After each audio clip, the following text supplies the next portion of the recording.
Hi, welcome back guys. This is your friend, Lettuce Head Fanfics. Back with amazing fanfiction. This is the series of What If Deku Could Enter Mirrors? Please give this video a like and subscribe to the channel if you want more videos like this. Now let's get into the fanfic. Bakugo had been very paranoid for the last week, ever since that shitty nerd's quirk came in. It had turned out to be a shitty quirk, perfect for a shitty nerd like him, allowing him to go into reflective surfaces. Granted, it was not that bad, he could go inside them pretty fast. However, the surface had to be big enough for him to go into, and he could still get damaged inside when the surface was damaged. So a shitty quirk suited for a shitty coward like Deku, and Bakugo had made sure that he and everyone else knew. So why was he so paranoid lately? Because he had recognized that glint in the nerd's eyes, the same one he had seen in Auntie Inko's eyes whenever the hag was being especially aggravating and Auntie decided to rein her in, usually via mild humiliation.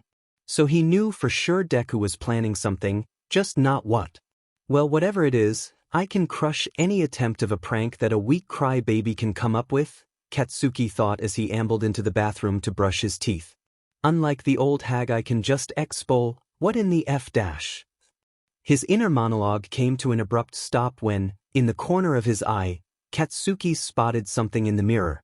A closer look revealed that yep, that was the nerd alright, standing right next to the window behind him in a striped shirt, khaki pants, and suit jacket combo that looked extremely familiar for some reason.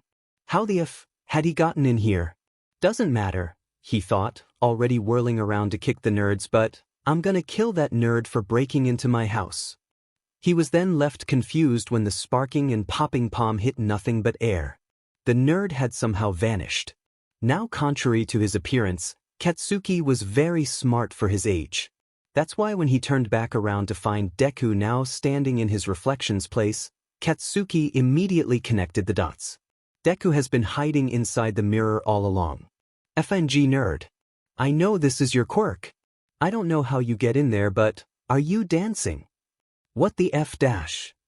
Indeed, Izuku was dancing in place, hands moving up and down, body swaying side by side in an increasingly familiar dance. Barely registering the yells of the old hag from screaming so early in the morning, Katsuki felt dread pooling in the pit of his stomach, because there was no way the nerd was. We're no strangers to love dash. God FDMNIT. Katsuki couldn't help but scream, because FNG shit, it was the 25th century and somehow the nerd had still found a way to fucking rickroll him. Be quiet, brat. It's too dim and early for your bullshit. The voice of his mother rang out from behind the door, prompting him to yell back at her, taking his eyes off of the mirror as he did so. And as he expected, Deku had vanished from the mirrors by the time he turned back around. Yeah, you'd better run, you DMN coward. I'm gonna kill you when we get to school. Growling to himself, Katsuki got started on brushing his teeth, determined to kill all the germs in place of the FING nerd. As he got to rinsing, Katsuki started planning the best way to kick Deku's butt 6 ways to Sunday. He was at step 5 when he glanced at the top of his cup, still halfway filled with water. You know the rules, and so dash. The sudden reappearance and music made him flinch so badly that not only did it make the water he was going to spit out go back in, but it also went down the wrong pipe. As Katsuki spent the next few minutes coughing, choking, and somehow still screaming at both Deku and his mother, who started screaming at him when he started screaming at Deku, it's kind of impressive to be honest, he swore revenge on the nerd for putting him through this humiliation. Still grumbling a while later, Katsuki sat down to have breakfast, murder on his mind and hot sauce on his toast. Are you okay, Katsuki? What got you and your mother yelling earlier? His dad asked, voice filled with concern. Mind your own business, old man. It's just the usual, grumbled Katsuki, and it was true, he and the old hag yelling at each other was nearly routine. The old man was asking more out of habit at this point. Don't talk to your father like that, you brat, yelled the old hag, also mostly out of habit. Electing to ignore them both, Katsuki focused on his breakfast, taking a bite out of his toast and absently listening to the news playing in the background. Earlier today, an incident occurred at the Royal Palace of Morocco, where the International Monaco Cup took place. A group of terrorists infiltrated the cup, posing as competitors, intending to assassinate the king. However, thanks to the quick thinking of Prince Piero Balnese and his Quirk, Clown, they were quickly distracted and detained. What the hell kind of Quirk is Clown?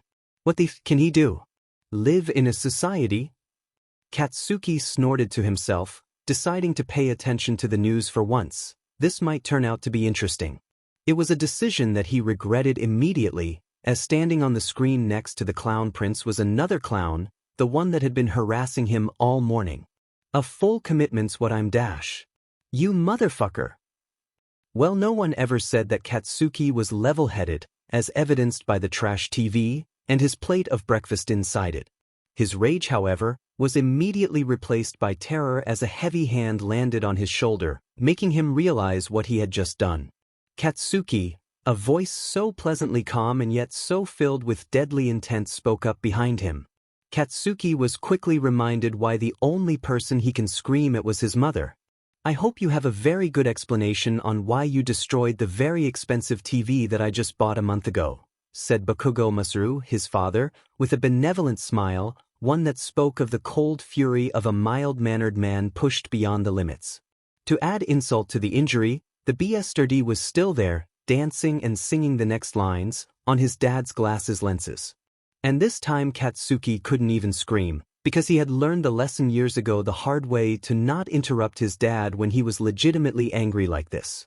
Deku, I will kill you if it's the last thing I do.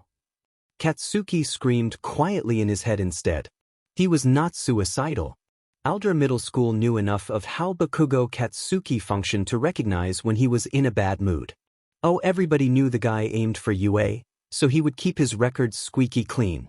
That means despite all the aggressiveness and the behind-the-scenes beatings of Deku, he would never openly cause trouble. However, today he seemed to be in an especially bad mood. His eyes were bloodshot, glaring at everything as if seeing if his quirk would work with his eyesight alone. His palms were constantly sparking and sizzling, and his lips were opened into a snarl just short of foaming at the mouth. All in all, his body language reminded everyone of a predator denied his rightful prey. Coupled all that with the random howls of rage before the explosions and the perpetual smell of burned sugar that suggested he was minutes away from exploding, quite literally considering his quirk, every student and staff of Aldera collectively decided to give him a wide berth. To make matters worse, Midoriya Izuku, Bakugo's favored punching bag, had decided to take a few days off, citing family business. Therefore, everyone was trying their best to not be the replacement. As for Bakugo himself, he was moments away from letting loose the biggest explosion he could manage to destroy everything in sight. Not even the thought of acing the UA entrance exam and becoming the #1 hero could help him calm down, his restraint the result of pure bull-headed stubbornness and willpower. Deku had been popping up all over the place all day, on the most random surfaces possible at precisely when Katsuki let his guard down, never at a time when he expected Deku to appear. Like on the lid of the metal pencil case of the extra sitting in front of him, or on the freshly waxed floor of the gym during PE, or on the car door when he was walking to school, or, most recently, on one of the teacher's bald, shiny forehead. And every single goddamn time, the nerd always kept singing and dancing to that stupid half-a-millennia-old song. But all that was in the past, because the school day was almost over. If he could just get through homeroom without exploding any of these nobodies, he could head straight over to Deku's house to beat him up. Well, maybe not. Auntie Inko was scary when Deku was involved. A large part of the reason why he made sure the beatings he gave Deku were untraceable was her threat of pulling out all of his teeth one by one. Anyway, Deku hadn't appeared for 2 PRDs, either because Katsuki had done his damnedest to ensure he paid attention to all reflective surfaces, or he got bored and gave up. No matter the case, he only had to endure about an hour more. Katsuki was jarred out of his paranoid ramblings by the sudden noise around him. Pushing down his surprise, he would deny it was panic to his grave, he realized that no, it wasn't another rickroll. It was just the extras around him showing off their pathetic quirks. Alright, we're supposed to talk about future plans today, he distantly noted, irritated that these trash even dared to dream to stand in his way. Let's remind these pebbles where they stand beneath my feet, he decided, pushing Deku out of his mind. The nerd must have given up on UA if he preferred to waste time with these pranks rather than going to school. Many years from now, Bakugo Katsuki would grudgingly admit that he had made one of the classic blunders that ended the lives of many heroes and villains alike. As he jumped on top of the table, preparing to deliver a verbal beatdown of epic proportions on these extras, he got complacent and forgot to check for any reflective surfaces like he had been doing since morning. One of the students in his class had a quirk that let him absorb light and use it to glow like a glow stick. As he was showing off his quirk, the light hit the students in front, one of them having a quirk that allowed him to SCK in air and inflate his head like a balloon. And sharing the property with an inflated balloon, the student's cheek turned reflective. Never gonna give you up. Never gonna let you down. If Katsuki had been more cautious or less conceited, he wouldn't have seen that by not jumping on the table. As it was, however, when he turned around to yell at his classmates, the sight of Izuku dancing on Balloon Face's shiny cheeks caught him off guard enough to make Katsuki trip and fall off the table. His excellent reflexes saved him from face planting, but by then, the damage was done.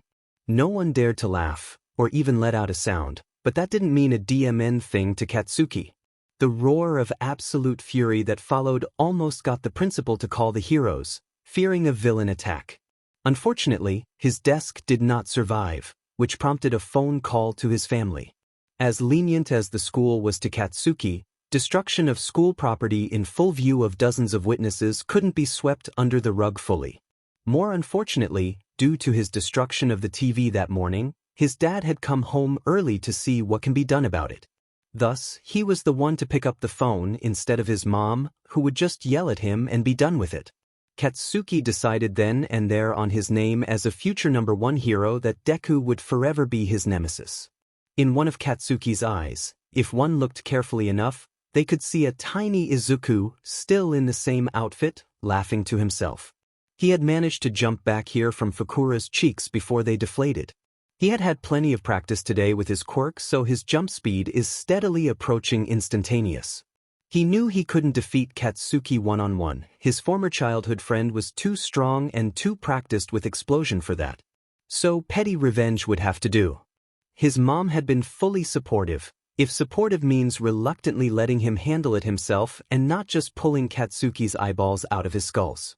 It helped that he managed to convince her that it would be good practice for his recently awakened quirk. As his laughter died down to a snicker, only one thought ran through Izuku's head as he wiped his tears.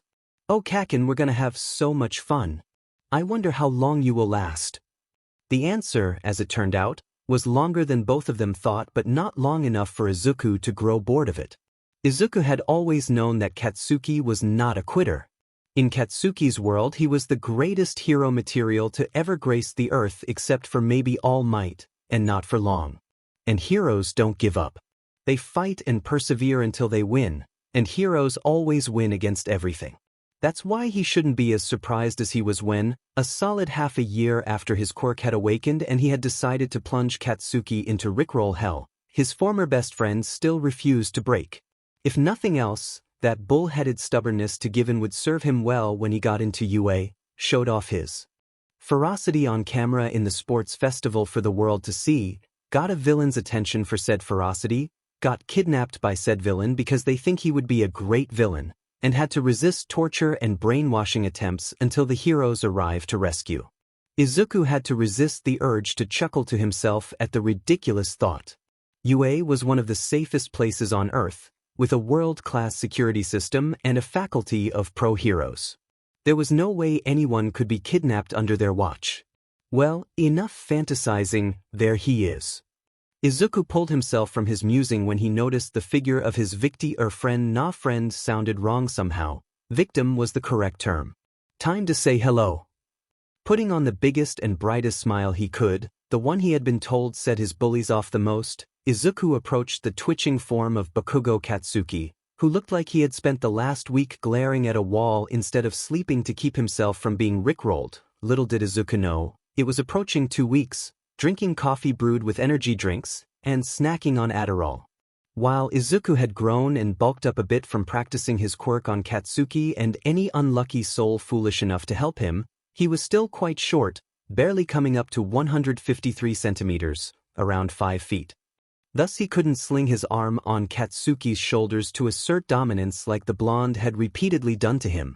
Instead, he was able to do something much better. Taking off in a silent sprint, he sprung his trap. "Kaken!" he called in the most childishly cheerful voice possible, taking off from his sprint and landing squarely on Katsuki's back. He then proceeded to lock his arms and legs on Katsuki's front, essentially forcing him into a piggyback ride. "How are you this fine morning?" "Good, good. Course you are. Though you need to work on your facial care routine, you don't look like you have gotten enough sleep. I'm pretty sure Auntie Mitsuki would have offered tips had you asked." Throughout this one-sided exchange, his blonde victim had been screaming unintelligibly, body buckling wildly to shake off the menace on his back, arms swinging at his back and palms popping and sizzling to try his damnedest to hit his target. Sadly, all he got to show for his efforts was the green little sheet laughing and giggling like an overexcited child on a machine bull at a rodeo. "Look, Kaken. No hands. Get off my back so I can kill you. You lily-livered cabbage bomb piece of clown turd." Katsuki continued to scream, completely uncaring of the attention he was attracting, as well as the way people were starting to move out of the way while at the same time taking out their phones to start recording in case heroes had to interfere. "Whoa, that's a new one." Izuku flopped back on Katsuki's back and resumed speaking like nothing had happened. "I can't even begin to tell what you're trying to say." "Good job, buddy." "I am not your buddy. Get O of F and be killed like a man." You're shy." "Don't be shy. After all," Izuku said, still in that annoyingly sing-song childish voice, then abruptly lowered his voice just enough so that only Katsuki could hear what came next. "We're no strangers to love." The flinch that resulted from that line was enough to send Izuku into another fit of laughter, this one more befitting a villain mastermind who had just revealed to his nemesis that the villain's disciple was the grandson of his nemesis master, rather than a middle school kid who had just successfully rickrolled his friend. Katsuki didn't remain frozen for long, as he let out a particularly loud roar and swung his body into a violent arc to dislodge the literal pain on his back. He was caught off guard when it actually worked, Izuku having let go mid-swing. Unfortunately, Katsuki was denied his rightful vengeance when he saw where Izuku's destination was. He could only watch helplessly as his nemesis twisted his body midair, tucking in his arms to make himself smaller. Just small enough to dive in headfirst and disappear into the reflective surface of a puddle on the road. One random bystander noted to his fellow random bystander how perfect the diving form was. Katsuki's scream of pure anguish would have made a lot of people feel bad, had he not started attacking the puddle in hopes of catching his tormentor. Izuku, having jumped from the puddle to the blind spot mirror at the street corner, stopped laughing long enough to look back and observe his handiwork. As he started to jump from surface to surface in the direction to Aldra Middle School, he only had one thought in his mind. "Oh Katsuki, how the tables have turned." Katsuki had been almost late for school. Luckily, he had managed to run away before the police officer could arrive to scold him for public quirk usage, which was bullshit because Deku had certainly used his to escape, but no one had caught a clear image of his face because of Katsuki's buckling and thrashing. So there Katsuki sat, right ear and eye still focusing on the lecture but the rest of his senses working overtime to predict where the next attempt would be.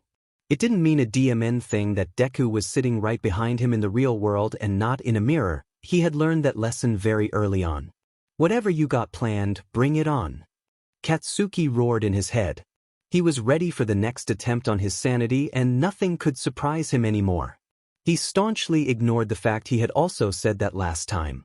Several seats behind Katsuki, Izuku snickered quietly behind his hand as he saw the battle aura that Katsuki was exuding that was making the students sitting next to him lean away and the teacher to avoid looking at that part of the classroom completely. He actually had no more plans to do another rickroll, but it wasn't like Katsuki would believe him if he said so. Besides, it'll be all the sweeter to strike when he least expects it. Suppressing another bout of evil laughter, Izuku refocused on the lesson. He was well aware that his quirk was not suited for direct combat, so he would have to make up for the practical test as much as possible in the written test. As funny as the sight of Katsuki glaring and muttering to himself was, "The pen cap! No, too obvious. The window. No, even more obvious. Wait, unless that's what he wants me to think. UA was the most prestigious hero school in the country for a reason. He would have to give it his all because the school would not make it easy. If Katsuki was that insistent on it, then he might just do it maybe once or twice during lunch break or something. I'm home. Oh, welcome back, Izuku, called out Inko from the kitchen. Did you stop by for eggs like I asked? Sure did. Izuku answered, starting to put the groceries away. Had to stay behind a bit to talk to Mr. Araki, but thankfully I managed to jump to the store on time to catch the sale. Izuku, his mother's tone made the teen flinch, even more when he saw the frown on her face. What did I say about using your quirk in public? It's fine. It's fine. I made sure no one saw me jumping in or out. And you know how fast I am between jumps. Izuku used beg for mercy. It was not very effective. That is not the point. I only allowed you to use your quirk to practice it on Katsuki and his posse because they bullied you. If you're just going to use it whenever you want, how can I trust you to go off alone to UA unsupervised and be responsible? Inko had not raised her voice once during the whole speech, but that didn't make the cringe any less painful. She was right, of course. He had been riding on the high of getting a quirk. Plus, with his success in getting back at Katsuki, he had also been getting cocky, using man in the mirror whenever and wherever he wanted, especially against Katsuki. He could make any excuses about figuring out his quirk's limits and capabilities all he wanted, but reality remained the same. He was turning into the people that tormented him in the past. He was turning into Katsuki. I'm sorry, Mom. I'll be more careful in the future. Seeing that her son had been properly chastised, Inko gave a smile and turned back to the dinner. That's all I ask. The UA entrance exam is in 6 months. If you're not careful and get caught, it might affect your chances. He hadn't even thought of that. Sure, he was careful and incredibly fast when moving between mirrors, but all it would take was one slip-up when he was entering and exiting. If he was caught by the police or, God forbid, a pro-hero, especially if said hero was part of the faculty at UA, he could kiss his dream of being a hero goodbye, quirk or no quirk. Besides, you'll get plenty of chances at the dorm and hero studies classes. And it'll be completely legal, expected even. A very good point, Honorable Mother. Izuku could totally see where he got his cunning and revenge streak. Midoriya Inko was the best mom ever, and Izuku would fight anyone who said otherwise. Now go set up the table. It's almost time. Alright, it's almost 6 p.m. Izuku hurried toward the dining room, bringing with him the bowls and utensils. He was just finishing setting the table when Inko brought the food out. Just in time, as the tablet placed at the empty seat received a call. Good evening, guys. What cha cooking today? The face of Midoriya Hisashi appeared with a large smile on his face, already sitting at his own table with a plate of waffles, bacon, and his own bowl of miso soup. Both mother and son returned the smile, sitting down with their own meal. Good morning, dear. Mr. Kishimoto went fishing and gave me a good amount of squid and shrimp, so I bought some clams and tried that jambalaya recipe you sent me. Ooh, that's a good one. You'll love Cajun cuisine. In fact, Izuku couldn't help but smile wider. His dad was always busy, so this time of the day was the only time they managed to talk to each other. For about half an hour when his dad had breakfast and he and his mom had dinner, the Midoriya family was together and whole. And then she wrapped her cape around her body and disappeared. How cool is that? Oh, that reminds me, Izuku, I know how Edna is with her capes. But hear me out. My company just developed this material and with your quirk. As the family happily talked about everything and nothing, in the back of his mind, Izuku felt like he had forgotten something. Meh, if he forgot, then it couldn't have been that important. In contrast to that happy scene, things weren't quite so peaceful at the Bakugo household.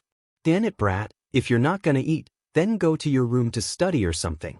You're effing annoying. Katsuki, are you sure you're okay? You look worse than that time Ms. Nekamimi's dog got rabies and had to be put down. And that was the 5th time you almost exploded the plate. I'm fine. He was not fine.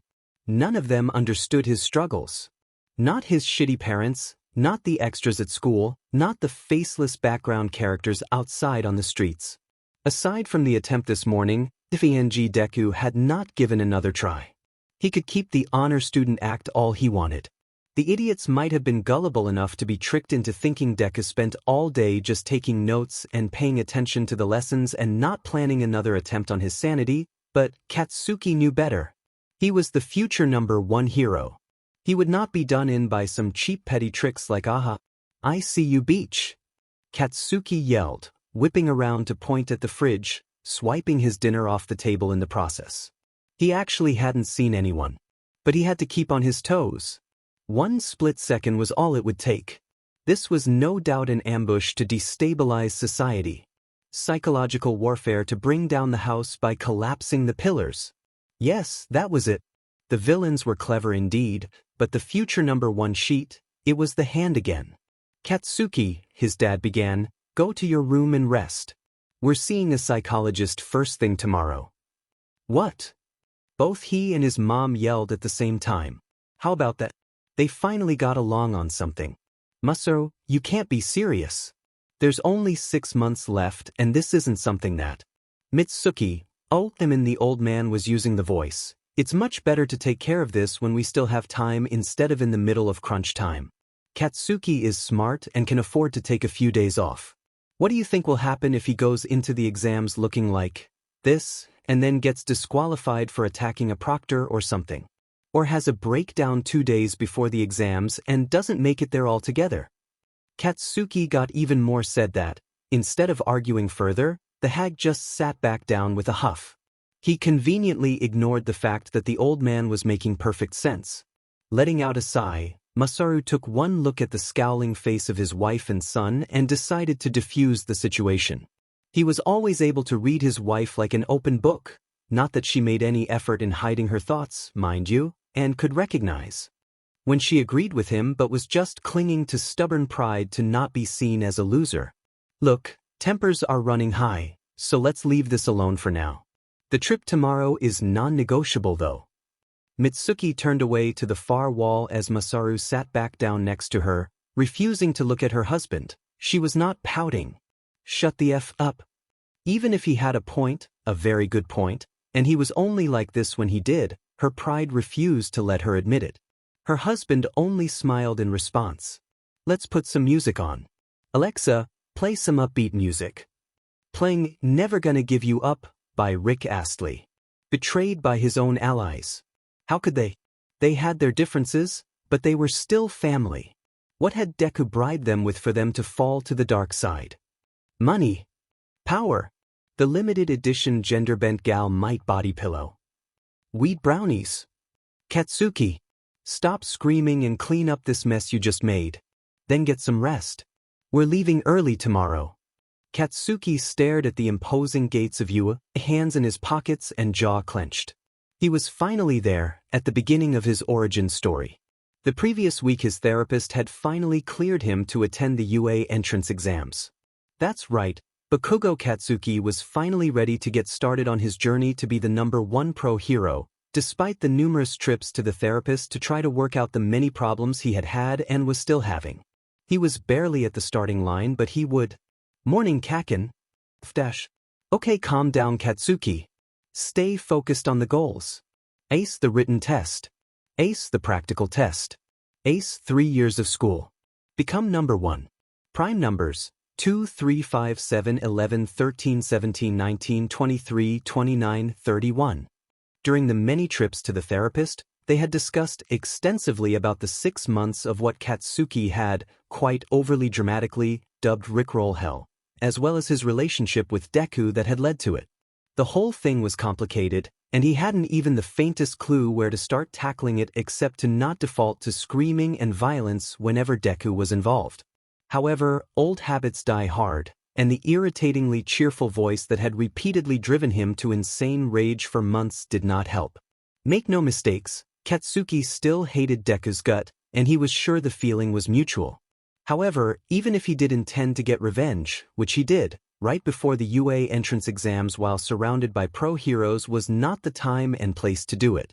Feeling his composure returning, Katsuki opened his eyes to face Deku only to be caught flat-footed.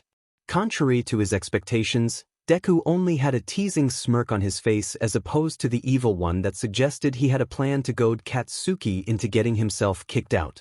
His body language was also completely relaxed, with no signs of being up to something. All in all, Katsuki was absolutely sure the fucker was up to something. I'll admit I had my doubts when Auntie and Uncle brought you to the therapist, but you actually did pull it off. Good job, buddy. I'm not your F-buddy. F-dash. Katsuki had to cringe when Izuku's smile became just a bit strained. DMN reflexes. Wait. Give me a second. F-dash. Katsuki backpedaled in a vain hope to not give Deku a reason to start whatever it was he was planning, starting to go through the method that he found most effective. Ace the written test. Ace the practical test. Ace 3 years of school. Become number 1. Prime numbers 2, 3, 5, 7, 11, 13, 17, 19, 23, 29, 31. When he was sufficiently focused, Katsuki reopened his eyes. He was surprised to see Deku still standing there waiting patiently. Better? Deku asked calmly, left eyebrow raised inquisitively. Yeah, that was all Katsuki could say in response to that, so he decided to get straight to the point and get it over with. Look, whatever you got planned today dash. Nothing at all. Izuku cut in, amused by the skeptical look on Katsuki's face in response to that. I know there's a lot of animosity between us, but I do want to see you do well. Believe it or not, I'm just here to wish you luck. After a long moment, Katsuki decided to return with a simple nod. If there was anything Katsuki had learned in the past year, when Deku decided to do something he would always find a way to get it done, come hell or high water. He would just have to take his word for it. I can't let you say I distracted you before the exam as an excuse when I beat you now, can I? And the familiar rage and anger was back. Katsuki hated how easily the nerd could rile him up like this. Bring it, beach. When I ace this sheet, I'm gonna make you kneel in front of me with your forehead pressed to the floor like the beach you are. He settled for this instead. The nerd was aggravating, but competitiveness he could deal with. It spurred him on. Probably what Deku planned when he said that as well. With that, Katsuki chose to turn around and walk inside. If the nerd decided to play nice today, then he could afford to do the same. It had been a peaceful couple of months, and he did not want to encourage Deku to restart Rickroll hell, or God forbid, start something worse, in the middle of the exams. Katsuki. Deku was using his actual name. What now? I do mean what I said. I look forward to trolling you at the UA dorms. Letting out a long sigh to accompany his scowl, Katsuki resumed walking. Yeah, sure, whatever. It ain't gonna work. Izuku smiled and decided to follow Katsuki inside. One day they would have to grow up and be responsible pro-heroes. When that day comes, this petty rivalry would be a waste of both their time and effort, so might as well get started on putting it behind them. Besides, he was completely confident that they would both make it in. There would be plenty of chances to prank the shit out of him at the dorms. Why rush with this many witnesses and figures of authority around? He had plenty of time. Ida Tenya's upbringing as the youngest of the Ida Ten line of heroes plus his education at semi-private academy instilled in him the value of tradition and adherence to the rules. Rules are the foundation of stable society, and as a hero in training it was his job to make sure both him and his fellow students hold themselves to the highest standards by following them. That was why he was irritated by the pair of troublemakers that he saw at the school gates. Really, making a scene right in front of this prestigious academy's gates. He didn't know what their grievances were with each other, nor did he care. They should have resolved it. Somewhere that didn't distract the rest of the participants. He was even more irritated when they arrived at the practical test site and one of them was there, the green-haired one who looked to be the less aggressive of the two but was the instigator. At first he was willing to leave him be. It was, after all, none of his business. However, the delinquent had started looking around at the other participants instead of focusing on getting ready himself, likely looking for an easy target to harass. When he stared at a nervous-looking participant just a little too long to be appropriate, Ida decided upon himself to be the one to have to set him straight. If he ended up hated, then so be it. Unlike the nervous participant, he knew he could take care of himself if the delinquent turned out to be confrontational. After all, All Might said sticking your nose into things you're not involved in is the essence of being a hero. Putting a hand on his shoulder to get his attention, Ida waited for him to turn around before he started berating the troublemaker. Ida also noted that the guy was quite short, barely coming up to Ida's chin. That was good. He might be less confrontational if he was physically intimidated. What do you think you're doing? That person appears to be trying to focus, so what reason do you have to keep staring at them? Are you planning to sabotage other participants to increase your own chances? Despite Ida's harsh words, the delinquent seemed completely unperturbed, simply continued to stare at him with an eyebrow raised. 1 second passed. 2 seconds passed. Ida opened his mouth to continue, only to notice the troublemaker's eyes to suddenly be filled with tears. Wah-ah! Every single person present in test site B was completely thrown into a state of confused panic as the one they assumed to be a delinquent started crying. His short stature, coupled with the big eyes and the way he was completely bawling his eyes out, made him resemble a little kid who just got bullied by his older brother. The taller student was still completely thrown out of the loop and frantically trying to get him to stop. With his much taller and more muscular stature, as well as the panicked attempt at defuse the situation, the blue-hair participant resembled an older brother who had accidentally been too rough when entertaining the little brother and was now trying to get him to stop. Please, I'm begging you, before their parents noticed. A girl with long red hair tied into a side ponytail, perhaps an older sibling herself or simply the only one brave enough to get involved, approached the bizarre scene. What's going on here? Big sis, cried the shorter male, running to and hiding behind the girl with surprising speed, not giving her a chance to react. He then pointed at the taller male from behind her, a picture-perfect scene of a youngest sibling snitching on the middle child to the oldest one. Big bro is being mean. He's a meanie poo-poo head that bullies people. The childish, whiny voice did not help the matter. In fact, it made the tallest of the three even more panicked in his attempt to defuse the situation and explain himself. I assure you that I am not a dash. Okay, start. The exam takers were jerked out of the family drama by the sudden interruption of Present Mick's voice. Looking up, they noticed that the previously closed gates were now open to a city landscape, obviously where the test will take place. Well, what are you waiting for? There's no countdown in real life. That kid's got the right idea. Only then did they notice the crying kid had reached the mock city. As if sensing the stares, the kid turned back around with an evil smirk on his face, now mysteriously void of any signs of crying, and flipped them all off. That a-hole, collectively yelled the other participants before rushing in after. The test had begun. Okay, fine, not all of them yelled those exact words, but the intent was there.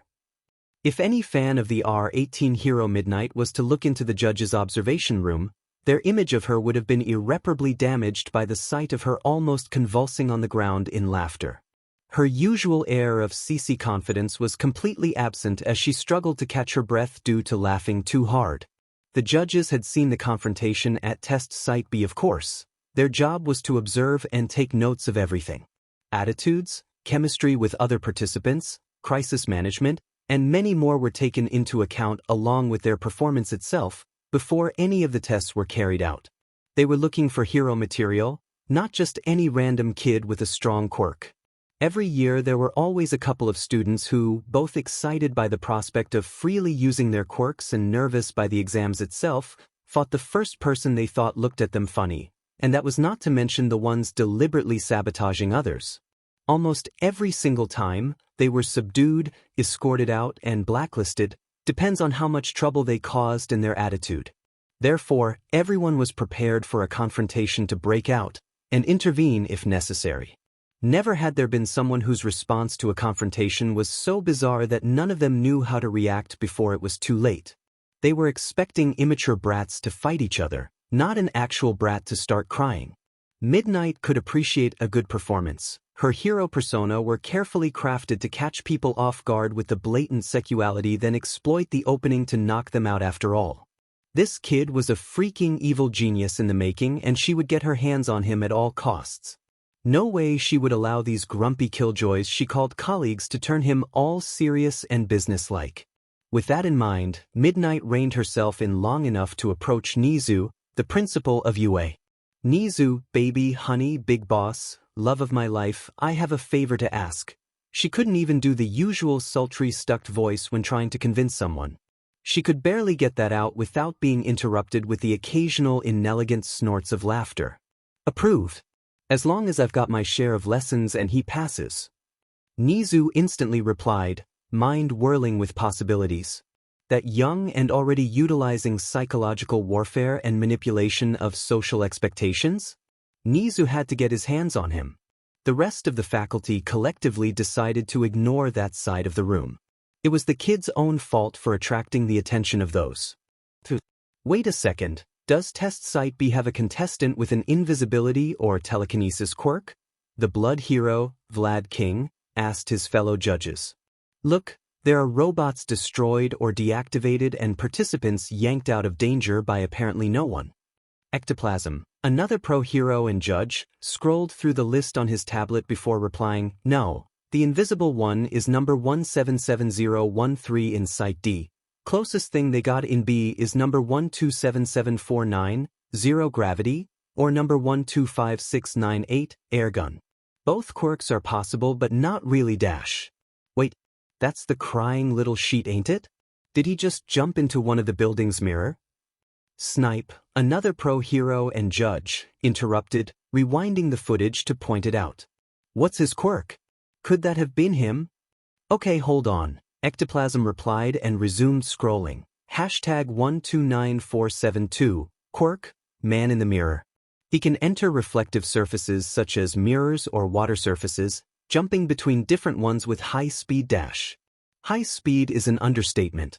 Even with specialized cameras, we could barely catch any movement. He can also interact with any objects reflected into the surface when he's inside it. Any interaction will happen in the real world. Looks like he's the one. The cloning hero finished. Letting out a long weary sigh, Vlad King commented, that kid is going to be a pain in the butt to grade, isn't he? Most likely yes, replied Ectoplasm, voice still calm. In any case, Nizu's voice rang out, apparently done with any scheming he had with Midnight. I do believe it's time we released the zero-pointer. Power loader if you would. Said pro-hero simply nodded before putting in the necessary commands and raising the plastic cover for the big red button of doom. Someone suggested calling it that as a joke and Nizu had approved, got the paperwork done and everything. Alright kiddos, let's see what you've got, he thought, before pressing the button. Jump to that window. Push her out of the way of that rocket. This looks important. There we go. 3 more points. To Midoriya Izuku, the past year was cathartic in a way. For 13 years he was tormented and treated like a subhuman for supposedly not having something widely believed to be essential in a human being. Oops, that was close. Jump to that 2-pointer's eyes. Behind you. Pay attention, dude. Thanks for the big butt ball of metal you fused together though. It didn't matter that the official verdict was that he either had a passive quirk or one with no obvious trigger. All that mattered was that he couldn't do anything cool, anything heroic. To everyone that received a, I don't know what my quirk is, from him, he might as well be quirkless. Dimen, this guy's hair is shiny. Is this his quirk? Steel hair? Oh no, it's just hair gel. Dimen bro, did you use the entire bottle? Oh, there's an off switch. 2 more points. Really, he shouldn't have been as surprised as he was when he finally found out what his quirk was and nothing changed. For years Izuku was a reminder that things could have been worse, something for them to lord over because, well, at least I'm not quirkless Deku. Acknowledging his worth would mean he would rise up the ladder, which would mean someone would have to take his place. And who would want to do that? That's a neat quirk. The robot sped up when he touched it and couldn't stop. Momentum-based? Hey, this is the hero course. What do you think you're doing? Man in the mirror was everything he could have asked for in a quirk. It was fairly powerful, yet not so much that it comes with a steep price tag for use. It was straightforward and yet so versatile in usage. Best of all, it required the kind of creativity and analysis that provided him with such a fun puzzle every day. And yet it was not enough. He could not explode things with his palms. He could not breathe fire. He could not control things with his mind. He could not punch the school to rubble. Therefore he was still useless Deku.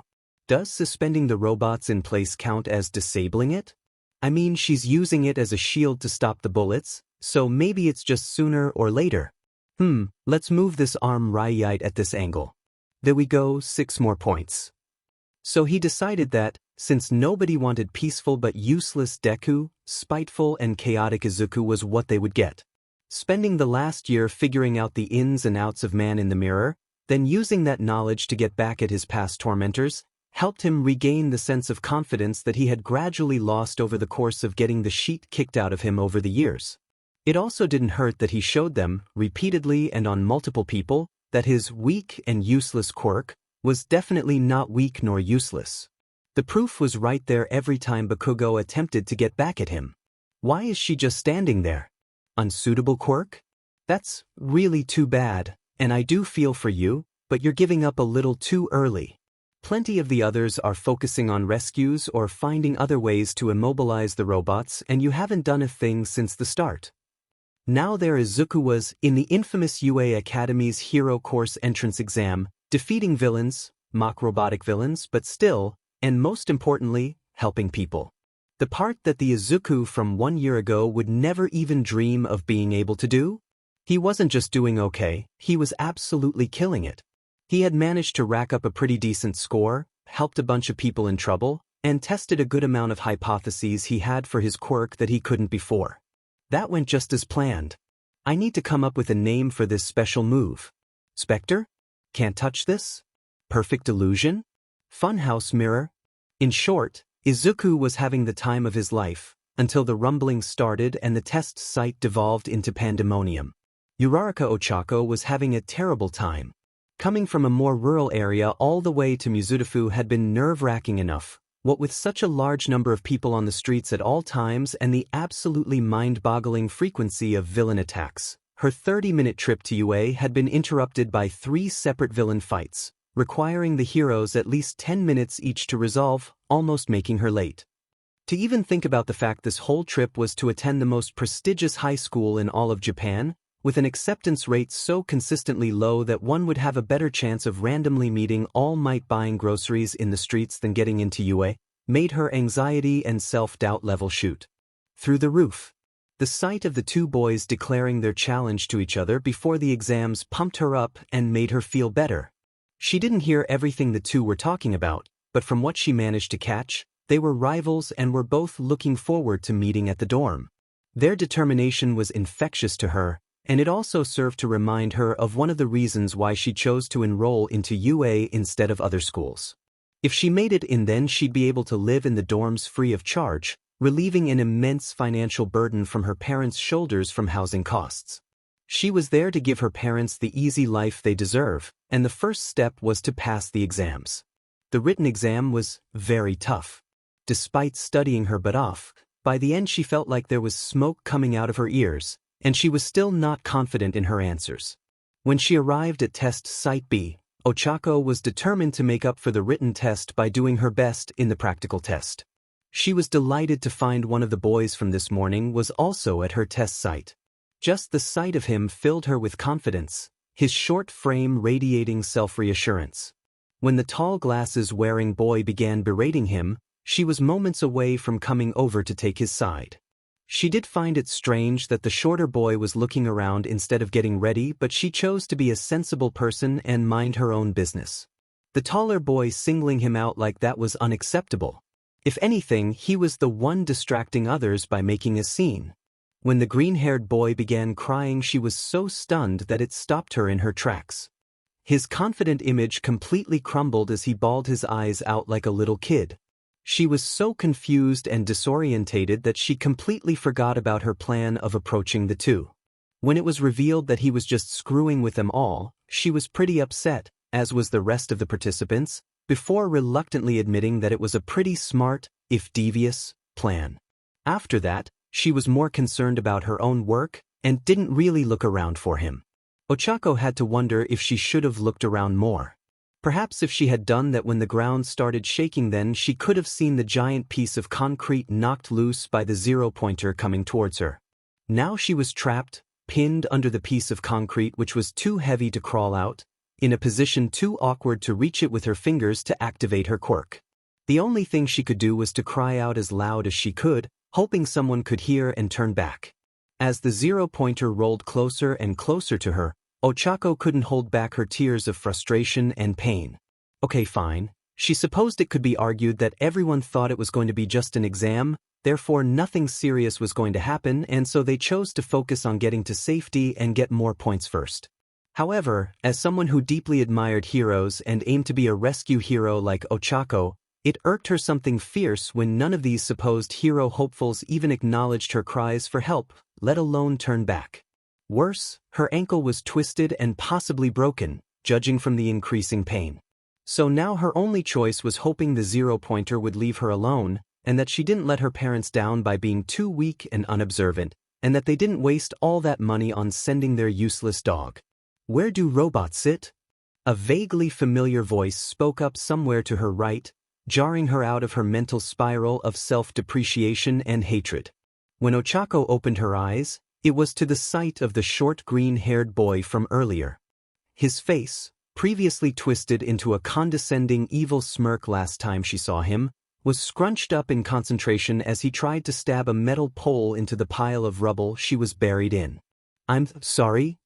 As happy and relieved as she was, Ochako was quite confused with the question. Where do robots sit? Undeterred and stabbing at the rubble from another angle, her strange savior asked again, still in that same calm voice. I don't know? Where do robots sit? On their robots. Oh my freaking god. Somehow her dad had found a way to infect an innocent, not so innocent, boy all the way in Mizudafu with his sense of humor. Was this guy his secret love child or something? Was this her dad's way of keeping an eye on her? By sending her half-brother? To save her? Hey! He interrupted her inner rant again, apparently satisfied with the metal pole's position. On 3, pull your leg out. 1, 2, 3.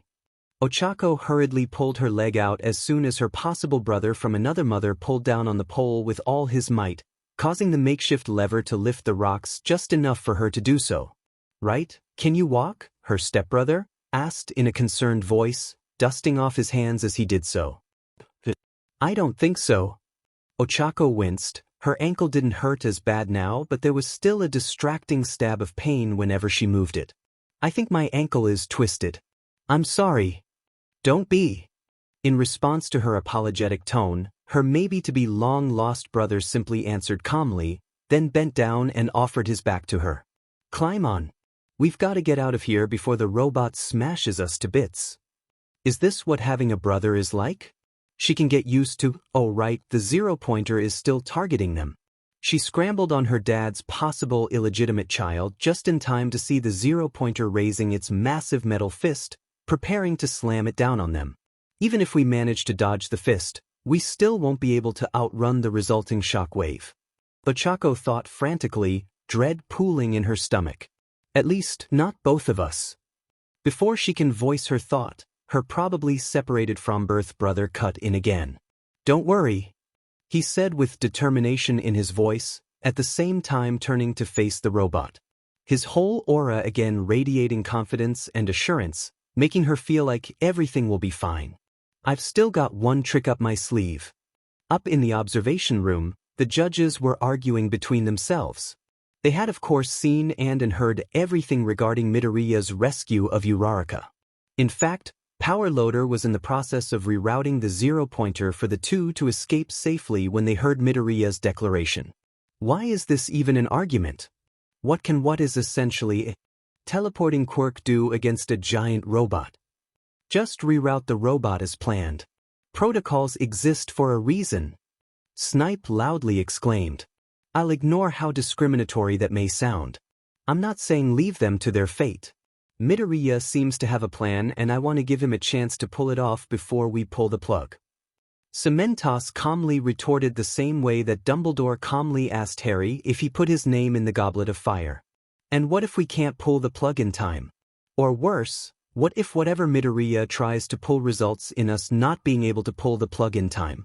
Who's going to scrape them off the sidewalk? You. Hound Dog argued. Well, tried to argue.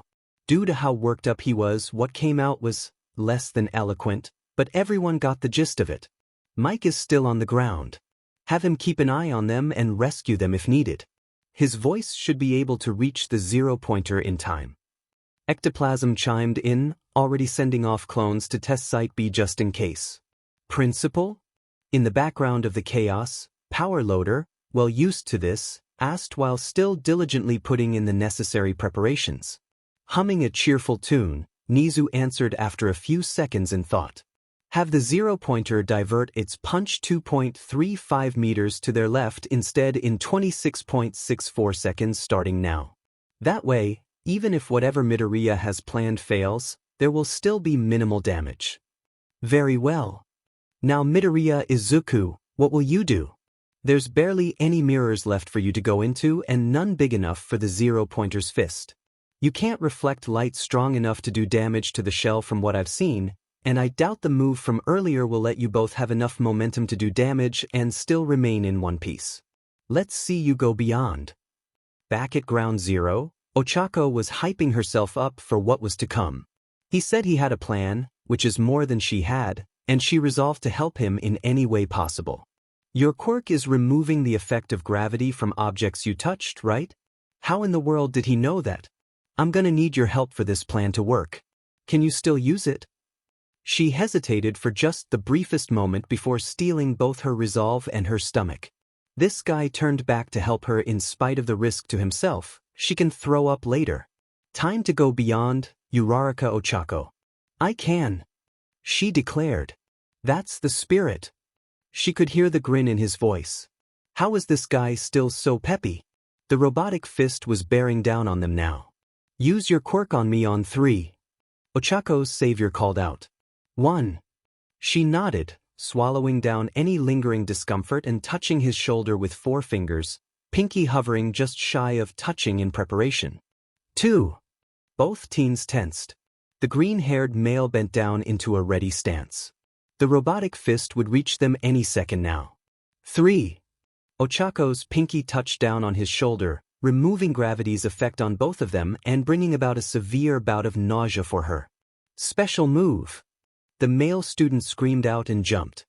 His strength combined with their weightlessness turned a simple jump into a mighty leap. Away from the robot. Nijirundeo. That's your plan. Ochako screamed, any stomachache forgotten. Nijirundeo is an ancient technique created by the most iconic family of heroes, the Jajas. This technique consists of, first, a tactical retreat from a disadvantaged situation, then, you're just running away. It's called a tactical retreat, young lady. Away from the giant murder robot. Hell yeah. It's a tactical oh, forget it. Ochako felt an uncomfortable feeling rise up in the pits of her stomach that had nothing to do with her quirk when she looked back and realized she was right with her assessment earlier.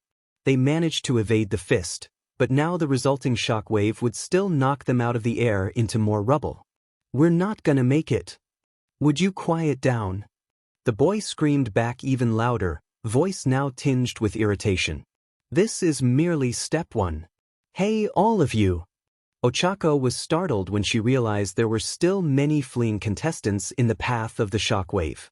Contestants who were most likely stuck as she was and were just now dug out by others. I'm coming. Remember the plan. Plan? Plan. Ochako only had enough time to wonder that when she noticed their trajectory led straight to one of the few intact glass windows of one of the mock office buildings. The duo disappeared into the mirror just in time for the shock wave to reach them, shattering the glass into millions of tiny shards. And you, stop laughing. Midoriya can still be hurt when the glass shatters. Vlad King's frantic scream interrupted Nizu's cackling long enough for him to answer the blood hero. O ye of little faith. Nizu sighed in disappointment at the hero and gestured towards the screen. Look at this. Then slow down the footage and do it again. Ochako didn't remember much from when they entered the window except a sensation not unlike when her dad accelerated the car too fast, a dizzying rush of colors and scenery, and an increasingly cramped feeling like when she took the train to UA during rush hour. All of it combined did nothing in favor of her stomach ache. In fact, it only made her feel worse.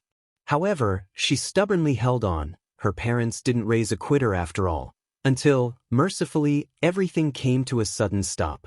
Okay, you can stop now. The strained voice of the boy whose back she was riding on was the last straw. She let go of both him and her quirk. She vaguely felt several people letting go of her as well before bending over and puking up everything she had left in her stomach. That was impressive. Vlad King and several judges begrudgingly admitted. Just seconds after Midoriya disappeared into the glass window, they witnessed a big ball suddenly appear and hang for several seconds in the air at the test site starting point before it dropped down and unraveled, revealing itself to consist of almost a dozen contestants stuck together. While some collapsed into a heap or wandered off to deal with their discomfort, at the very center, the headache of every judge in that room laid still in exhaustion with a triumphant smile on his face. Indeed. Nizu cheerfully replied, hands flying over his console. Hashtag 127749, anti-gravity, removes gravity's effect on objects. Number 119837, forever and one, keeps multiple things stuck together in a shape of a ball. Number 125230, Rhythm Nation, can tag multiple things and anything that happens to one will happen to the rest of them. Number 120937, Goodbye Agony, temporarily lessens all quirk drawbacks happening to one person. Number 139512, Don't Stop Me Now, doubles a moving object's momentum thereby increasing its speed. Number 118613, Unstoppable, when moving above a certain speed the user is impervious to harm. Number 117410, Stop and Stare, when looking at something, stops all of its movements and also anchors it in place. Nizu rattled off, profile after profile flying up on the monitor and connecting to their corresponding contestant in the pile. He first got the students not essential to the plan to help dig out the stuck ones that were, then grabbed the anti-gravity girl to reach the last window standing to use man in the mirror. He then jumped out of it moments before it was destroyed and continued to jump all over the test site to grab the other pieces for his plan. Ectoplasm started, grudging respect in his voice. He then grabbed the Forever and One boy, to make sure no one gets dislodged in the jumps, and the Rhythm Nation girl so that everyone will move and stop at the same time. He then combined it with Goodbye Agony, ensuring that it will alleviate the quirk drawbacks of the whole pile instead of just one person. Snipe continued, slowing down the footage as much as possible so the others could see his movements. Don't Stop Me Now was then added to make sure they move fast enough to get out of there. That boost in speed was enough to activate Unstoppable, and with Rhythm Nation also active it ensured the whole group would not suffer any damage from possible collisions and debris, not just the user. Cementos added, switching from camera to follow the sequence of events. Finally, he circled back to grab the rest of the contestants whose quirks weren't needed into the pile and jumped out of the mirror world, at just the right angle so the group would be shot straight at the starting line. The Stop and Stare girl was responsible for stopping the flying ball of contestants so they wouldn't crash. Midnight finished, a grin that both terrified and aroused her colleagues grew wider and wider on her face. How terrifying! To plan all that in a span of the few seconds that the zero-pointer appeared. 13 added. Midoriya would make a splendid rescue hero, to plan that whole operation in seconds to ensure as many people were rescued as possible was nothing short of incredible. He had earned full rescue points from her. No, that's not it. All Might, who so far had been sitting quietly in the corner, disagreed. The terrifying part is him being able to take note of how so many quirks work, as well as their strengths and weaknesses, all the while racking up his own points, then coming up with a plan that utilizes the most useful ones and convincing all those other kids to go through with it in the short amount of time he needed to reach the anti-gravity girl. Such talents reminded the number one hero of one supervillain who was able to build an underworld of crime with them before he was stopped a few years ago by his own hands. They weren't able to find any signs of him leaving any descendants, but that meant nothing. A glance at the principal clued All Might into the fact that such thoughts also flitted through his mind. Satisfied that Nizu would keep a close eye on the boy, All Might started making some plans of his own. I'll apologize to him if this is mere paranoia, but it's better to be safe than sorry. Midoriya Izuku. In another corner, Eraserhead contemplated which of his underground colleagues to contact regarding certain kids in the pile, as well as which therapist to contact for himself. With his luck, that problem child would end up in his class one way or another. Told you I had a plan. Ochako had to resist the urge to punch the voice belonging to the hand, gently patting her back in comfort. He did rescue her, after all. I am gonna kick your butt. She settled for threats of violence instead. Even that one sentence cost her all her remaining stamina. In response, the prick only smiled wider, his obvious exhaustion not affecting his cheer in the slightest. Hi, gonna kick your butt. I'm Midoriya Izuku. Wanna be friends? Oh my freaking god. He is her dad's illegitimate secret love child. No one else could say something so lame so confidently. I'm Uraraka Ochako. Thanks for rescuing me. And sure, let's be friends. Time's up. That's IT, folks. In Japan, the basic school system consisted of 4 main levels: elementary, 6 years, secondary, 3 years, high school, 3 years, and university. Among them, elementary and secondary were compulsory, which meant an average Japanese national was required only to attend the first 9 years of school. However, statistically, 98.8% of all Japanese chose to go to high school. Izuku, honey? After the emergence of quirks, all children above the age of 4, which was the age quirks usually manifest, were also required to attend a course of quirk counseling. The children undergoing the course were provided free assistance in figuring out the specifics of their quirks, as well as any safety issues that might arise, such as Katsuki's risk of exploding his bed sheets and clothes with his nitroglycerin sweat. This was also when the children are allowed to apply for support items if their quirks prove to be harmful to their bodies. Izuku, buddy. In cases like Izuku, when there was a presence of quirk factors in their DNA, but the child showed no outward signs of a quirk, the child would be given a brief course on safety and the signs that suggest a phenomenon might be caused by a quirk. Most of the time, the child was encouraged to try as many things as possible and to not limit themselves to abilities that were similar to their parents. What do? I think he fainted.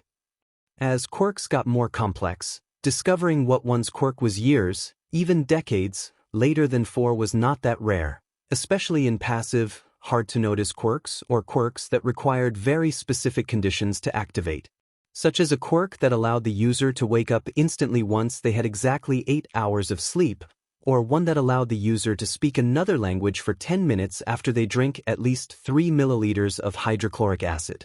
So when Izuku found out the trigger to activate Man in the Mirror almost 10 years later than his peers, he was still eligible to attend the mandatory and long-overdue quirk counseling course. Though most of the applications were what he had found out himself, the course was invaluable in laying the groundwork. I don't think so. Let me try something. The point was, though UA was absolutely the best of the best, Izuku didn't strictly need the school to turn Man in the Mirror into a formidable quirk and himself into a capable hero. The baseline offered to every one of his peers was already there. The rest was the matter of experimentation and creativity, things that he could do himself with the equipment provided by any halfway decent hero school. Granted, some of the more specialized equipment may be harder to come by if the school didn't have as large a budget as UA, but that was what having a dad working for the most famous hero costume designer was for. Izuku was sure that he could beg Edna to come up with something. Ahem. Holy shit. Is that the super rare gender-bent gal might body pillow? In fact, he wouldn't even need to go to high school to be a hero. He could always go vigilante on wait what? The Texas Smash, Cowgirl Edition? I'll take your entire stock. Ahem. Dee. Izuku trailed off from his outburst into an awkward chuckle upon witnessing his parents' unimpressed faces. Apparently he had been sitting and staring at the unopened letter from UA a few minutes too long. His mom gave the long weary sigh of someone well used to her husband and son's fanboy antics and was well past the point of being concerned. To be distracted by something like that, you really are your father's son. Excuse you. The way he's staring at that letter like it's gonna summon All Might instead of, opening it, he's your kid through and through. Interesting choice of example, mister. This shirt is now a family heirloom. How in the world did you know about the body pillow thing, anyway? That product line funded you guys' entire trip to America last year. No, Izuku, I will not get you one of each. I asked already. Sitting back down and pouting, Izuku inspected the unopened letter for what must have been the 15th time. This little piece of paper would decide if all his effort the past year was worth it. He knew he had done amazingly well, but the little seed of insecurity born from years of being told he was worthless still made him doubt himself. You okay, honey? Do you want to open it alone instead? Startled out of his thoughts, Izuku snapped his eyes back up to meet his parents' concerned gazes. His dad, even halfway around the world, was so excited about the results that he had called in a day off so they could celebrate together. His mom had even gone through the trouble of cooking a meal identical to his dad so that the family could feel like they were together. No, that's okay. You guys did so much for me already.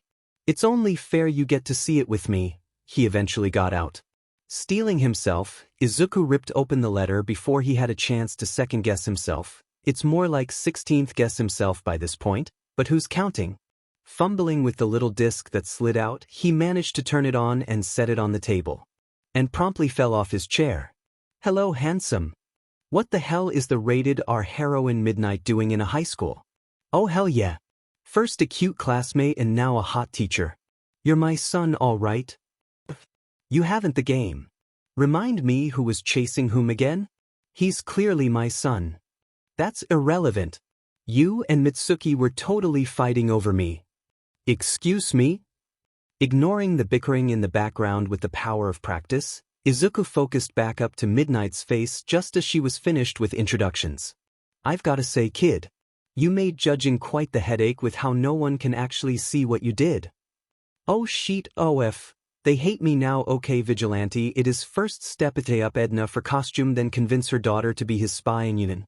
But never fear. Midnight interrupted his panicked inner ramblings with a shout and a crack of her whip. That's what we're here for. We'd be pretty lousy judges if we disqualify someone just because we can't see what they did. The ultra-high-speed cameras aren't there just to be cute, you know. Take a look. The screen changed to show multiple super slowed-down shots of Izuku flitting back and forth from surface to surface, windows to eyes, from sweaty skins to robotic optics. The camera then zoomed into his image on the surface, taking down robots using a combination of other robots' weaponries, other contestants' quirks, as well as his own skills and strength, making him relax just slightly as he realized that he was not in trouble. Your written exam score was also exemplary, landing you in the 99th percentile. Midnight went on, and due to being a pre-recorded hologram, completely ignoring the way the three Midoriya's mouths were hanging open in surprise. I've always had a thing for smart boys, but your performances in the practical is such a major turn-on. Who the f signed off on this? Nennick guys, stop laughing. It's not funny. With the score of 69, you came in a very nice second. Nice. It's not first place like he'd hoped, but whatev. But wait, there's more. There's more? What kind of heroes would we be if we ignored this absolutely shining example of wit and heroism? Midnight shouted at the same time the camera switched back to that stunt he had pulled at the end. Hell yeah. That looks even better on camera in slow motion. Wonder if they can send me a copy. That crazy maneuver, combined with your rescues throughout the entire exam, here the screen pulled up various footage of him pulling other contestants out of the way of danger and directing the robot's ambush attacks away from oblivious contestants, earned you a full 60 rescue points, placing you first overall. Eat sheet, Katsuki. The screen switched back to show Midnight with an annoyed look on her face. I tried to convince the judges to round it up to another nice round 69, but no luck. Sorry, kid. Dim N. Tell you what. Due to your performance at the start, Izuku made no attempt to hide his wicked smirk that resulted from the footage of how he had trolled the glasses guy at the start. Nizu and I are very interested in you. Come find us once school starts and we can arrange some. At this her voice dropped to a very low, very stuck purr that made his dad wolf whistle, his mom to snicker, and him to feel like he should call an adult extra lessons. A responsible adult. Midnight then straightened, voice switching back to cheerful professionalism and striking a heroic pose. UA Academy proudly accepts you to our hero. Of course, Midoriya Izuku, welcome to your hero academia. The hologram turned off at the same time Izuku was pulled into a spine-breaking hug by his mom. Oh my baby! I'm so proud of you. I've never doubted you for a minute. You're brilliant, just like your dad. She almost babbled out through the tears. On the tablet screen, his dad snorted, whether in disagreement or due to bawling his eyes out, nobody cared enough to find out. Oh please! That deviousness and noble soul can only come from you, dear. Oh Izuku, just imagine the stuff we can cram in your costume. I have to brag to Edna. Let's see her daughter do better than first freaking place. A ding from his phone made Izuku notice that he had just gotten a new message from Uraraka. Oh, I passed. Grinning with happiness for his new friend, he texted a reply. Me, so did I. First place baby. W.O. He came out of their frantic back and forth congratulating to catch the tail end of his parents' conversation. No, he's definitely your son with those eyes. Those big, soul-piercing eyes that sparkle when you're plotting someone's murder. Come on, he's obviously your son with that hair. That fluffy hair that I just love running my hand though. Okay, they made it weird. Izuku knew where this was going. Time to go. Yaoyorozu Momo considered herself quite a privileged girl. Having a quirk so powerful and so versatile like creation, she'd already won the lottery in a society centered around whether you can do cool things with your superpower. The fact that she had been born into a loving family wealthy and influential enough to provide her with all the materials needed to research and train both creation and herself only reaffirmed the fact that she had been born incredibly lucky. She considered herself even more lucky that both her parents were fully supportive when she proclaimed her desire to follow her dreams instead of taking over the family business. One of the greatest heroes from the early days of Quirk emergence, when asked about his motivation to be a hero, had said, "With great power comes great responsibility," and Yaoyorozu Momo had been bestowed with a great power indeed. It was therefore her responsibility to use it for good, to help those less unfortunate and powerless to save themselves. With that in mind, she felt she had done a pretty good job arriving at the first step, UA Academy Heroics course. 14 years of constant studying, training, and pushing her quirk to the limits, and then some had resulted in a recommendation into the most prestigious heroics program in the country, a feat only awarded to a maximum of 4 people out of dozens every year. The fact that if it was not for her family she wouldn't even have been considered to participate only fueled her determination to do well and do better. She had been only able to go this far thanks to their support. It was now up to her own efforts to prove that she deserved to be there. If what Todoroki Shuto, her fellow recommended student, had shown in the exam was any indication, Momo was in for some serious competition. While it's true that she had had to compete against a few elite dozens, the rest of her classmates had to compete against thousands of others from across the country. Momo was certain the other 18 in her class either possessed extremely powerful quirks or a high degree of skills in wielding their quirks, possibly both. She knew she couldn't act like some arrogant spoiled princess just because she had a powerful quirk, not when she hadn't seen the capabilities of her classmates. That said, she also knew that she was a fairly sheltered girl. Her wealthy upbringing, coupled with the Yaoyorozu family's wish for her to receive the best education possible, had resulted in her occasional bouts of messing up social interactions. That's why she was incredibly grateful for her newest friend, Aoyama Yumena, daughter of the world-famous hero costume designer Edna Mode. Okay, so she was a little odd, with her everything screaming, stereotypical old-blood princess.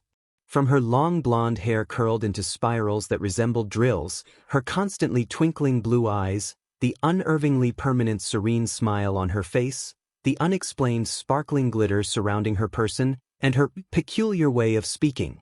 Despite her eccentricities, Momo was sure that she was a good person as one, she had managed to get into this prestigious academy, and two, with a single glance, this young lady was able to ascertain that Momo had no experience whatsoever in socializing with normal people her age and promptly swooped in to help. All throughout the day, the members of Class 1A of the Hero course had been busy with moving into their respective dorm rooms. Technically, as it was Friday, they had the whole weekend to do it and were therefore in no rush. That being the case, it appeared everyone wanted to get it over with to spend the rest of the weekend getting to know each other and settling into their new living space. A pink-skinned girl who introduced herself as Ashido Mina was the most enthusiastic about it of them all. After she arrived and got everything set up, Ashido had quickly proven herself as a social butterfly, flitting from one person to the next, introducing herself to her classmates and integrating into any groups as if she had been everyone's childhood friend all along. Trouble began when she found a kindred spirit in the incredibly perky invisible girl who introduced herself as Hagakure Toru. Momo had already been having trouble following along with Ashido's energy, her upbringing, which demands her to speak with dignity and class, warring with her desire to fit in and get along with her new friends, who was speaking in an incredibly excited casual tone which is highly frowned upon according to her etiquette lessons.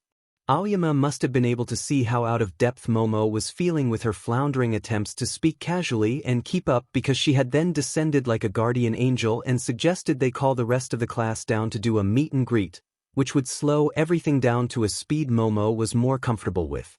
She had then dragged Momo off to look for two of the missing classmates, providing her with a chance to recenter herself, which led to both of them on their way up the stairs, two girls with similar upbringing but completely different levels of social skills, chatting about how difficult it was to change their way of speech around the common people.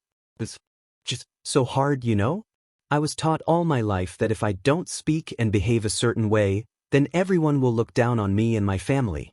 Now all of these capable people are doing the exact same thing that I was taught to avoid. I can't just change my entire demeanor on a whim. Momo exclaimed, frustration coloring her voice. In contrast, Aoyama remained perfectly calm. Momo wasn't sure if her face had changed at all from the unnerving smile she had had the whole morning, as if they were discussing the weather. I get it, mon chéri. That was another thing, she seemed to have a habit of speaking in French. Seeing as Edna Mode was Italian, her husband was Japanese, and the Mode family lived in America, Momo thought it was kind of odd. We are quite the same, you and I. Even though Maman was not the type to deal with the peasants, it was not fun growing up and having to act with poise and dignity so that I would not disgrace her legacy. Momo had to frown at that. I cannot imagine Lady Mode would care about such trivialities, from what I know of her. Her eyes twinkling and her glitter intensifying, Aoyama replied, first of all, lose the lady bit, mon chéri. The masses don't usually call people that, and Maman certainly does not care for such a pretentious honorific. Right, that was good to know. She had received enough weird looks for speaking so formally earlier already. Second of all, Aoyama continued, you are right, she doesn't in the slightest. However, as a young girl growing up in the shadow of such a powerful woman, hearing about her work every day, how many people she helped save with her work, I couldn't really help but be terrified of humiliating her. It didn't matter how much she said she didn't care. To me, all that mattered was that I had to behave in a way that lived up to this colossal pedestal that people put her on. No wonder why the two girls naturally gravitated towards each other. Kindred spirits naturally seek out those who share their suffering. Well, you seem to be doing all right for yourself now. Much better than me at least, Momo said with a smile. Aoyama's response was a quiet chuckle, her smile turning the slightest bit melancholic. Mon chéri, you wouldn't say that if you met me a year ago. I simply have more experience dealing with less roturiers. If it wasn't for that gentleman, I'd have been a lot worse than you. Oh my, how exciting! Can this be a hint of a forbidden romance? Like how Lady Moon learned to find joy in life after meeting the knight of commoner roots known as the Mad Lightning in the novel The Lady's Secret Nightly Passion that she absolutely had not read or had hidden in her room. She just had to know more. That gentleman? Momo probed in a very poor attempt to hide her excitement and curiosity. Aoyama simply agreed calmly before pointing ahead, that gentleman over there. Momo whipped her head around in a rather undignified manner to see her new friend pointing at a short green-haired boy standing in front of a door that she assumed led into his room. His lazy slouch, coupled with his casual t-shirt that said "T-shirt" on the front and khaki shorts, did absolutely nothing to invoke a knightly image. In fact, it seemed he was going out of his way to appear the exact opposite. Just like the Mad Lightning. How riveting! Oh hey Yumena. All settled in. Noticing the two girls, the boy lifted a hand for a lazy wave. I have indeed. However, I am now quite upset, mon chéri. Whipping out a folding hand fan from somewhere, Aoyama used it to point at the boy, voice raised and glitter sparkled at full force. I have repeatedly implored you to call me Yum, have I not? For I am the woman of my dreams. Yes, yes. You said that before, the boy interrupted with a roll of his eyes. Even the way he interrupted her is just like Lady Moon and the Mad Lightning's first meeting. Then why, pray tell, must you shun this honor? To call a girl by a shortened nickname is the dream of all hot-blooded teenage boys, is it not? I told you. If you want me to call you that, then call me Aizu. To quality, baby. How lewd! Aoyama exclaimed and recoiling her body away exaggeratedly, opening up her fan with a flourish and used it to cover her face, just like how Lady Moon reacted to the knight's casual commoner behavior. To make a girl address you so casually. A teenage boy's depravity truly knows no bounds. What's next once I concede Midoriya? Will you make me walk with you to class? Use your grubby paws to hold my hands in public? Momo had exactly zero idea if Aoyama was joking or not, but judging by the way the now-named Midoriya groaned in exasperation, that was not a one-time thing. Look, just who is this? What do you want? The boy looked so done that Momo kind of felt bad for him. This is our camarade de classe, Yaoyorozu Momo, Aoyama replied in turn, the fan and all traces of theatrics gone to the winds. And our other camarada de classe have graciously arranged a meet and greet, so to speak. We volunteered to get you down. Well, nice to meet you, Yaoyorozu. In a move so practiced Momo was convinced the previous back and forth was at least somewhat rehearsed, Midoriya proceeded to ignore Aoyama in favor of greeting her with a smile. Well, at least she knew that he was friendly. Then he turned to the other side of the hallway, and it was only then that Momo noticed another person there. It was a blonde boy with red eyes whose body language reminded her of the standoff scenes in those old cowboy movies that her father loved to watch. His arms were tense and curled as if ready to bring up to defend against any surprise attack while his hands were loose at his sides, palms forward, ready for offense. An emitter quirk requiring the use of his hands, perhaps? You heard them Kaken. Wanna go? Midoriya asked the now-named Kaken, voice tinged with amusement. Kaken's answer was an animalistic growl. How uncivilized. Oh well, I tried. Midoriya turned to face the two girls and sighed resignedly, apparently having given up. Not to worry. I'll do his introductions for him. I know all of his likes, dislikes, and hobbies. Kaken twitched violently at that. How curious. He can stay in his room if he wants. Alone. By himself. With no witnesses to anything that can happen in. Oh hell no. Out of my way. Momo was badly startled by the boy's outburst before having to hastily get out of the way as he stomped past them downstairs. How uncouth. Despite her wish to get along with her classmates, Momo had to turn up her nose at the vulgar display of barbarism. Midoriya only chuckled in response. He'll get around. I'll make sure of it. What is this feeling of pity for Kaken in Momo's heart? How curious. After you, ladies. As the trio made their way downstairs, Momo could only wonder if all her classmates were this eccentric, and if she would be able to handle them. UA Academy had an extensive dorm system offered to every one of its students for no fees. In every best high school list, this dorm system was always quoted as one of the reasons why the academy remained at the top. Every course had its own area in which their dorms were situated. In each course, every class had their own building for them to use in their 3 years of schooling, with every new class moving into the building of the graduating class. In each building there are a total of 32 rooms, distributed on the 4 upper floors, split evenly down the middle according to gender. Each room was furnished with all the daily necessities, like a bed, a walk-in closet, a toilet-bathroom combo, and, most importantly, air conditioning. The first floor was designated as a common area with a living room, a kitchen with a fully stocked refrigerator, and a TV. Now, because each class only had 20 students in total, that might seem excessive. However, a past principal had announced that, since they were dealing with hormonal teenagers with diverse and dangerous superpowers that required a wide range of resources to use, it was better to be found excessive than wanting. He had then ordered an expansion to all the dorms, a refurbishment of all dorm rooms, along with more buildings just to be safe. Coincidentally, that was the year that Cementos was hired. It was also the year he was, coincidentally, able to buy a house for his parents, paid in full. His contract packet was also, coincidentally, much thicker than his colleagues. Of course, all of those events were simply coincidences. In the building designated for that year's Class 1A, Hero course, all of its 20 students were assembled in a rough circle around the coffee table in the common room. A girl who was pink from her skin to her hair with black sclerae and horns jutting out of her hair grinned before jumping up and down excitedly, nearly vibrating in place. "Oh, I'm so looking forward to this. We're going to be classmates for the next 3 years and then eventually co-workers. Isn't it exciting?" she nearly screamed, making a few people inch away from the overwhelming positivity. "Since we'll be essentially living together for the next 3 years, we thought it was a bonny day to set this up." A blonde-haired, blue-eyed girl sitting a few seats away from the pink girl spoke up calmly. Her face remained fixed in an unnervingly permanent serene smile.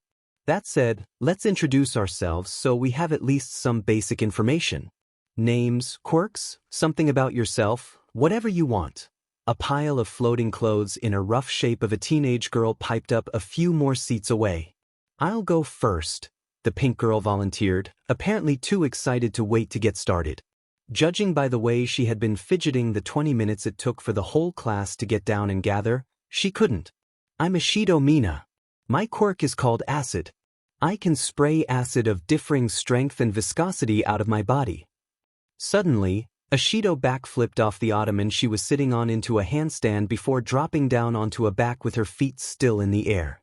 She then proceeded to spin on her back, into a shoulder spin, into a windmill, before her feet touched the ground and she stood straight up again, striking a pose with arms crossed. "And I breakdance," she exclaimed to thunderous applause, making her preen at the attention. She had worked her butt off for those moves. They'd better impress people.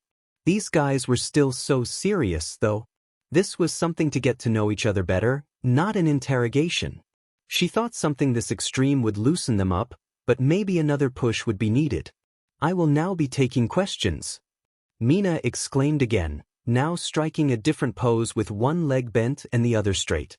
Her arms were still crossed, but now one hand was pointing a finger at the gathered class. Hopefully there wouldn't be any weirdos asking why she looked like a demon. "Is your pink skin the result of your quirk changing its pH level, or are you just born with it?" the shorty with the fluffy green hair asked. "Fluffy hair gang." "Yay." Hand raised as if he was in class. Mina grinned in response. "A nerd. She could work with this." "No idea," she answered, still grinning. She had been pink for as long as she could remember. What does it matter why? It wasn't like knowing would make her quirk less effective. The guy had apparently thought differently because it looked like he wanted to ask more questions before settling for a promise to do some testing later. Well, now she was also curious. "I practice some martial arts and like training. My quirk is called tail," Mashareo Ojiro said, gesturing at the thick, muscular tail originated from his back. "Can you grow more tails then?" a tall boy asked, folding the top 2 of his 6 arms. "No. That's it. Just the one. Sorry to disappoint." The 6-armed boy shrugged at the same time a red-headed boy piped up, "We should definitely practice sparring together, dude." A few sessions and a few dozen bruises later, he would come to regret that decision. "What about the second tail at your front? Is it ek?" A slapping sound interrupted a short girl with a row of purple ball along each sides of her head, forming twin pigtails. "Is your hair naturally that spiky? Or is that a result of your quirk?" Ribbit. "Neither." Kirishima Ijiro grinned, showing off his shark-like teeth. "I use hair gel." "Mondu," a blonde, curly-haired girl whispered in awe. "How much did you use?" "A whole bottle per day." "Surprisingly, not that much. Medusa's Inhuman series doesn't need much for my whole head, and it holds pretty well." The talk then got sidetracked into a talk of cosmetics and products available that was suitable for heroes in training. Due to my quirk, I am pretty sensitive to cold weather, ribbit. Please don't mess with the AC of the common room or I'll go into hibernation and might not wake up again, ribbit. Aizawa droned with a blank face, eyes wide and unblinking. Noted. Frogs are scary. And please call me Tsu, ribbit, she finished with a smile. Frogs are cute. I can shoot electricity from my body. However, I can't control the direction. If I overuse it, I get dumb for a little bit. Whoa. What do you mean by that? Is your quirk giving you brain damage? Do you realize we'll most likely be overusing it for training? Kaminari Denka blinked in confusion at being interrupted. However, the blonde girl quickly attempted to laugh it off when she saw the worried looks that the rest of the class were giving her. Relax, guys. We did scans and everything. The electrical signal in my brain just gets scrambled a bit. There's no permanent damage. It didn't work. Regardless, you should still see the school's quirk counselor to see if you can avoid that. You do not want to end up a liability out in the field, a tall, black-haired girl spoke up authoritatively, making Denka wince. Don't I get a say in this? 19 negative answers told her how heartwarmingly annoying good people could be. I'm Uraraka Ochako. My quirk is called zero gravity. If I touch something with all 5 of these finger pads, she proceeded to show everyone her fingers before touching the ottoman she was sitting on and making it float, then I can remove gravity's effects on it. The kids proceeded to play volleyball with the ottoman before a close call with the very expensive-looking TV that UA provided brought it to an end. And another thing. Ever since James Darrell went solo, Shrines of the Demed lost its path. How dare you suggest that the mass-produced Peppy Poppy sellout dog sheet they produce these days can be called what? Jiro Kyoka was broken out of her rant by another girl with the raven head. She also distantly noted the girl wore a lot of gothic accessories. Fellow follower of the true faith, while I empathize with your passion for the true Messiah, it has been 15 minutes and we would all like a turn. Her incredibly deep, raspy voice distracted Jiro enough to realize that she had indeed been ranting for a while and had scared the shit out of the guy with the weird elbows who had spoken of heresy so casually. Taking a deep breath, Jiro sat down and apologized for wasting time. Not for correcting the heathen. Now, I believe main tenants say Montour. Oui. A blonde girl spoke up next, standing up and snapping open a hand fan that appeared from out of nowhere, pointing at the heavens. A spotlight shone on her from somewhere. The ceiling lights sure as heck weren't above her, which was definitely concerning if it wasn't her quirk. Following that, glitter started falling from the ceiling, the light from the mysterious spotlight reflecting off it and causing it to sparkle in the air, nearly blinding those close to her. While the rest of the class stared in absolute bafflement on what in the absolute flying F was happening, music started playing from the background, complete with voices of backup singers. Je suis Aoyama Yumena. However, you may call me Yum. Aoyama exclaimed as the music approached the crescendo, looking like a musical cartoon villainess in her introduction song. Because I am the woman of your dreams, mon chéris. She finished with a wink, the music reaching the climax at the same time, a piece of glitter falling and reflecting light just right that reminded everyone of the end of a magical girl transformation scene. The rest of the class could do nothing but stare, speechless at the over-the-top introduction.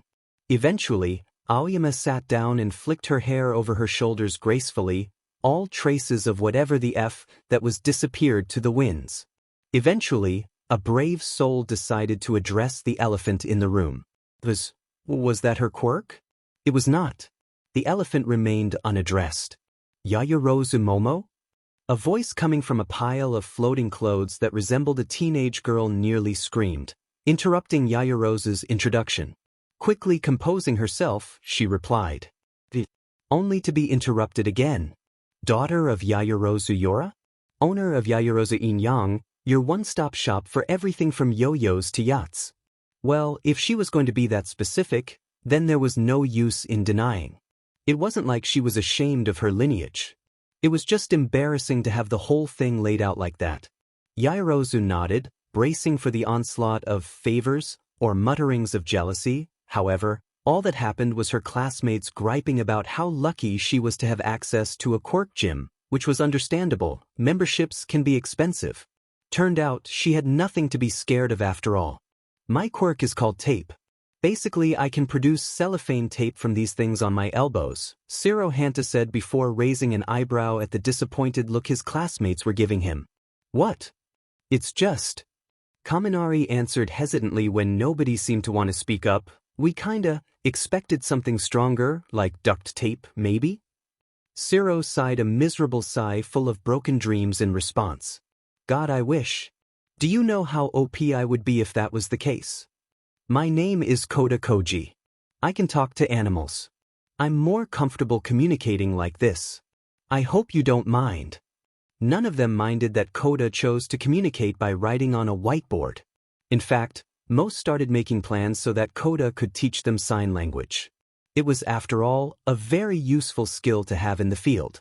They didn't have time that day to learn much, but Koda was scandalized that some of them already knew how to sign F off in American, Japanese, French, and Italian, specifically the Naples-style sign languages. How in the world did you get to have such a cool quirk name like Man in the Mirror? Well, the more observant students noticed Midoriya gave a glance to the side, too quickly to tell where exactly. It helps that I only found out what it does about a year ago. I'd like to think my naming sense now is much better than it was when I was 4. So you only had a year to practice and you still passed? Kirishima asked and was moved to tears by the answering nod. So manly.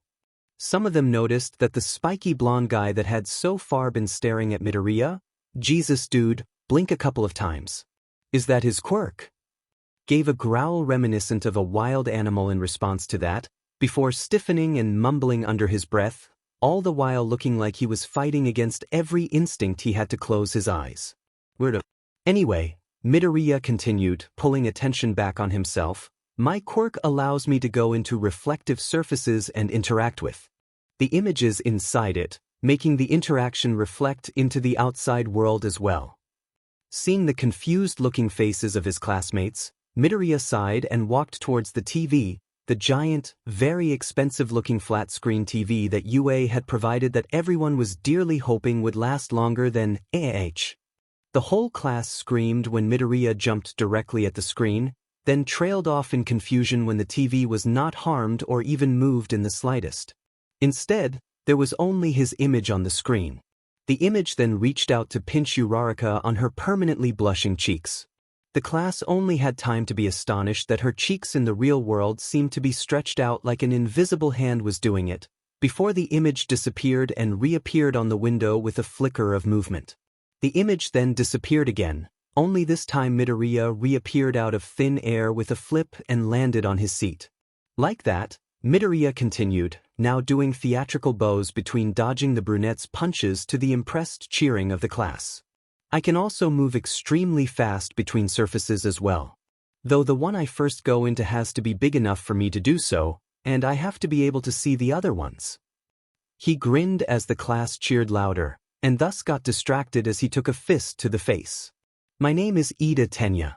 My quirk, engines, gives me engines in my legs and allows me to go faster. Ida introduced himself with the same tone and mannerism of a robot during its prototype run.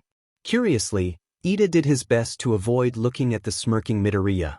You know, Midoriya interrupted, leaning forward a little bit, making Ida lean back in response, still refusing to look back. You look really familiar.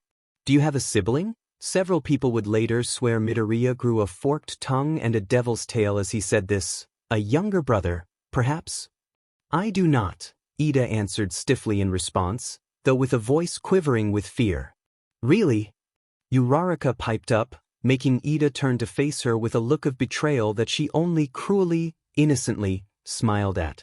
Because I distinctly remember someone calling you Big Bro at the practicals. I do seem to remember that. Now it was Yum's turn to speak up, bringing the fan up to cover the lower half of her face and crossing her legs, looking like a perfect image of a noble lady looking at a bug. I also remember you shouting at that someone, making them cry, monsieur. As the latest bit of drama seemed to unfold, The class had somehow prepared a tub of popcorn and was sharing it while watching the three T's and mock Ida. After a few more minutes, Ida abruptly stood up as the three pairs of eyes started getting wet with unshed crocodile tears. Very well. I was hoping to talk to you in private later, but I suppose now is as good a time as any, he bellowed before turning to face Midoriya and did a 90-degree bow.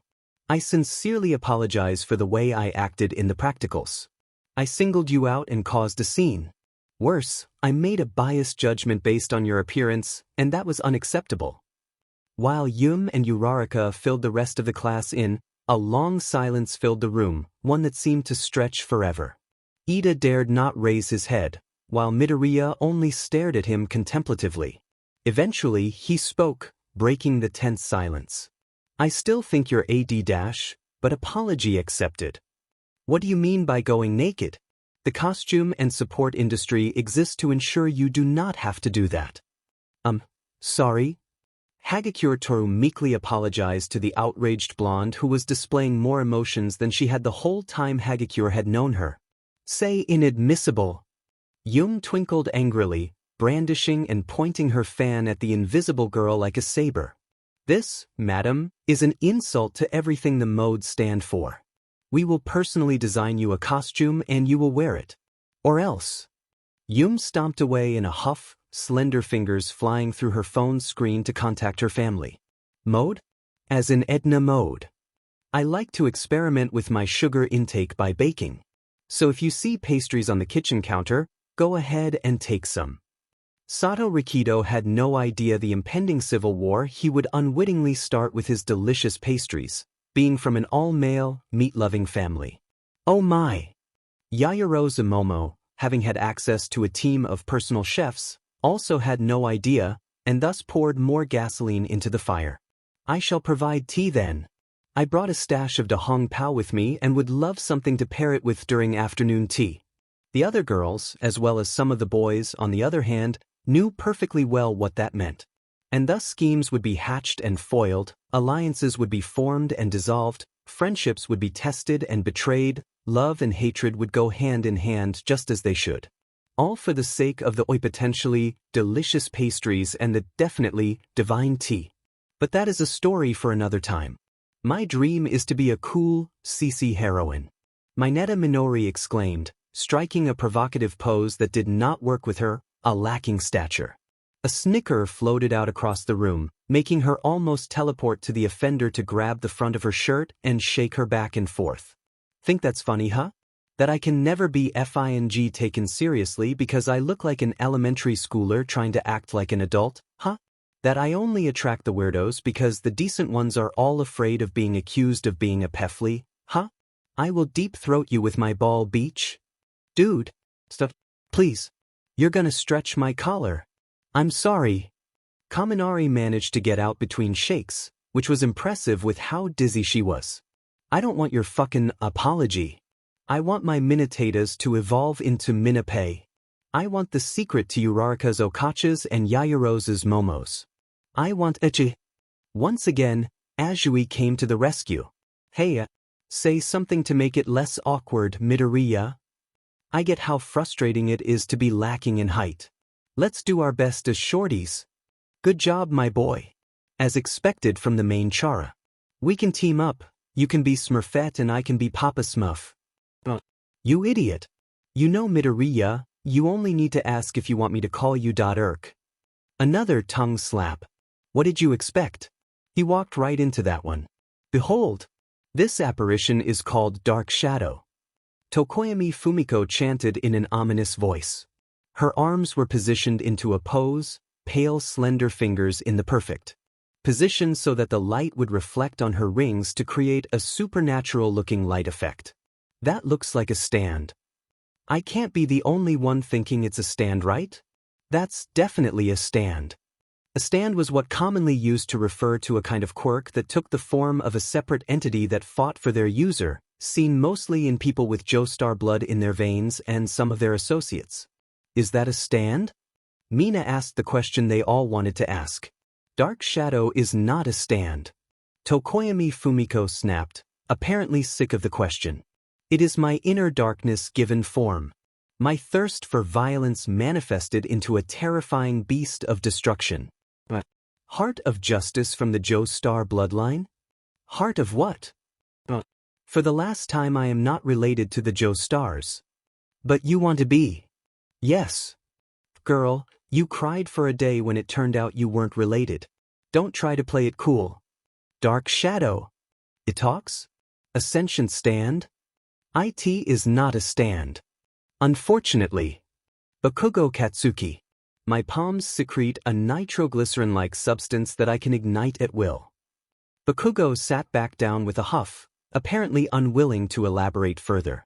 He likes classical music, Midoriya spoke up with a smile, making everyone, including Bakugo himself, snap their eyes to him. Especially ones from the late 1980s. Weird choice, I know, but at this he smirked directly at the blonde, who had now adopted a look of horror upon realizing what would happen next. He is never gonna give that up, I'm afraid. The message was loud and clear, play nice or regret it later.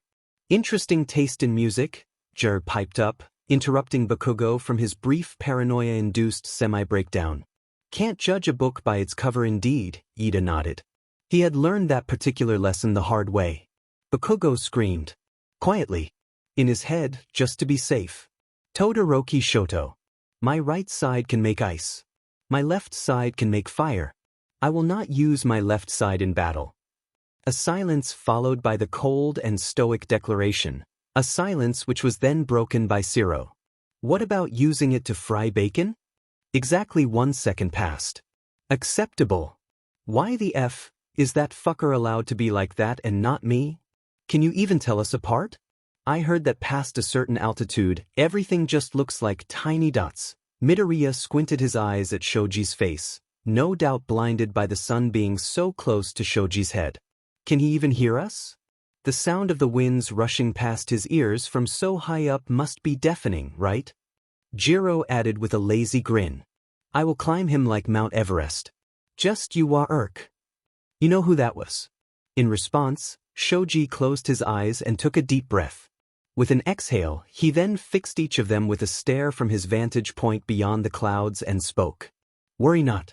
My quirk gives me excellent sensory abilities. I can see and hear microorganisms just fine. A moment passed, before the kids exploded into cheers. Get over here, Todoroki. Someone needs ice for that burn. The boy with the two-toned hair dutifully produced a chunk of ice. You walked right into that one, dude. Rikido chortled at the midgets as he high-fived Shoji.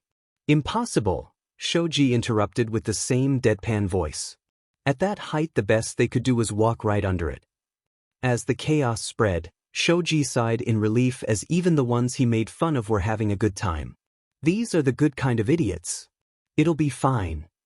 As order was gradually restored, it was then suggested that they play a game to acquaint themselves with each other as a team-building exercise.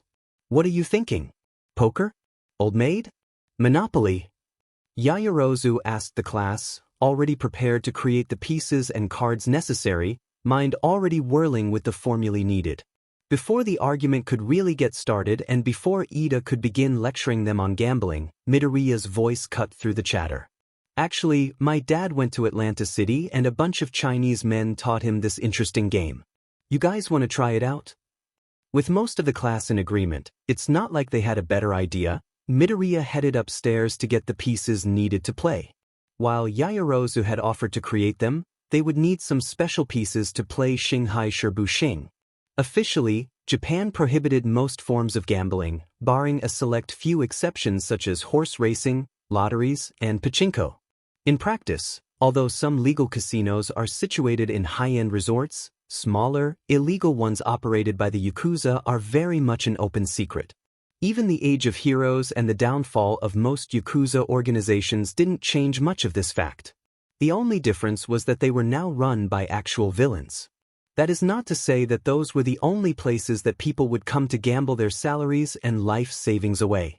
After all, what happened behind closed doors in gatherings of friends, just hanging out was nobody's business. One such gathering was taking place in an extravagant den of greed and degeneracy known as the dorm of Class 1A of UA Academy, Hero Course. In the common room, a tournament was taking place, in which all 20 of the teens attending the class had bloodied their teeth and stained their souls, made new friends and allies one moment only to betray them the very next. Out of 20 combatants, only 4 remained, standing at the top of the pile of corpses that had once been their classmates to prove that they had the smarts, the skills, the cunning, and, most importantly, the ruthlessness needed to be the champion that stood at the top. Go fish! Bakugo exclaimed with manic excitement, grabbing the discarded domino tile to add to his hand after winning the rock-paper-scissors. Not so fast. Yaoyorozu responded with equal enthusiasm, interrupting Bakugo's move. I activate my trap card. Uno reverse. As the two stood up to exchange seats, Bakugo very reluctantly and loudly doing so, Midoriya narrowed his eyes at Tsu's wide, unblinking ones. The girl had just called Richi earlier, which resulted in her discarding the domino tile that Bakugo had taken and was now in Yaoyorozu's hand. Now, the million-dollar question was that a bluff? Or did Tsu really have a winning hand? I raise. Midoriya decided to call her bluff, adding more chips, graciously provided by Yaoyorozu with her quirk, and thus were worth nothing, to the table. The frog girl's answering croak was tinted with cruel amusement. How brave of you, Midoriya, ribbit. Foolish, but brave, ribbit, Tsu intoned in an ominous voice, preparing to cast the 7-sided dice in response to Midoriya's move. Frogs are scary. On the sidelines, Kirishima, the very first casualty, leaned over to whisper to Ojiro, who had made it to round 3 but was eliminated when Hagakure tricked him into an alliance and then promptly backstabbed him before immediately rolling a nat 1 and getting eliminated herself. What's happening? Is she winning? At the table, Midoriya was reluctantly spinning the wheel of misfortune after Tsu rolled a 5, which apparently was bad. Frankly, I don't know if they're still even playing. The brightest of smiles conceals the darkest of hearts, Tokoyami muttered despondently in the corner. The goth girl was still sulking after getting into the semifinals only to fall for Uraraka's bubbly, naive, bumpkin girl act and lost everything. Uraraka had learned from the best. In another corner, Mineta was still sleeping peacefully. The diminutive girl had, loudly, suggested that all the girls play in bunny suits and the boys play topless except for shirt collars, cuffs, and ties. Zero had planned to just tape her up to shut her up. However, after she started hyperventilating at the thought of being tied up and even suggesting positions and knots, Tsu had decided to knock her out and be done with it. At the table, Bakugo had just missed the bullseye for the dart throw, which apparently was bad, judging by the way the blonde was describing what he would do to the person who invented darts. Monsieur Bakugo is in trouble, Aoyama narrated, deflecting the plebeian's skeptical gazes in her direction with her glitter. Is that her quirk? Nope.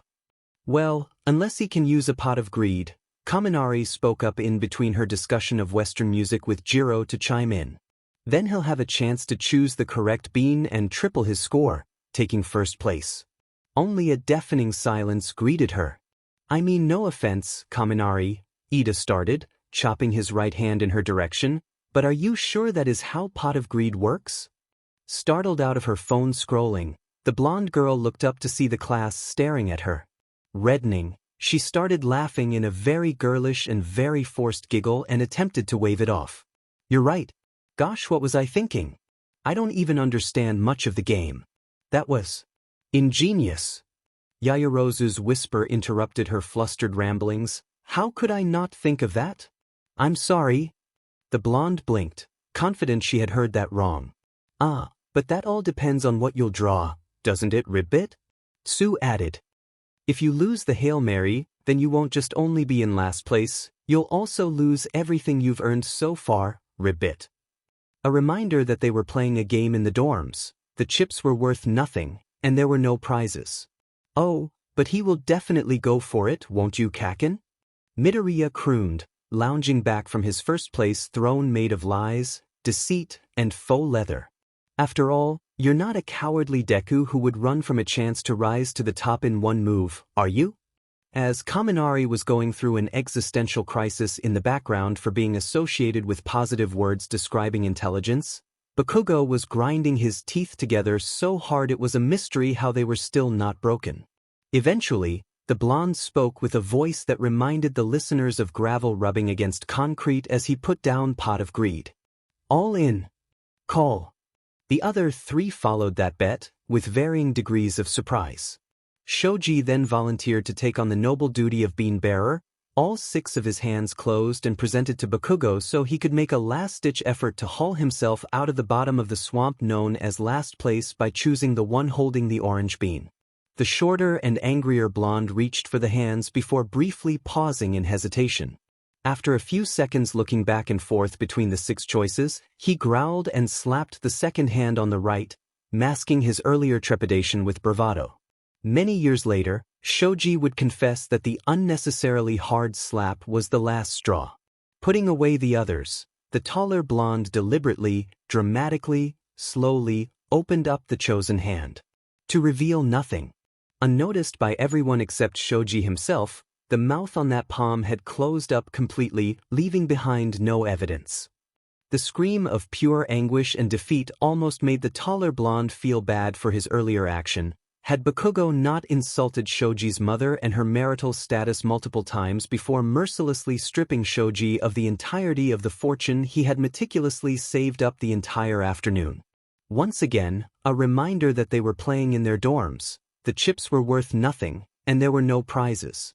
Various sounds of cackling, laughing, crowing, insults, teasing, mocking, and others to the same effect soon started and drowned out Bakugo's scream, until Midoriya started doing some bizarre dance and music started from somewhere. Vocal percussion on a whole nother level coming from my mind. Ashido, ever the dancer and riding high on emotion, started dancing along because it looked fun. Vocal percussion on a whole nother level coming from my mind. Aoyama and Uraraka joined in right after, their movements practiced and in sync with the other 2 as if choreographed. We're golden wind. Kono mi amarari mararari maramaro.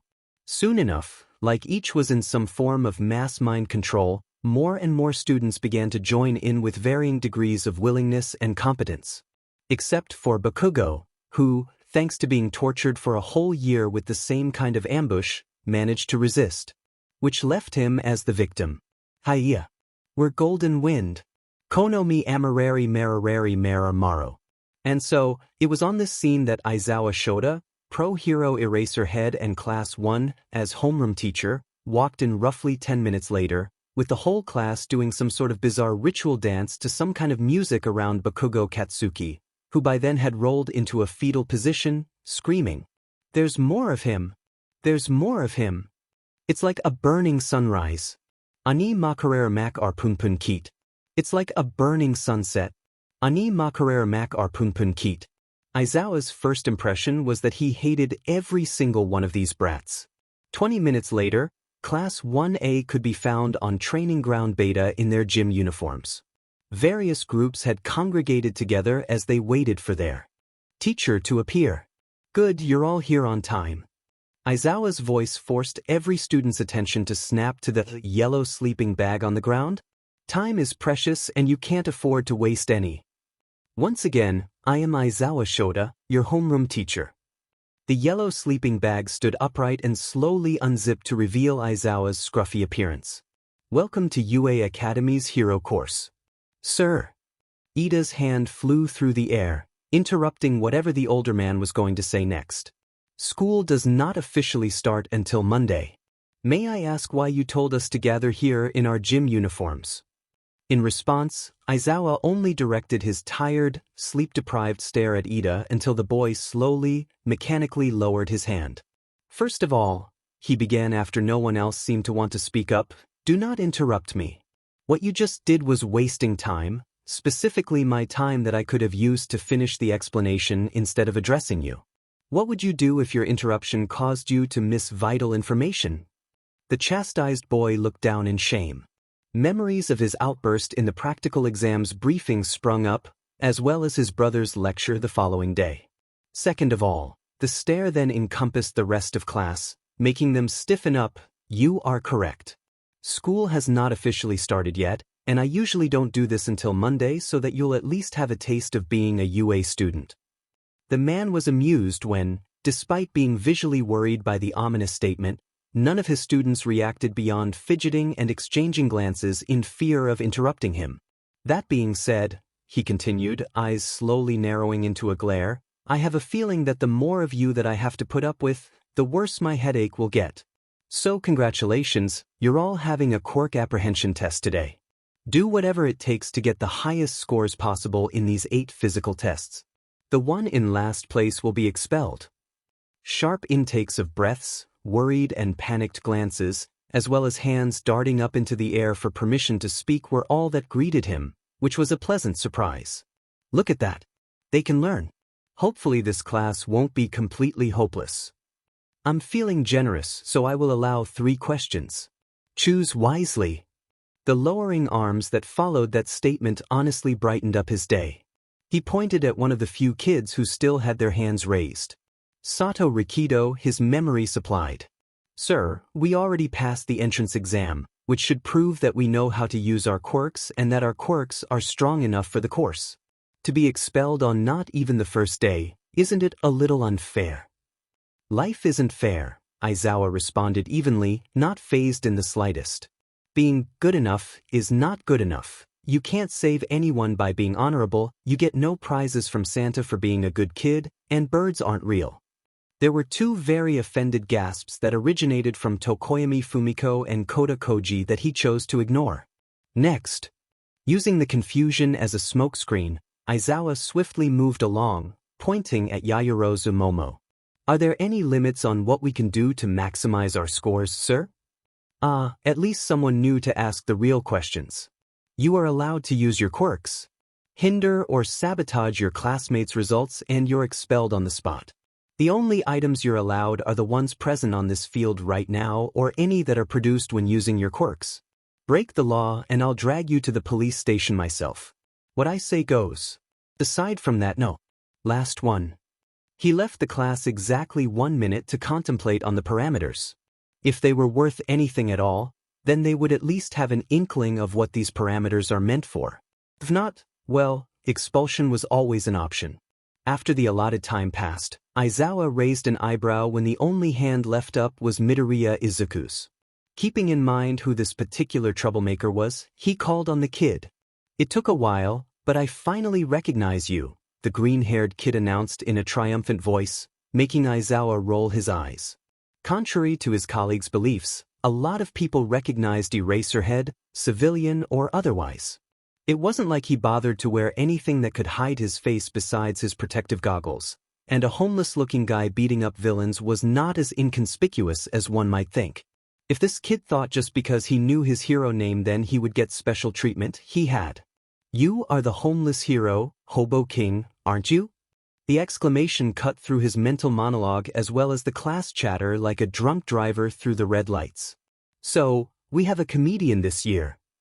Aizawa directed his gaze, which was now slowly narrowing into a glare that had put the fear of God into countless villains, at the brat, only to falter when he saw the starry fanboy look that he was more accustomed to seeing directed at Hisashi.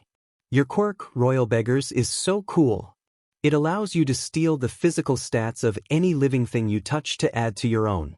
Granted, it's a temporary effect, but you become an absolute monster the more people you fight, and the way you use your quirk is so creative that Yugavesameni adescent. This is bad. This is very, very bad. The starry fanboy look had slowly transitioned into the fanatic obsession that Aizawa usually saw on the news whenever All Might himself was involved. How had the big blonde oaf handled this? How in the hell was Aizawa supposed to handle this? He became an underground hero specifically to avoid this scenario from happening. A quick glance at the side revealed that the rest of the idiots were getting pulled in with the ridiculousness simply due to the sheer aura of positive enthusiasm the green hellspawn was projecting. Anthanther ruist the invasion of Tundergrounder sant the fight with multiple Manandaventh. Good God, had he been listing off the feats of this Hobo King guy this entire time? Did this kid breathe at all? And those were legitimate villain attacks in the past that were mysteriously resolved. Could this kid be serious? And ni just twanta sai thati warrior hugainspiration form and can I please have an autograph? The excitable child finally, mercifully finished with his ramblings, leaving Aizawa in an unfortunate position of standing in front of roughly 20 adolescent gazes of admiration staring at him and thinking he was the celebrity known as the homeless hero, Hobo King. Okay, deep breaths. Eraserhead, remember your investigation training. Go over the facts. What do you know?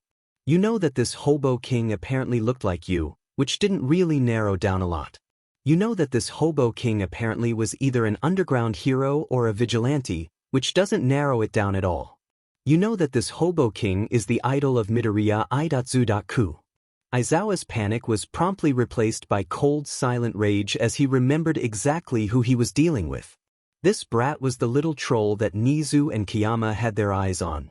The little sheet must have figured the jig was up, because the sparkles in his eyes were slowly replaced with tears of laughter and his excited innocent smile was replaced by a devious smirk accompanied by a belly laugh. The change was not abrupt, but considering it was so jarring to see someone's demeanor change so drastically, the class did not even know how to react. Your face. Holy shit, you should have seen your face, the green gremlin gasped out between laughs, making Aizawa glare even harder. Some of the class had by now caught on and were either frowning or face-palming. Good, be afraid. You done? Aizawa eventually grounded out after a solid 30 seconds of laughing. Almost, yeah, a few more of ta. I'm nearly done, the hem, few. Okay, I'm done.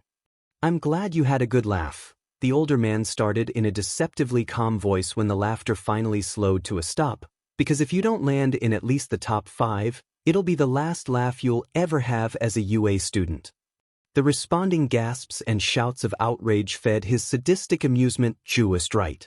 However, what was shaping up to be Aizawa's bane of existence only blinked while still smiling. Bring it. In Izuku's humble opinion, he was doing pretty well. He had scored good results in the first 2 tests, despite Aizawa's gaze trying to drill a hole in the back of his head. His hard-earned flexibility, gained through the many painful hours of hitting the hard mats in his acrobatics classes in order to land into the correct surface needed to activate his quirk, netted him a very nice 3rd place in the seated toe touch. He lagged behind a little bit in the sit-ups, as while he was in shape from hero training, some of his classmates were a lot more athletic than he was.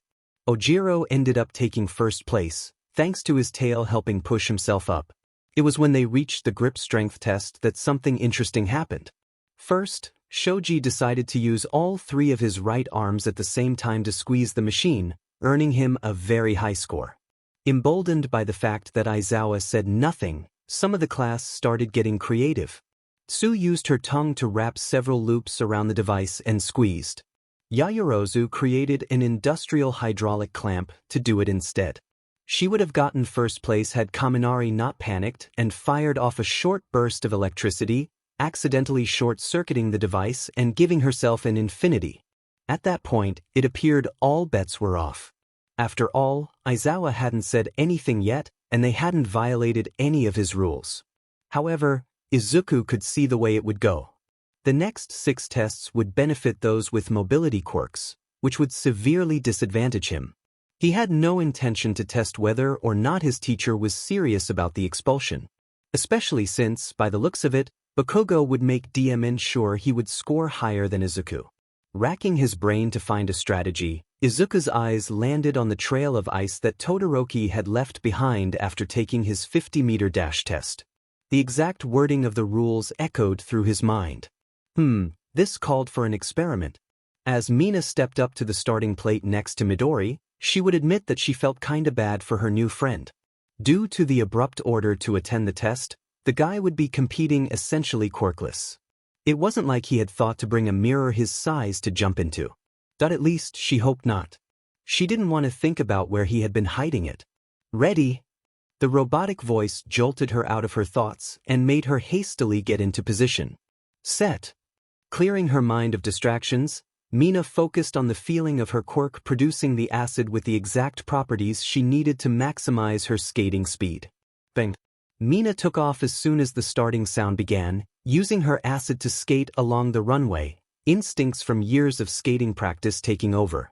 No signs of Midori, but she didn't have time to worry about. The dude just appeared out of nowhere at the finish line. What the hell? She was interrupted from asking any questions by Aizawa's gravelly voice.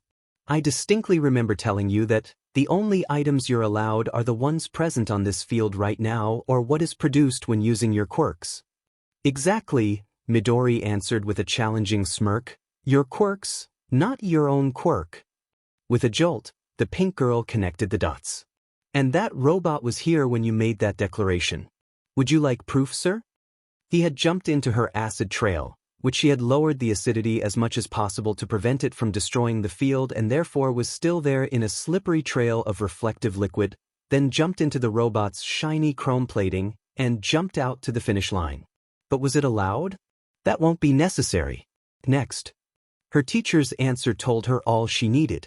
Midori, you magnificent BSTRD. The experiment was a success. The others had also become bolder with the loophole abuses and Izuku was so proud.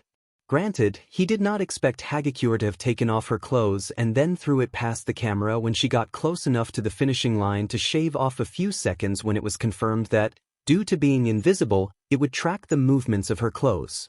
However, the way that Ochako and Tokoyami had worked together had given him an idea. The brunette had clung to the Raven Girl and removed both of their gravity. The other had then used Dark Shadow to drag them both to the finish line, resulting in a better score for both than if they had done it separately. Aizawa still hadn't said anything. Next experiment. Momo was doing splendidly, she felt. The items she had created had not consumed too much of her lipid stock and were not too complicated that she couldn't remember the formulae without assistance. This had allowed her to gain a fairly consistently high rank and score across all the tests so far and she was fairly confident in her chances. She did feel bad for some of the others though. Even though she was absolutely inspired by the creativity being shown in Quirk application, she couldn't quite help but notice that no matter how creative her classmates were, some walls could not be climbed over with just strategies and determination. Hagakure's quirk couldn't help her be faster or stronger. The only thing Kaminari could do was shoot out electricity. Sato couldn't activate his quirk at all due to having no sugar and had to rely on his natural physical abilities. Unlike her, who could create anything she needed out of her own body, her friends had to struggle to claw their way up the ladder. She supposed that guilt was why, when Midoriya asked her to create a mirror for some experiments, she so easily complied. If her helping can lead to him discovering some new application of his quirk, then she would be happy. Besides, it wasn't like Midoriya would bring it into use he just brought the mirror into use in the standing long jump. Momo stared dumbfounded as her new, possibly soon-to-be expelled, friend propped up the mirror at an angle, contorted his way into its surface, shot himself out of it, and cleared the sandbox. Surely it couldn't be allowed, right? It was not against the rules because he had made use of Ishido's acid before, but Mr. Aizawa just called for the next students. Apparently Yue was a lot more free-spirited than she thought. Izuku really needed to talk to the others about Yaoyorozu. He had nothing against the girl, of course. She was a sweet girl, very smart, very helpful. However, she had the tendency to feel guilty whenever others were having a harder time than she was and became extremely easy to manipulate. They had to nip this in the bud before she got scammed by some scumbag taking advantage of her kindness. Anyway, another successful experiment. Some of the others even took his cue. Sato asked Yaoyorozu for some sugar, which meant Izuku won the bet on whether he needed actual sugar or if it was code for cane. Shiro asked Mineta for some of her ball to act as a weight for his tape so he could throw it farther and yank himself farther when he jumped. It spoke of how seriously they took Aizawa's threat that Mineta hadn't made one lewd comment this whole time. Izuku was actually proud that, despite the imminent threat of expulsion, his class were still willing to help each other. The robotic beep, marking the end of his turn to do the repeated side step, jarred him out of his contemplation. The mirror he had asked Yaoyorozu for earlier could split into two, and he had set them up so that he could jump back and forth between them. Unless any of his classmates could go above light speed, Izuku was pretty sure he got first place. Now, time for another experiment. He had been itching to test this. Contrary to what his scowl and apathetic body language might suggest, Aizawa was actually pretty proud of this year's batch. A lot of the kids with less than helpful quirks in physical tests like these were able to perceive the true nature of the restrictions he had given them, which was to find the loopholes and exploit them to gain the best possible results. Granted, he hadn't expected them to assist each other, but that was better than he could have hoped. Perhaps that weird ritual dance was meant to be some sort of team bonding exercise? He didn't know and didn't want to know. A lot of the others hadn't perceived it yet, either because of simple ignorance or rigid thinking.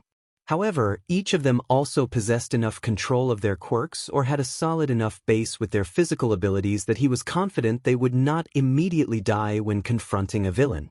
Other problems, such as Todoroki's refusal to use the fire side of his quirk, Bakugo's aggressiveness, or Ida's rigid adherence to the rules, could be fixed in the next 3 years, as long as they could live long enough to do so.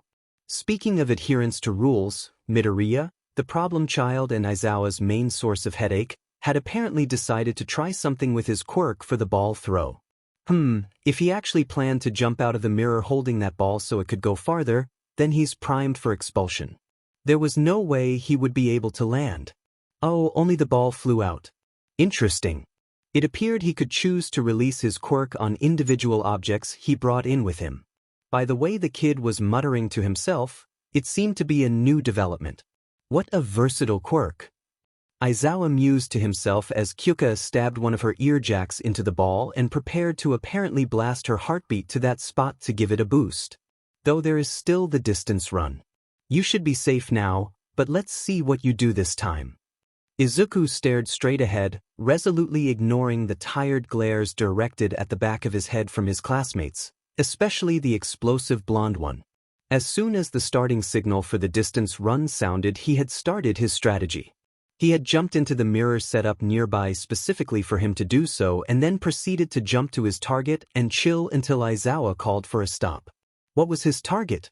Yaoyorozu's moped's rims. Yes, a moped. The girl had created a FING electrical moped to run the course, complete with a helmet. He simply took advantage of the bullshit by utilizing his own bullshit. Bullsheption. Anyway, Aizawa had definitely seen him do that and still allowed it, despite his classmates' loud protests. Hence the glaring. It's a waste of time to announce it one by one, so here's the results. The older man's voice reminded everyone of what was at stake. The last one would go home before the semester even started. Aizawa's phone then projected a hologram upwards, showing the score. Izuku was shown in 4th place, making him sigh in relief and a bit of amusement when he noticed that Katsuki was in 5th place.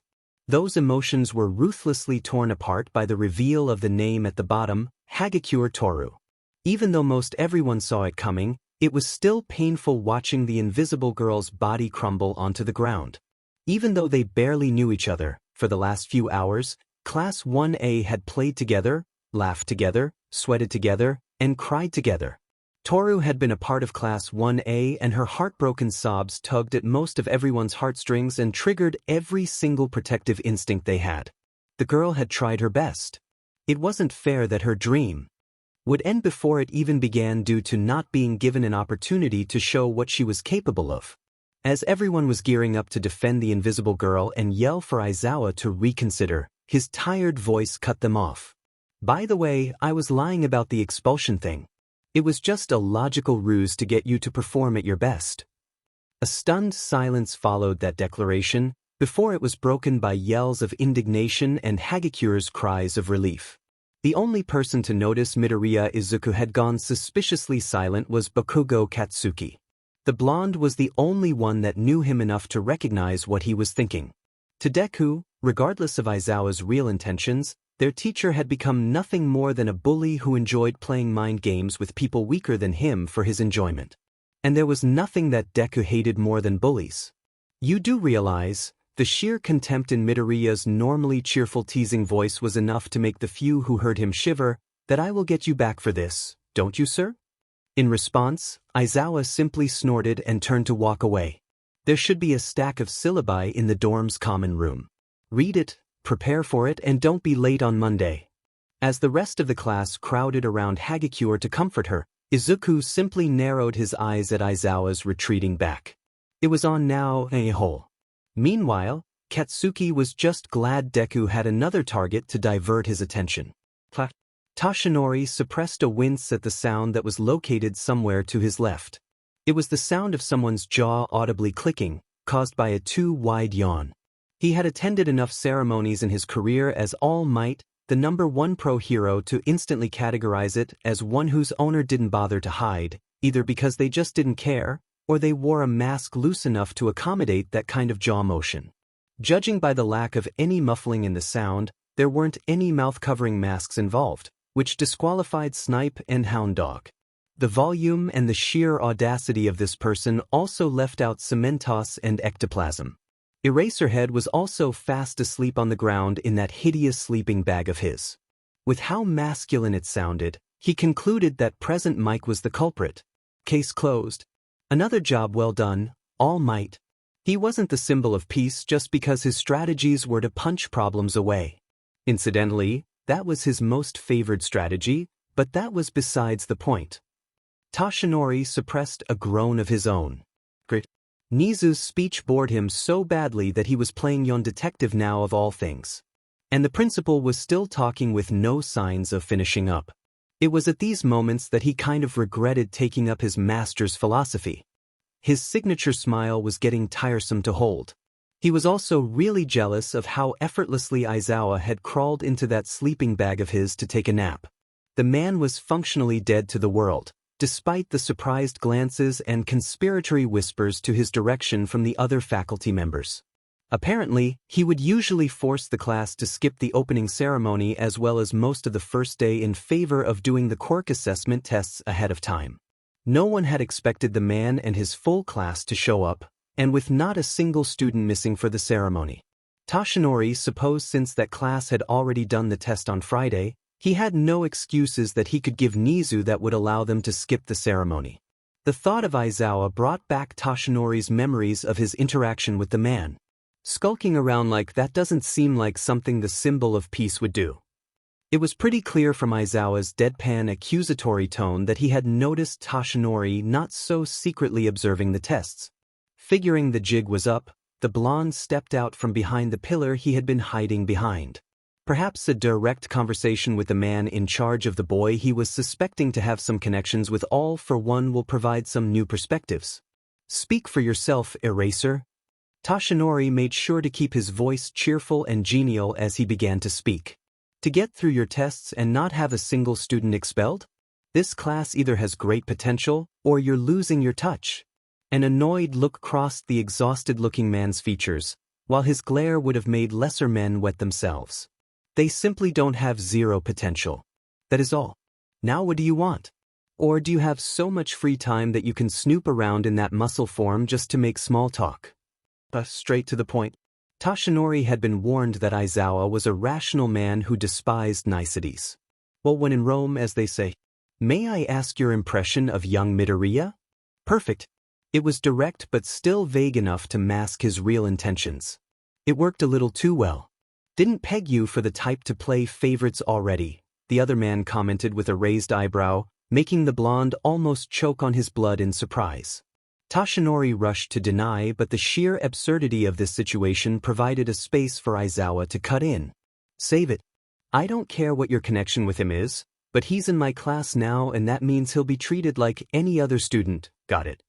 Seemingly satisfied with the silence his taller colleague gave, Aizawa continued.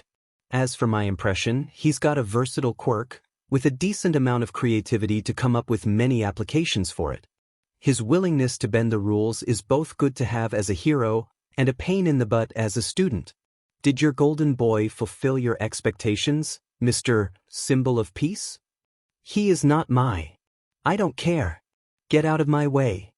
The conversation was a private one, so naturally, that meant that the rest of UA's faculty had known, by the end of the day, that All Might had already found a favorite student, when school had not even started yet. Toshinori's futile attempts at coming up with an explanation had only resulted in advice for the newbie, conspiratory winks, discreet, thumbs up, and pats on the back. It was getting very annoying. That was not even counting Nizu's resulting animalistic cackles when he had come to ask for help.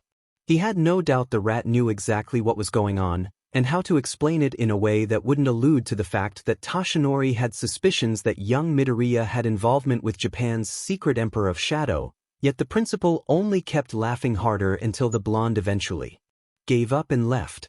Granted, in any other scenario, that might have been true. The kid was smart, creative, and tenacious. His skill in quirk analysis was borderline prodigious, and his sense of strategy in combining them was even more so, as was shown in the practical exam. All in all, he could very well have been another Night Eye, and one of All Might's favorites. If it was not for that familiar glint in his eyes before he humiliated young Ida, and when he swore revenge on Aizawa.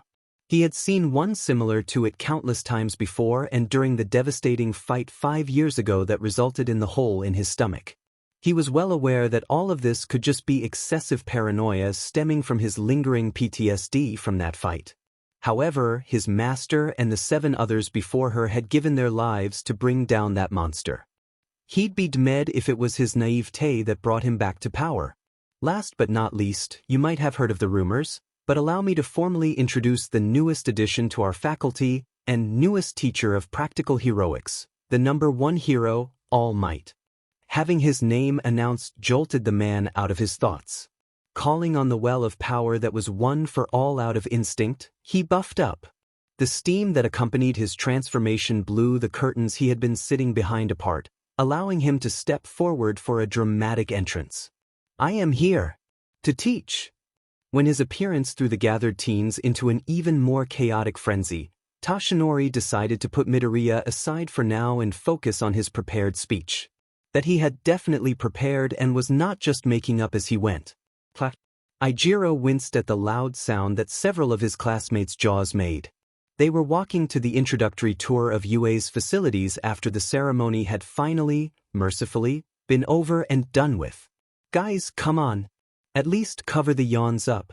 I know the ceremony was boring, but at least try to be manly about it. Good thing I'm a girl then, isn't it? Kaminari piped up beside him. Or are you saying these? Ijiro had to hastily look away as Kaminari gestured at her Kamimari's, look, manly? Yeah, to Ijiro's horror, Mina had decided to join in the teasing. Do you think mine look manly as well? You can show me your manliness anytime, anywhere, Kairishak. Ijiro thanked the heavens for Mineta's and Tsu's interruption as the girls forgot about teasing him in favor of the diminutive girl instead. Unfortunately, that meant the boys were free to join in. Can't believe it's only the 4th day and girls are already all over him. Siro commented teasingly, to Ijiro's embarrassment. Must be the quirk. Girls love it when guys are rock hard for them. Shoji added, making Koda blush from the vulgar joke and Ijiro's jaw to hang open. Such foul innuendos is unbefitting of guys. Hagakure's excited yell cut through Ida's offended bellow. Apparently, she and some of the others had secretly been passing notes with their yearmates in other classes during the principal's speech, and started chattering away as soon as it ended. True to their fame, they were now in several group chats consisting of students from any manner of courses. 1B just invited us to come to their dorms this evening to hang out. Looks like they got curious with us or something. Ijiro instantly grinned. What did it matter what they were curious about? Socializing and networking was manly as hell. The fact that they would stop teasing him would just be a bonus. Midoriya, aren't you coming over to 1B for dinner as well? Yeah, but figured I would make something to bring over, too. Housewarming gift, you know. Sato nodded thoughtfully and proceeded to make his way into the kitchen as well just as Midoriya put the finishing touches on his crab cakes. Good point. Guess I'll bake some cookies for desserts. While the larger boy remained oblivious to the fact that the secret war over his pastries would spill over to his sister class due to his actions, Todoroki had followed in. Would you like me to fry some bacon? A brief, awkward silence that always seemed to happen whenever the red and white-haired boy spoke occurred. Thankfully, Tsu had heard everything and came to the rescue. It's okay, Todoroki ribbit. We don't want to call Aizawa this early into the year to send someone to fix the kitchen, again, ribbit. Apparently Tsu had not come to the rescue and had instead decided to murder Todoroki instead. Did I apologize for that? It's fine, ribbit. Hi there. I will break my foot up your butt. The chattering in 1B's dorms came to screeching halt when a blonde girl with a pair of horns on her head called out in a cheerful voice that completely contrasted the gruesome greeting that came out of nowhere. "What's wrong? Did I pronounce it wrong?" Monoma said this is a pretty common greeting. "Monoma, stop teaching Pony weird phrases," a red-haired girl roared as a confused Pony received an explanation from a glasses-wearing boy with a beard. As the now-named Monoma got chewed out by the redhead, his obnoxious laugh had only climbed higher and higher in volume and pitch, which stopped abruptly when, in a move nobody saw coming despite it happening in front of their eyes, Pony had marched straight up to Monoma, grabbed a nearby unopened soda bottle, and immediately hit him in the head with it, knocking him straight out. "Nobody gets a mess with me with a fight," the apparently unhinged girl exclaimed in some sort of English before placing the miraculously intact bottle back on the table, stepping over the possibly dead body, and headed for the gaping ensemble of 1A students at the door. "Let's do this again. My name is Tsunatori Pony, but please call me Pony. I'm an international student from Texas. Nice to meet ya." Her bright smile might have disturbed everyone there a mite bit. Were all Americans like this? Not all of them, no. "Big sis. Big bro is being mean again." "I am not. Stop calling me that, Diminite. Because of you everyone on campus called me that now. I see you've met our class Big Sis Kendo Itsuka." "Kaibara. Not you too. Just accept it, Kendo. You've got big sister energy." "What does that even mean?" Over the weekend spent living together, it was made very apparent early on that man was not created equal. Some of them were simply not suited for the kitchen. After Todoroki nearly burned down the kitchen trying to make bacon and eggs and Yum's cheese incident, they no longer speak of the cheese incident.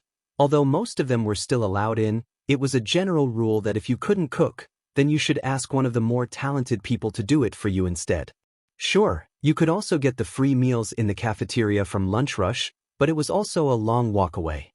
While not official in any means, the more frequently asked cooks of 1A consisted of Tsu, who was used to cooking for her siblings, Sato, who baked more pastries than anyone could eat, surprisingly Bakugo, who would yell at you but would then proceed to cook the deliciously spiciest thing ever, and Midoriya, who loved trying new dishes his parents taught him. "Are those crab cakes ribbit? My dad loves Cajun. Holy sheet, is that cornbread?" "Sure is. I got some hush puppies over there as well. You guys can come over any time to get some." "Oh, this is pretty good actually. Can I have the recipe for the bread? I want to try it out later." "Can I have your recipe for the blueberry cookies then? Are we trading recipes? Can I have the mapo tofu one? My tongue is on fire and I'm dying but I feel alive. Did I like the soba?" A similar arrangement seemed to also be the case in 1B, judging by the slowly growing crowd of budding home cooks exchanging techniques and recipes. Nobody complained, of course. With luck, they would get to try them eventually. For 1B, the sight of Pony chatting so animatedly for the first time they had met was worth it.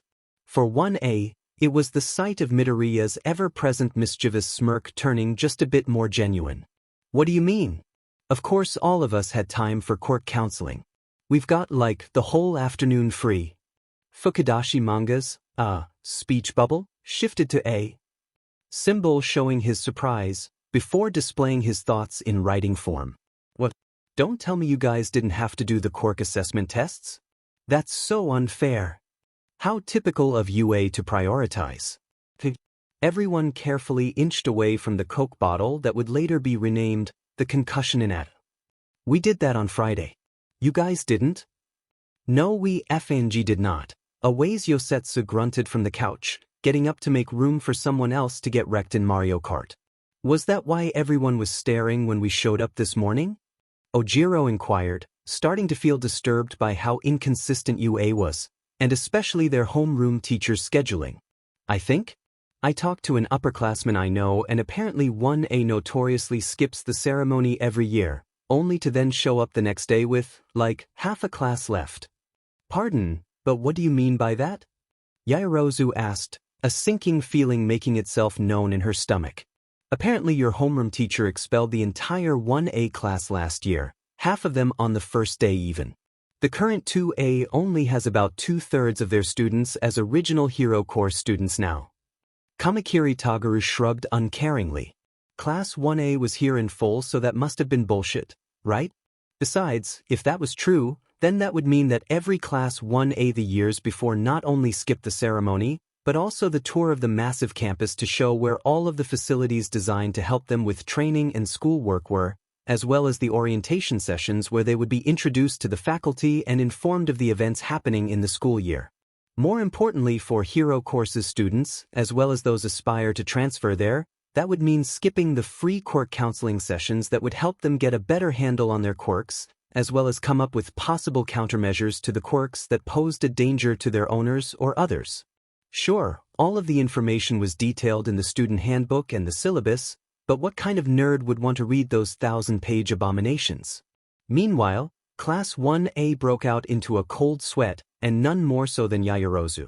The girl had been so sure the logical ruse was just that, a ruse.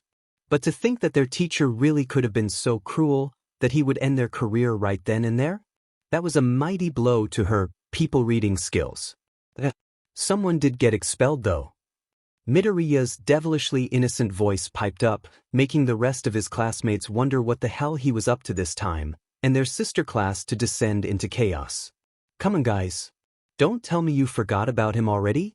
That guy with the quirk unsuited to help with those bullshit tests and got expelled? I think his name was, Shota or something? Hell. Don't tell me.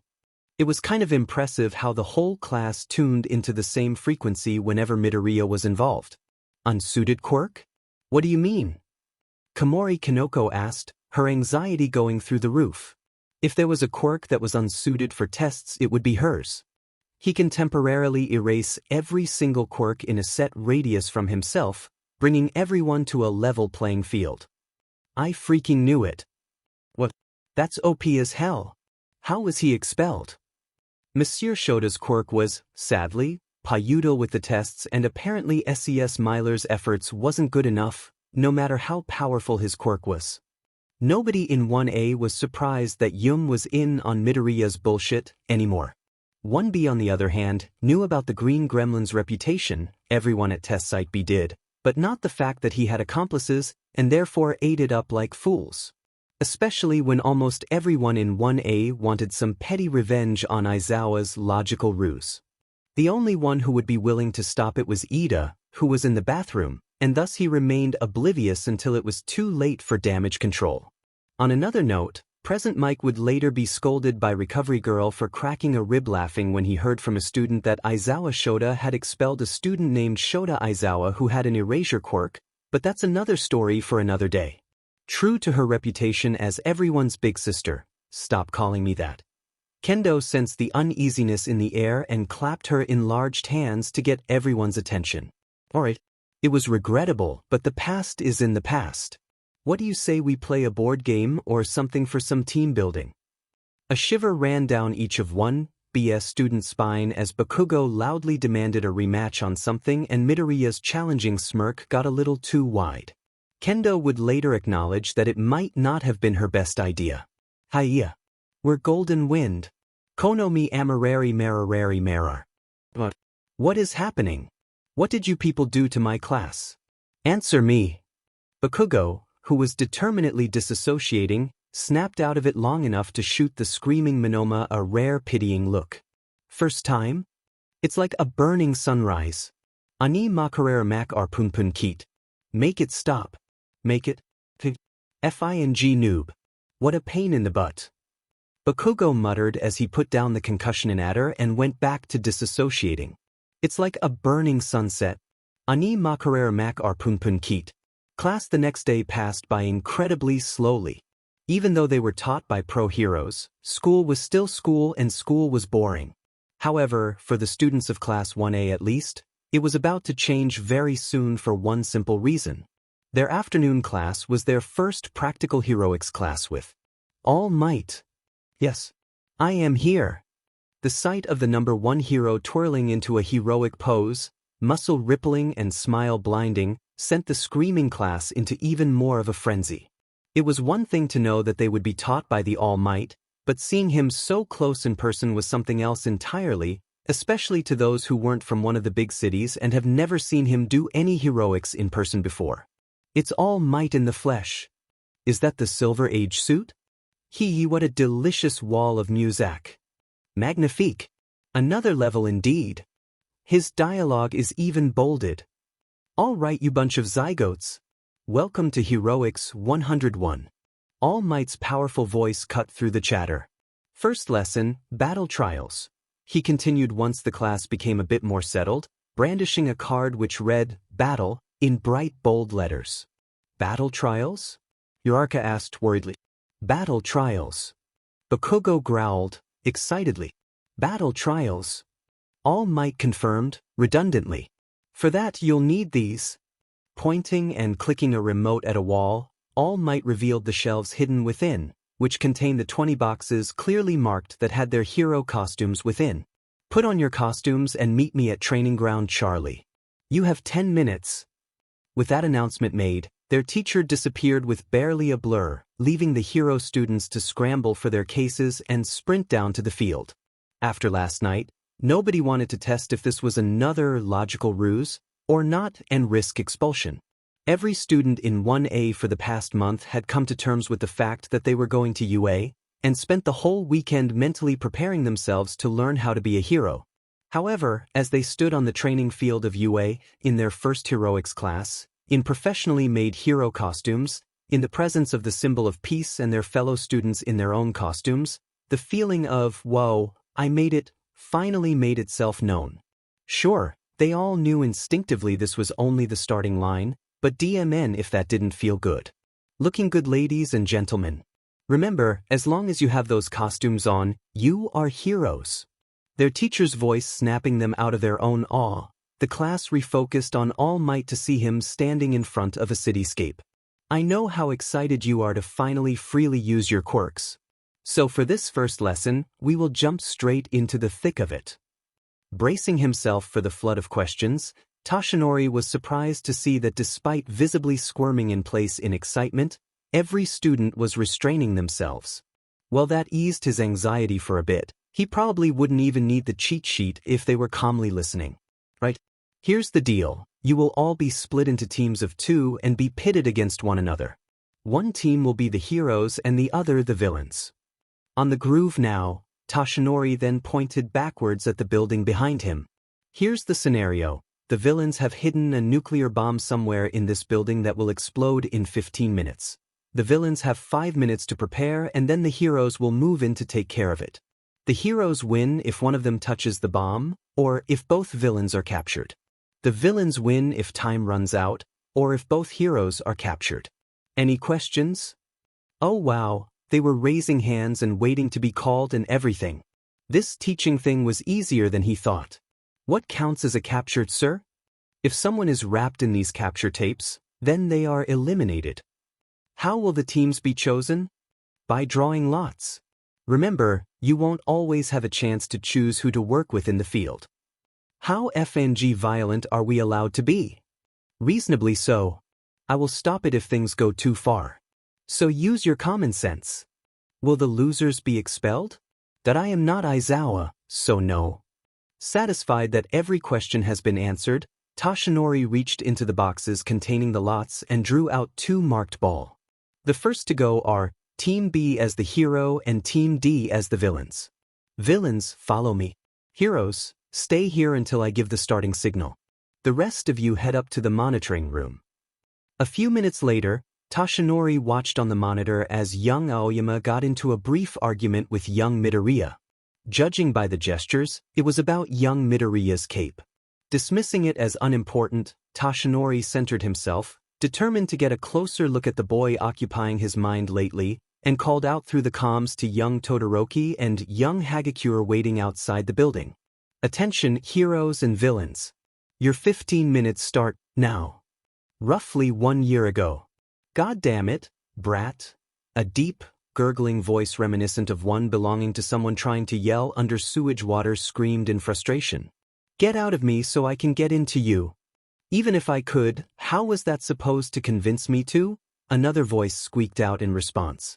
Unlike the first voice, This one was weaker, much more higher-pitched, with a subtle tremble that belied its owner's timid nature. The day that Midoriya Izuku discovered his quirk. Now normally, even staring death in the face would not stop Midoriya Izuku from trying to analyze this absolutely fascinating quirk, transformation, or mutant.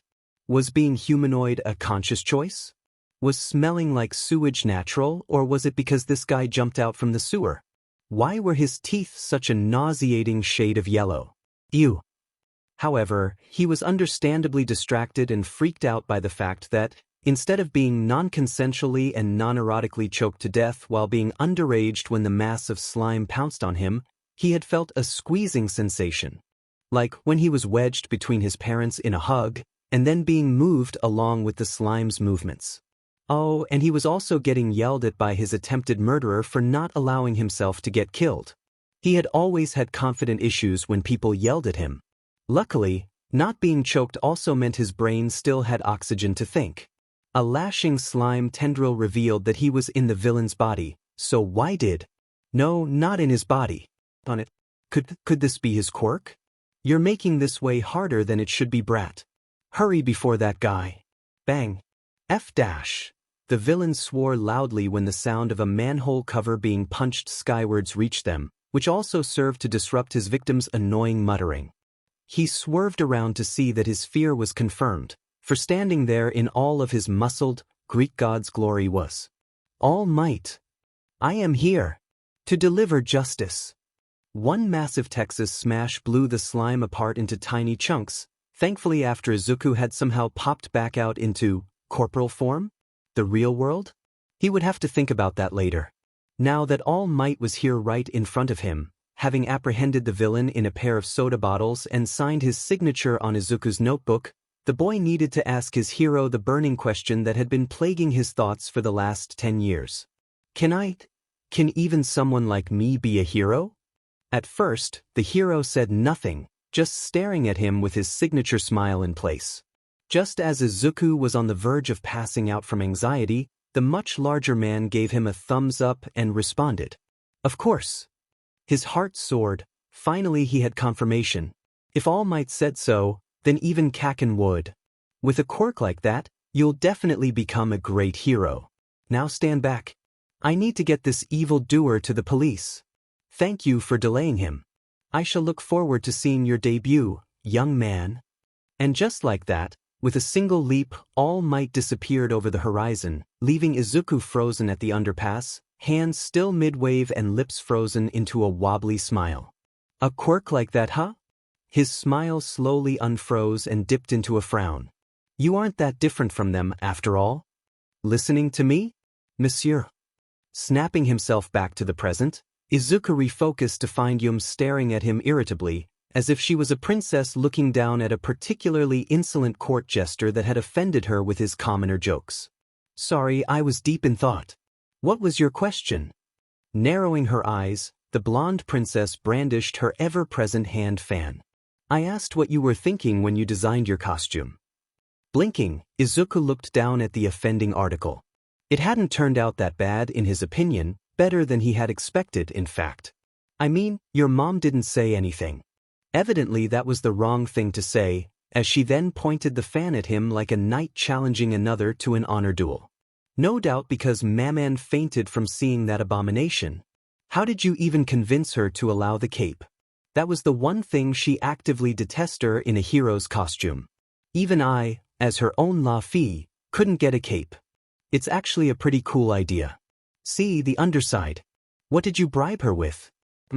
David Shield's latest technology in hero costume fabric? The secret to the Hulk's indestructible pants? The plus ultra rarity gender bend gal might body pillow, California Smash, Valley Girl edition? Best Genist brand latest series of genderwear. What? How dare you accuse me of giving away such a priceless collectible item like that? I wonder what they're talking about? We don't get audio here, Ciro muttered while observing the two teams arguing on the monitor. Things were looking kind of intense. Midoriya has proven to be very smart and cunning in the exams and in our quirk talks, Ida exclaimed, arms chopping the air. Todoroki, besides being a recommended student, is also the son of the second-rank pro hero. Their partners are also no slouch. I have no doubt they are debating a strategy that would best make use of their strengths. As the class fell into debate, All Might was utilizing everything he had learned in the many years of staring absolute evil in the face and smiling at it to keep a straight face. Thank all that was holy that Toshinori had been convinced out of broadcasting every conversation from the participants to the monitoring room. Kids these days. On the hero's side, things were also heating up. Dad, I'm sorry. What was that? I could have sworn you just said you were going to freeze the whole building in ice. Toru prayed to All Might that Todoroki was joking. No freaking way was he. You heard correctly. He was serious. Dang it. Okay, calm down, Toru. Use your hard-earned people skills to make up for this guy's underdeveloped ones and explain how stupid he was being. You do remember what Midoriya's quirk is, right? What you're about to do. Attention, heroes and villains. Your 15 minutes start now.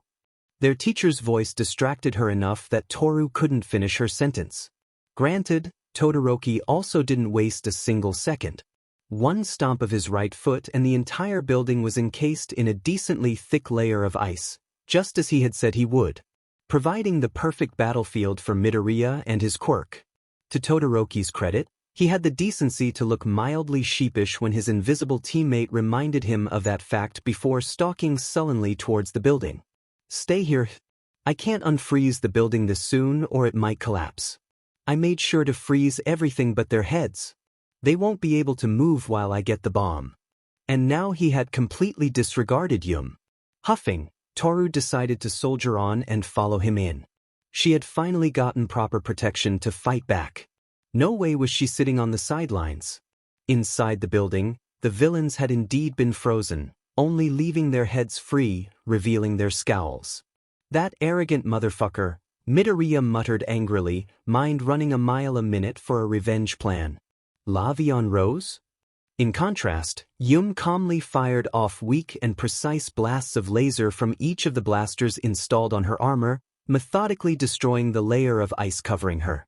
Humming to himself, Midoriya then responded as his fellow villain fired off another few blasts to free him. Why not? La vie en rose.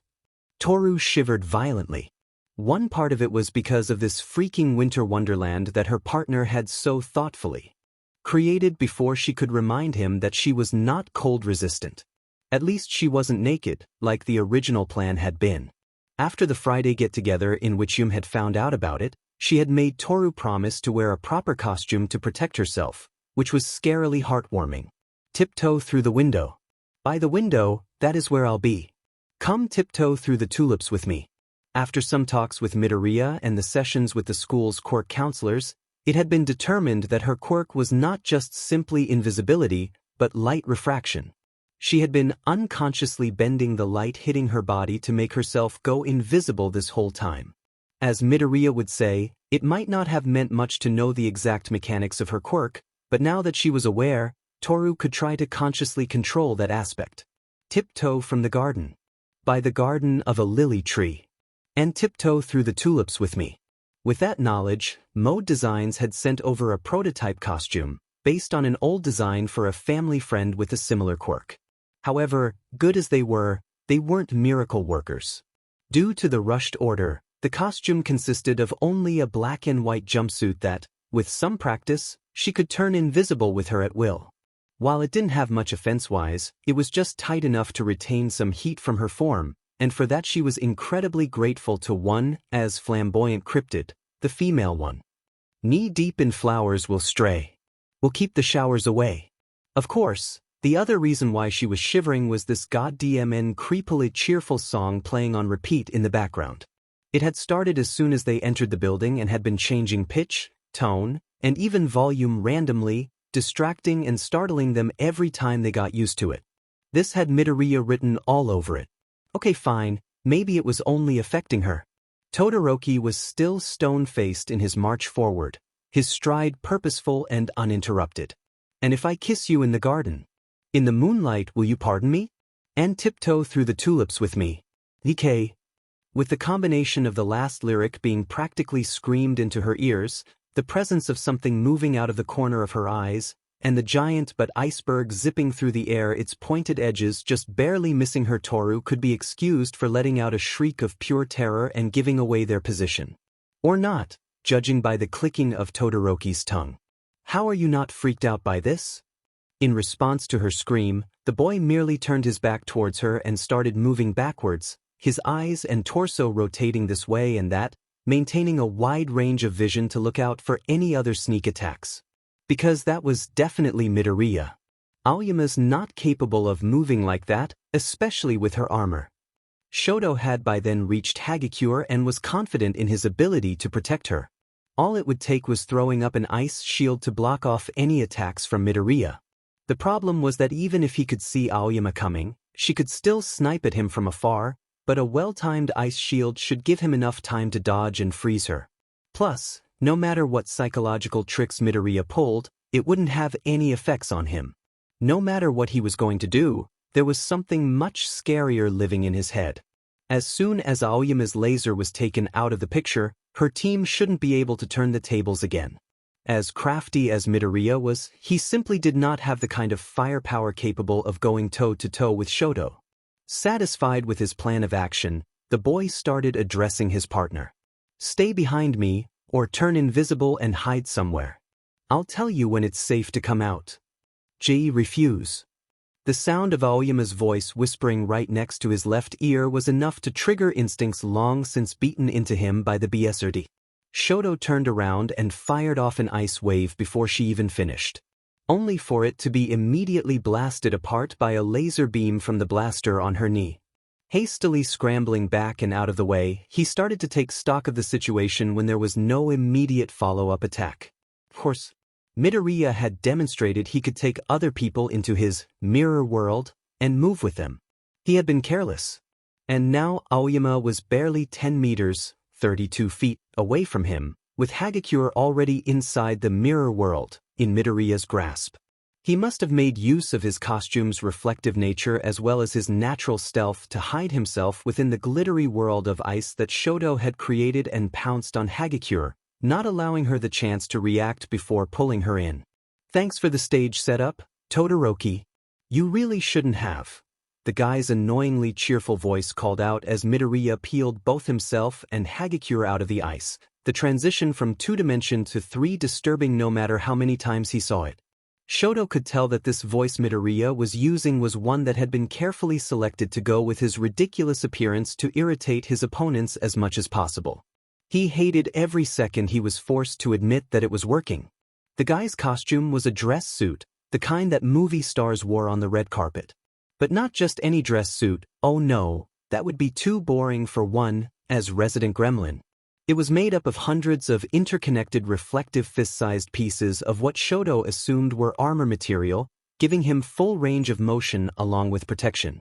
Unlike most of his classmates, Midoriya had chosen to use a full helmet, which was just a reflective sphere that covered his whole head. The guy also had a cape for some reason, which was also apparently made of the same reflective material. According to the girls, he looked like a very sparkly magician, whatever that meant. Shoto thought he looked like he was wearing a fishbowl on his head. Shoto narrowed his eyes at the duo, thinking of his next move. I would advise abandoner, mon ami, the girl in the armor spoke up haughtily. All of her blasters lit up threateningly, making her look even more like one of the Valkyries he had seen in movie night with the class. Unlike her partner, she had apparently decided for a medieval knight look. Her costume consisted of a red and white set of padded leather armor. Above it was a lightweight set of metal armor, the separated pieces covering her chest, navel, shoulders, forearms, knees, and shins, adorned with blasters to fire off her quirk. It looked, Shoto had to quietly admit to himself, quite intimidatingly attractive. Sorry, Todoroki. Don't worry about me and go for the bomb. Not possible. Even if he could succeed in getting away, which was doubtful considering their range, Midoriya could still hand Hagakure over to Aoyama to subdue and catch up in a heartbeat. It galled him to admit that in this environment, his green-haired counterpart had no equal in speed. Well, there was also another option. I know that face, Todoroki. Midoriya interrupted Shoto's contemplation, still holding Hagakure hostage in his arms between Aoyama and Shoto. You're trying to melt the ice to take away my advantage, aincha? Good plan, except Shoto didn't know how, but he could definitely see the evil grin underneath that stupid fishbowl of his. I thought you don't use your fire in battle? What a strategic blunder. Holy shit, Kirishima breathed, honestly anxious by the tense standoff. I can understand stalling for time, but why hasn't Midoriya captured Hagakure yet? 2-on-1 is better, isn't it? Jiro piped up next, twirling her ear jacks, a nervous habit she hadn't quite gotten rid of yet. Morons. It's much better with a FNG hostage than not.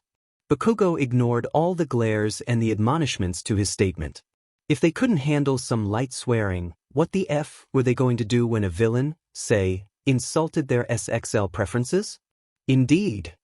All Might cleared his throat, bringing everyone's attention to himself to defuse the situation. Tactically speaking, if young Midoriya captures young Hagakure, she would be out of the exercise and moved off the premise. With her in his grasps, young Todoroki can't afford to be too liberal with his ice. The class chattered in revelation.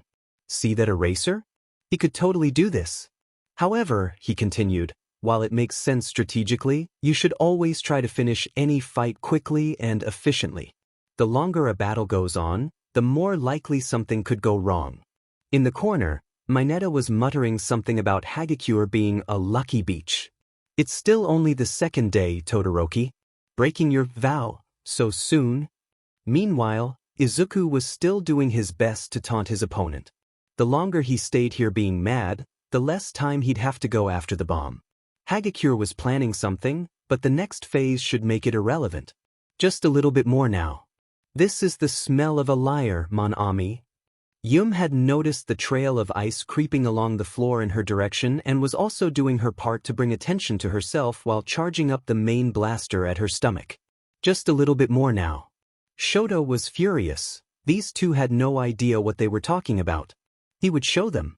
He did not need the BSDRD's power to win. Midoriya had moved both himself and Hagakure next to Aoyama, no doubt planning to hide behind her laser again. This move Shoto was preparing should subdue her long enough for him to seal off the path. Just a little bit more now.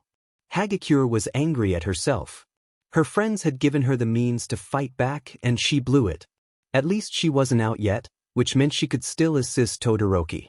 This move was something she had been working on ever since she found out what her quirk could actually do. With good timing and luck, it should disorient these two enough for him to get away. Just a little bit more now. Several things happened in quick succession. Shoto fired off several ice spikes from several places on the walls and ceilings near Aoyama, planning to get her to back off, and from there, he could thicken them further and create a wall to hinder them. Yum, having seen it coming, leaped back and fired off her naval laser at full strength to destroy the spikes and to open up a path for her teammate. Izuku, just a second before it happened, had let go of Hagakure and jumped backwards into the reflective underside of his cape before immediately launching himself out of it in a zigzagging pattern towards Todoroki, dragging the cape behind him. Toru leaped forward and fired off her recently developed super move as soon as she was let go, refracting all the lights, hitting her in all directions to hopefully blind her opponents. However, none of them saw what would happen next coming. By letting go of Hagakure, Izuku had pushed her forward just a tiny bit, which when combined with her leap to ensure she was in everyone's eyesight, put her on the path of Yum's naval laser. The beam only clipped the invisible girl's arm, but her quirk refracted the singular strong beam to become several others that fired off in every direction possible, destroying the walls, ceiling, and even the floor. Yum saw it and tried to move her torso to move the beam out of the way to prevent further destruction, which then accidentally put the beam directly in Izuku's flight path. Izuku sensed it coming and tried to twist out of the way as best he could while airborne. Unfortunately, this meant instead of colliding with an ice wall to go into, his upper body was headed right towards Todoroki's face. Todoroki was suddenly assaulted with a dizzying array of light, explosion, and heat. In his disoriented state, he could only see a hand reaching for his face. At that moment he wasn't in UA anymore. He was at home, about to be given an order to defend yourself at the crack of dawn before he could even wake up properly. And so he reacted. Fire flashed from Shoto's left. Ice exploded from Shoto's right. The building did not appreciate the sudden change in temperature, the brittleness caused by the flash freezing earlier, and the destruction caused by the laser light show. When All Might and the medical bots arrived, the building was only held together by the iceberg freezing the floating pieces in place. With a groan, Izuku woke up with a pounding headache and a coldness deep in his bones. Opening his eyes revealed a ceiling with a shade of white that could only belong to a hospital, which meant he was in the infirmary. "Hey, you're finally awake," a familiar voice piped up from his right. Rotating his head for a look revealed the aged visage of the youthful heroine, recovery girl, who was also UA's life-saving medical personnel. "Odd minute ow. What? You're expecting someone else that can fix you up?" The elder heroine lowered her cane and moved to read the various readings and charts on the equipment he was hooked up to. "Well, I wouldn't say no to Miruko in a nurse ow. Quit it." "Cease those tasteless jokes," the heroine yelled back, practiced hands now flying through the needed examinations. "Where are the others? Are they okay?" Izuku shivered as he sat up. Being flash frozen wasn't as fun as it sounded. "They are fine. Todoroki has resistance to extreme temperatures, so he was the first to wake up and be discharged. The girls were partly shielded by the collapsing ceiling, so they only suffered minor bruises and scratches to go with the mild hypothermia." Izuku sighed in relief at that, glad that at least they weren't seriously injured on the first day. "You, on the other hand," the heroine continued, still busy with examinations, "were not only in ground zero of the explosion when moving at high speed, but also remained frozen the longest with no natural resistance. It's frankly a miracle you didn't get frostbite or break something." Luckily for you, despite seeing it coming, Izuku still recoiled just a bit when Recovery Girl's wrinkled lips stretched out for a kiss on his cheek, healing the rest of his injuries and leaving him exhausted. All Might dug you out quickly enough that the bots were able to perform first aid on time. "Keep yourself warm and drink plenty of warm liquid tonight and the next few days. You're good to go. Midoriya, may I talk to you?" Izuku was stopped on his tracks by Todoroki, who had apparently been waiting just outside the infirmary this whole time. Sure? Can we walk and talk though? Nizu is kind of expecting me." Izuku did not want to be late for their lessons. "That is fine." And so off the pair went. After a while, just when Izuku was sure he could physically grab the thick aura of awkwardness hanging between them with his hands if he tried, Todoroki spoke up. "You made me use my fire." Yeah, sorry." Because really, what else was there to say to that? "Listen, if that is like some religious thing you do." "That's not it," Todoroki interrupted, his normally impassive face now twisted into a scowl that looked incredibly foreign on his face. "It's not something as noble as that." "Okay, this is getting heavy." The other boy was obviously gathering courage and conviction for a possibly earth-shattering reveal, Izuku realized uncomfortably. He really had to wonder if he was the best person for this. They had fully stopped in the middle of a deserted hallway now following that declaration. Sensing the silence stretching on once more, Izuku made his decision. "Look, dude," only to be interrupted again. Only this time, the sadness and rage in Todoroki's mismatched eyes made Izuku's words choke in his throat. "Tell me, Midoriya, have you ever heard of quirk marriages? Would I be correct to assume you are late because of the talk with Mr. Todoroki?" Nizu's squeaky voice snapped Izuku out of the stupor caused by the revelation that had almost casually been thrown into his face. And boy, what a revelation that was. The number 2 hero endeavor partaking in a quirk marriage, abusing and possibly raping his wife for the perfect weapon with the perfect quirk to take on All Might's legacy, doing it again and again until he got to Todoroki, and then switching to abusing his son until he became the emotionless mess that he was today. Was this what being a hero was all about? Was this the life that he and his classmates were trying so hard to achieve? "What do we do next, Principal?" No, he refused to believe so. The 4-year-old boy dreaming of the day he could save people just by being there, who was still cheering for All Might deep inside his heart, refused to believe that that monster would be able to get away with this. The most terrifying mammal of Japan's heroics smiled a dangerous and feral smile that reminded Izuku that for all his jovial civility, Nizu was, first and foremost, an animal.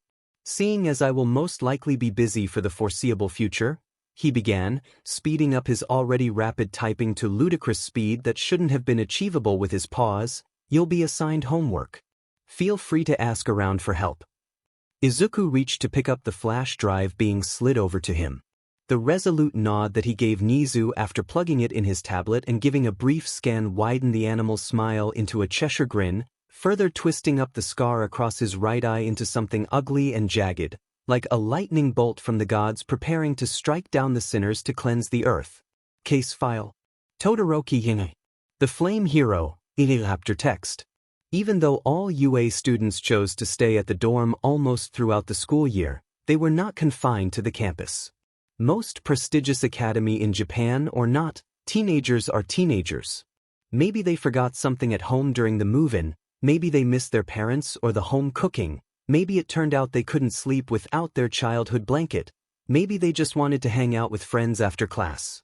Either way, students leaving and entering campus outside of school hours wasn't that strange, especially on the weekends. With that said, there were very few students who chose to leave on weekdays, especially Hero Corps students, whose curriculum and schedule were so dense with regular schoolwork and hero work that they needed every second they could possibly get. Spending time commuting to school would mean losing valuable time they could have used to train, study, or even just catch a few extra winks of sleep. Izuku knew all this. He had done extensive research on UA before coming, after all. Therefore, he knew the sight of him walking to you bright and early on a Wednesday morning would mean people would notice and, most likely, come bother him about All Might. Sadly, he really needed that trip back to his house. After receiving the homework Nizu assigned, he had headed straight home instead of the dorms, only shooting a text to the class group chat to let everyone know he was okay and ask about the other matches. While normally, he would have loved nothing more than to spend the whole evening and maybe the whole night analyzing each and every way his classmates used their quirks in battle and what it could mean, starting the investigation into Endeavor as early as possible took precedence. To that end, he had decided to enlist the help of his mom. Nizu had said he was free to ask for help, after all. Contrary to popular belief, and it was a very understandable belief, before Izuku was born, Inko was just a regular employee for a small marketing firm where she had met and then fallen in love with Hisashi. After Izuku was born, Hisashi had decided to take a job with Mode Designs to follow his dreams of working with heroes.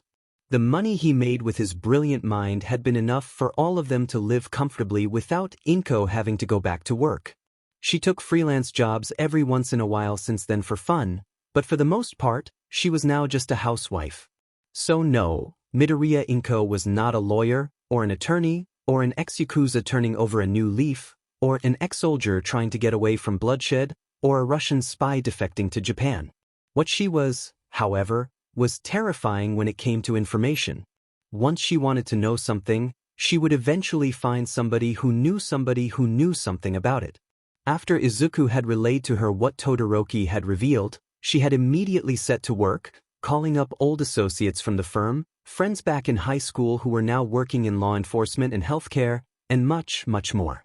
With how incredibly motivated she was, her wonderfully spiteful brain fueled by her terrifyingly kind heart, he had no doubt. "Hey, you're from UA, right?" The shout jolted Izuku from his muttering, making him fumble with the notebook he had been scribbling in. Paying attention to his surroundings for the first time, the boy noticed he had been surrounded by reporters camping out, literally. Someone had set up a campfire to roast marshmallows, in front of the gates to UA. He really should have expected this. News of All Might's employment at UA had reached the public as soon as the man revealed himself in the opening ceremony. It only made sense the vultures known as the media would be here to catch a glimpse of the #1 teaching. "What do you think of All Might as a teacher?" A microphone was very rudely shoved into his face, making him recoil in surprise. There are rumors that he had found a favorite. "Do you know who that student may be?" Another reporter screamed, almost elbowing the first one out of the way. "How do you compare All Might as a hero and him as a person?" This one most definitely kicked the others out of the way as she demanded answers with crazed eyes, messy hair, and a deranged, haven't slept in 4 days voice. As more and more parasite reporters, he meant reporters surrounded and screamed into Izuku's face, looking for that juicy bits of information that they could bend and twist into sensational morning news, the Deku part of Izuku's brain started to panic as old fears and trauma of being surrounded, pushed down, and beaten up resurfaced. Luckily for him, his mom had seen this coming and made him remember a list of names and deeds before he left. A list that was coming handy when he recognized a familiar face. Mrs. Takahashi? Putting on his best, panicked but relieved when recognizing someone he used to know face, he turned to face the woman who used to live in the same apartment complex as him. What is Midoriya? Haven't seen you in years. Think you can give me? What are you still doing with Yavin Station? Izuku interrupted the woman who had started the rumor that his mother was such a nasty woman that her husband ran away to the other side of the world for a younger and bustier American, using his best confused and innocent tone and face. I thought you would have transferred to Utapao for the hot editor guy you always talked about by now? The noises cut off in an instant, as if someone had suddenly muted a video playing a rock concert. Only the choked gasps of Takahashi remained in the deathly silence. A silence that was broken when a man who was apparently Takahashi's cameraman yelled in outrage. What? Is that why you've been avoiding me? Plowing on, Izuku did not leave the woman a chance to make excuses and pointed at the man who was responsible for Stormicide's leaked personal video, subsequent retirement, and rumored suicide. Yeah, that's not fair to him. Mr. Sirachi even stopped having C with Ms. Amano so that he could focus on you. You what? Takahashi screeched, making Sirachi's already pale face look even more like a zombie. Wait a goddamn second. Our senior editor Amano? Is that why Everseer's story last week got leaked?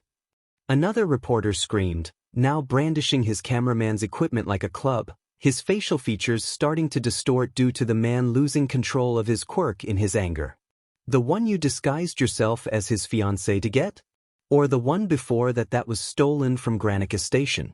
Because the second one was actually Mr. Miura's work. You shouldn't steal credit. Adding a carrier plane's worth of jet fuel into the fire, Izuku addressed the men that had destroyed a promising hero's 3-year engagement and his career. As more and more dirty laundry was aired, the assembled crowd slowly but surely devolved from a screaming match into a free-for-all fistfight. No one noticed the small teenager they had been targeting earlier slinking away towards UA as soon as quirks started flying. Aizawa, who had sprinted to the gates as soon as he noticed one of his students being harassed, could do nothing but stare with mouth agape as his metaphorically biggest problem child channeled his chaos energy to turn Aizawa's greatest enemies onto themselves without touching a single one of them. His respect and admiration for the kid grew to such a level that when Midoriya walked past him, Aizawa just let him go and didn't even offer a snarky remark as he usually would. As for Izuku himself, his mood thoroughly ruined and emotions running high, the sight of the man who had made his classmate cry helped him make up his mind to go through with his plan. Pulling out his phone, Izuku proceeded to text the person with a vital piece needed. Are you still in the dorms? I am on my way down to the common room. Do you need anything from your room? Great. Can you bring some more of that material I had you try to make on Sunday? I have something I want to test. Alright. Sit down and shut up, Aizawa ordered redundantly, seeing that all of the class were already in their chairs. Izuku even almost tripped on his way scrambling back to his desk from Momo's, hastily promising to resume their talk at lunch. As it was, the class straightened up to give the man their undivided attention, careful not to piss him off so he would not expel anyone. I have reviewed the footage from yesterday's battle trials. All in all, you did adequately. Multiple sighs of relief were exhaled. We will go over every one of them more carefully in this evening's foundational heroics while 1B do their own battle trials. For now, you have something more important to do. Pausing for several seconds just to freak the kids out, he was an a-hole like that, Aizawa continued. It's time to vote for the class representatives. I don't care how you do it. Get it done by lunch.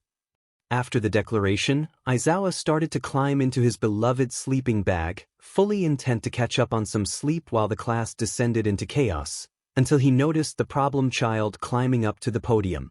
Guys! With a loud clap of his hands and a yell, Midoriya brought everyone's attention to himself. Listen, since we have gotten to know each other a bit over the past few days, I propose a vote. I have some paper right here we can. Oh hell no. Rejected. Shoyuta interrupted from within the sleeping bag. I thought you don't care how we do it. Gotta give the kid some credit, his confused face would fool any lesser man. I don't. However, I refuse to let your immature pranks create more problems for me to deal with. How dare the brat have the gall to look offended? I mean no offense, Midoriya. Ida spoke up in agreement, making Midoriya send him a betrayed look. But your reputation has not inspired trust that you are not planning something. Sniffing imperiously, Midoriya turned up his nose. The lessons with Kiyama had obviously paid off because he pulled off the look very well. Fine. Huffing, Midoriya stomped back to his seat and started pouting. Yaoyorozu can give us paper. Todoroki can collect them and compile the results. Ida can announce them. Happy now. Very. Shota promptly fell back asleep just as Yaoyorozu started ripping a large piece of paper she had pulled from below her desk into smaller ones. He still kept one eye on Midoriya, just in case. In no time at all, he was jolted to full wakefulness by Ida's loud voice next to him on the podium. The kid really needed to learn to control his volume. Now, I shall announce the result for the class president. It was a majority vote. I did not expect that. This person must really have your trust.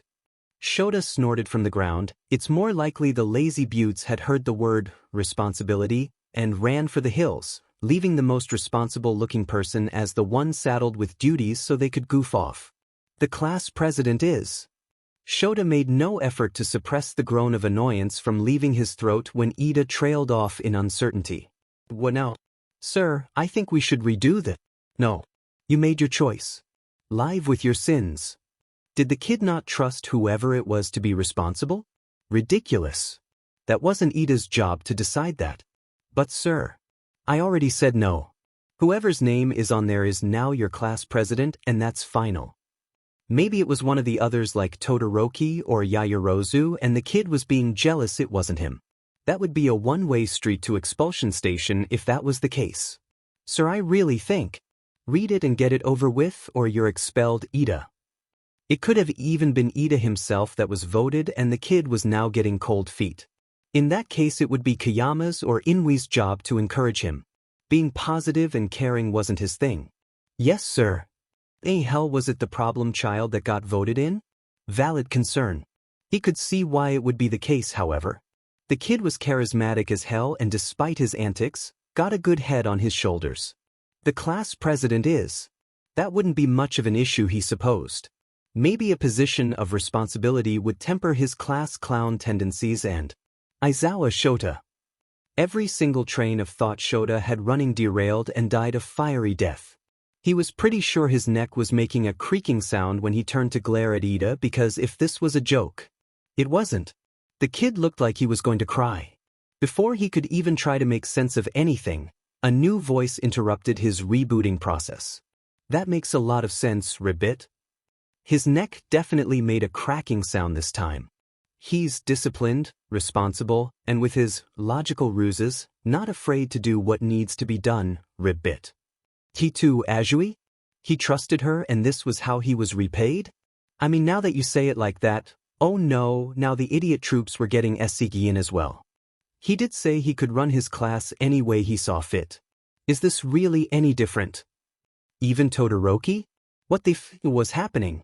The whole situation was so absurd that he could do nothing but make choked gasping noises, his brain desperately trying to come up with a response but failed to come up with anything. I'm okay with it. Thank you, Koda. Very cool. It was the Green Menace. It had to have B. Don't look at me. The gremlin had the audacity to still be pouting. I didn't touch anything but my own voting slip. I know you were keeping an eye on me. It. He was right. The brat had been the perfect little angel, and wasn't that a nauseating thought, the whole time? I think Aizawa think. What were the facts? The hour of sustenance arrives. Tokoyami muttered dramatically as the lunch bell rang. The class proceeded to file out of the room, giving Shota encouraging pats on the back and words of confidence as they did so. It was sickening. It took several more minutes until Shota's brain rebooted enough to remember what this meant.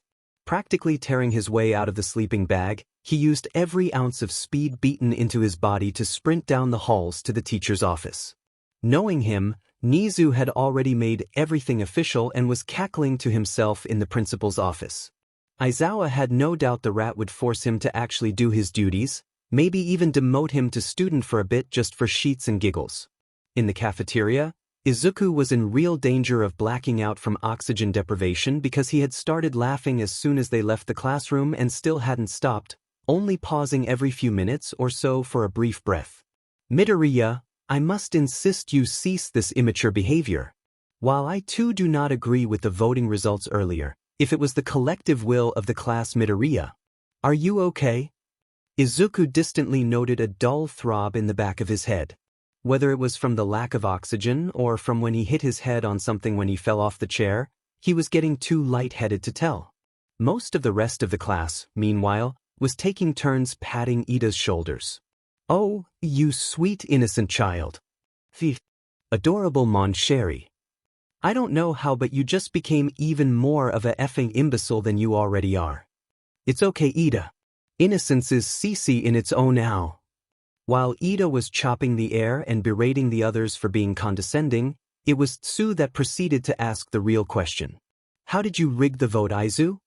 It was several minutes later that Izuku regained enough of his composure to stop laughing and pull himself up on the table, helped by Sato. Phew. Okay, so Snort, why did you think I was? Oh, fine. I can't even say that with a straight face anymore. Okay, but what did you do? Aizawa was watching you like a hawk as soon as you stepped up to the podium. Uraraka cut in before another laughing fit could start. Oh, I didn't do anything. The only thing I did was bring attention to myself so Yaoyorozu could do her thing. The third to last person 1A thought would ever join in a prank jolted when her name was called and multiple pairs of incredulous eyes swiveled to face her. Emmy? I had nothing to do with anything. All I did was prepare the paper. Oh, I know. Ah, there was that familiar cruel glint in his eyes that everybody learned to fear. I also know that you don't like to waste materials you created, especially with heroics class later, so you would want to preserve your fuel, so I made sure you would use the paper that I've prepared beforehand and not just create some new ones. The special paper you told me to bring. Correcto. Izuku had by now stolen Ida's glasses to do a stereotypical, irritatingly smug smart anime character pushing up his glasses pose. When I returned it to you just before Aizawa came in, I had already switched it with another one I prepared beforehand that's covered in Aizawa's name. What? The slips were blank. I made sure of it. Ida exclaimed, looking more and more like someone just told him his friends just killed God and he unwittingly helped them do so. It did appear so, didn't it? How is he doing that thing where the glasses reflect the light just right to conceal his eyes? Even Tenya could not do it. In reality, the words were written with a special type of invisible ink that disappeared after a few minutes and would reappear if you heat up the paper. Okay? So what?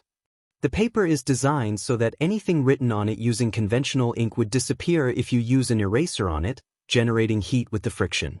It's part of our new eco-friendly, reusable line of printing supplies. Momo couldn't help but interject. That line of product was one of Yaoyorozu Yin-Yang's most recent inventions, touted as revolutionary in reducing carbon footprints. That was why you had me collect the slips, Shoto spoke up in realization. Exactament. Midoriya was beginning to sound unbearable smug now. With your left side's higher body heat, the regular ink would disappear while the pre-prepared ink would reappear when you touch it, leaving only Aizawa's name. And while not all of them would be turned, by appointing Todoroki to count the votes, you ensured enough of them would turn that Mr. Aizawa would get a majority. Mashireo shook his head in disgust for believing that Midoriya had no ulterior motive, especially considering most of us would vote for ourselves. And half wouldn't care enough to point out the discrepancy while compiling, making him the perfect unwitting accomplice. Bakugo concluded, glad that finally someone else was the butt of the joke. Oh, the poor, optimistic fool. How did you even know that would work? In fact, how did you know to prepare this beforehand?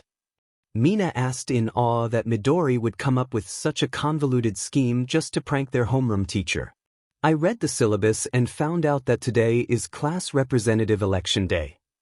That made a lot of jaws drop to the ground, incredulous that some nerd would actually read that novel-length monstrosity.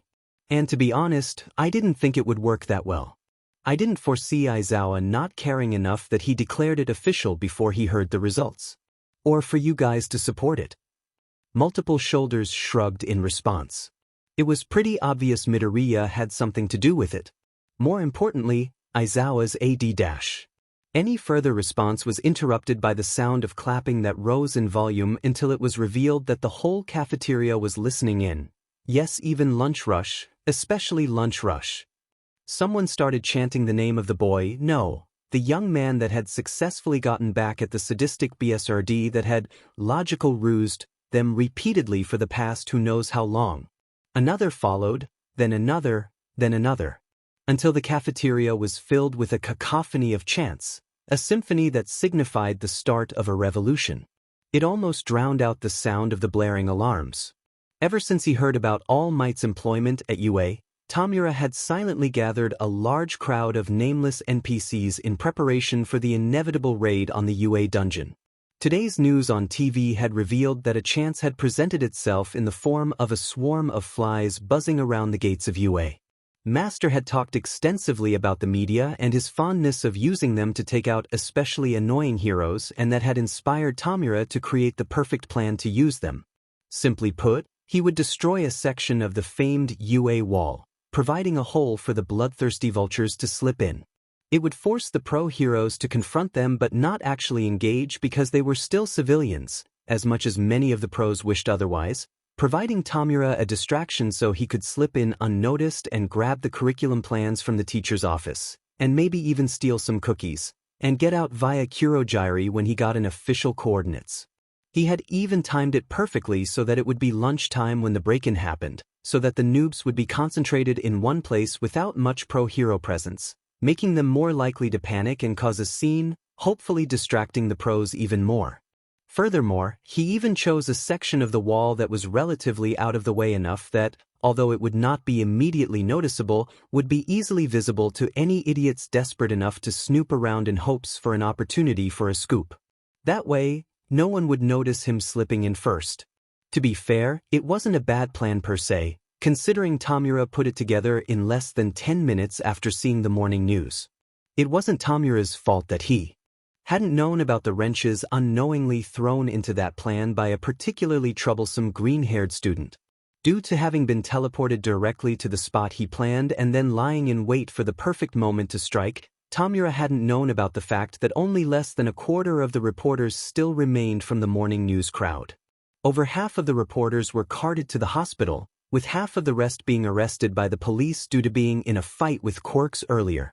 The ones that remained were so tired, injured, and busy being chewed out by their editors that practically no one had come in after him. Thus, not many teachers were needed to confront the brave and idiotic few. Which meant that Aizawa, who had decided to forego his usual lunchtime nap and had been frantically trying to find the paperwork overturn Nizu's decision to honor the vote to make him class president, tempted as he was to use it to make the brat's 3 years of high school a living hell, he knew better than to wager against the principal's obvious fondness for Midoriya and his hobby of messing with Aizawa. Had no reason to go out to the grounds and provide backup. And that was how Tamura's swagger into the teacher's office stumbled into a stop by the sight of one of Japan's most infamous underground heroes, Eraserhead, standing in the middle of the room with one eyebrow raised, lips pulling into a bloodthirsty smirk, and posture shifting into battle mode. An awkward, for Tamura at least, silence followed. Well, me sideways with a baseball bat. The young villain did not like the aura of sadistic glee of a man finally finding a punching bag to vent his anger on that Eraserhead was exuding. Don't resist and I will. As sinister crimson eyes slowly narrowed at seeing nothing happened, glowing scarlet unflinchingly glared right back at the fingers still German G at the wall. Zero hesitation. Experienced villain. 5-point touch-based quirk. As Eraserhead fought against his own instincts to blink in order to keep Erasure active, Aizawa started processing the information that was presented to him to come up with a plan of action. Based on Eraserhead's experience, there were 3 ways this could go. Number 1, the most optimistic and most unlikely outcome to happen, the villain got scared shitless by the sight of a murderous-looking hobo flying straight at him that he just gave up. Disappointing but ultimately safe. Safe was good. Number 2, he fought back, which the villain apparently had chosen. Quicker than most rookie pros could see coming, the villain whipped his other hand forward to throw some kind of projectile, most likely some kind of flash grenade, at Eraserhead.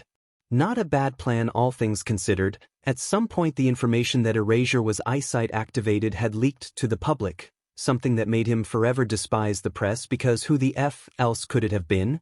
And some smarter and better funded villains had taken to carrying around some kind of Eraserhead deterrent.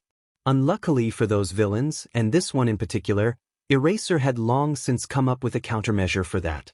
With practiced motions, he sent his capture weapon flying forward to snatch the projectile out of its flight path, before following up with a seamless spin and throwing it straight back at where it had come from. Present Mike called it the Know You. Eraserhead refused to acknowledge the existence of that name. As the thrown weapon crashed merely centimeters from the villain's hand still touching the wall, making him jerked it back instinctively, Eraserhead practically flew through the air like a murderous bat out of hell, preparing to deliver the first in the many strikes in a combo designed to Nigarunde. Never mind, scenario number 3 it was then. What a pain. PNG Joe stars and their popularization of that move. Attention all students and faculty. Security level 4 has been breached.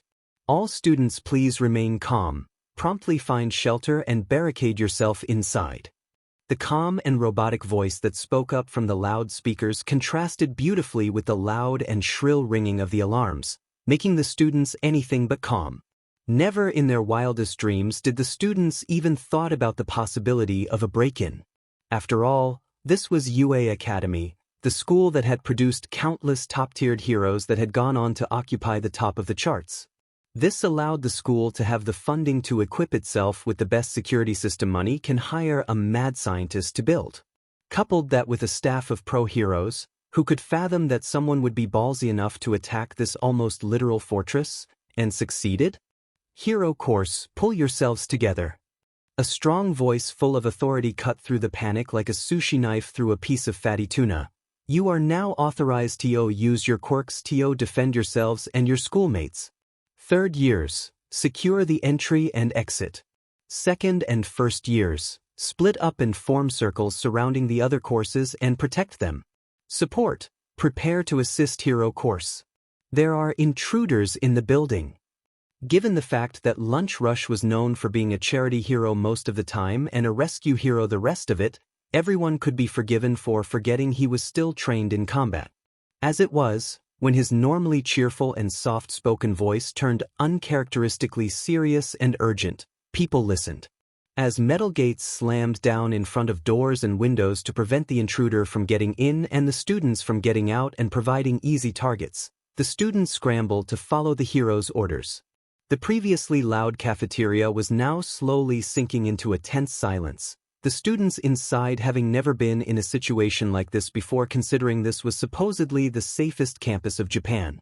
Contrasting the panicked mayhem of his students, Lunch Rush was calmly walking towards a door leading out to a hallway. One of his now ungloved hands were pressed against one of his ears, while the other was going through various warm-up motions. As he went through the mental steps needed to unleash one of his most devastating special moves, Lunch Rush had to wonder what the hell happened to make Eraserhead set enough to use this plan. Back outside, Eraserhead was doing his level best to ignore the growing migraine caused by the loud alarms that only worsened the pain caused by his dry eyes, a problem made significantly harder by the shrill screech coming from the fleeing villain. You cheater! Hacker! Bug player! It's not working! It's supposed to be working! Well, performance issues, you know. Not uncommon. 1 out of 5. Given the fact that the villain looked to be in his early 20s, Eraserhead didn't feel the need to restrain the mutter from spilling forth from his mouth, unlike when he was with the kids he was in charge of. Much later, Aizawa would spend several hours as well as that month's paycheck on chugging Tsunotori Pony's homemade totally legal to make hillbilly rocket fuel, otherwise known as moonshine, that could strip rust from metal over the realization that he had resisted Hizashi, Nemuri, and Joke for years only to be cracking Urkel DSF and CTN jokes in less than a week of knowing the disaster child. Right now though, Eraserhead was giving chase, keeping his quirk active for as long as he could, blinking only when he was sure the villain's hands weren't touching anything. Given the fact that the villain was dragging his hands on the hallway walls the whole time he was running, Eraser had to employ a wide variety of tactics to occasionally get the villain to flinch away from the walls so his eyes could get some much-needed relief.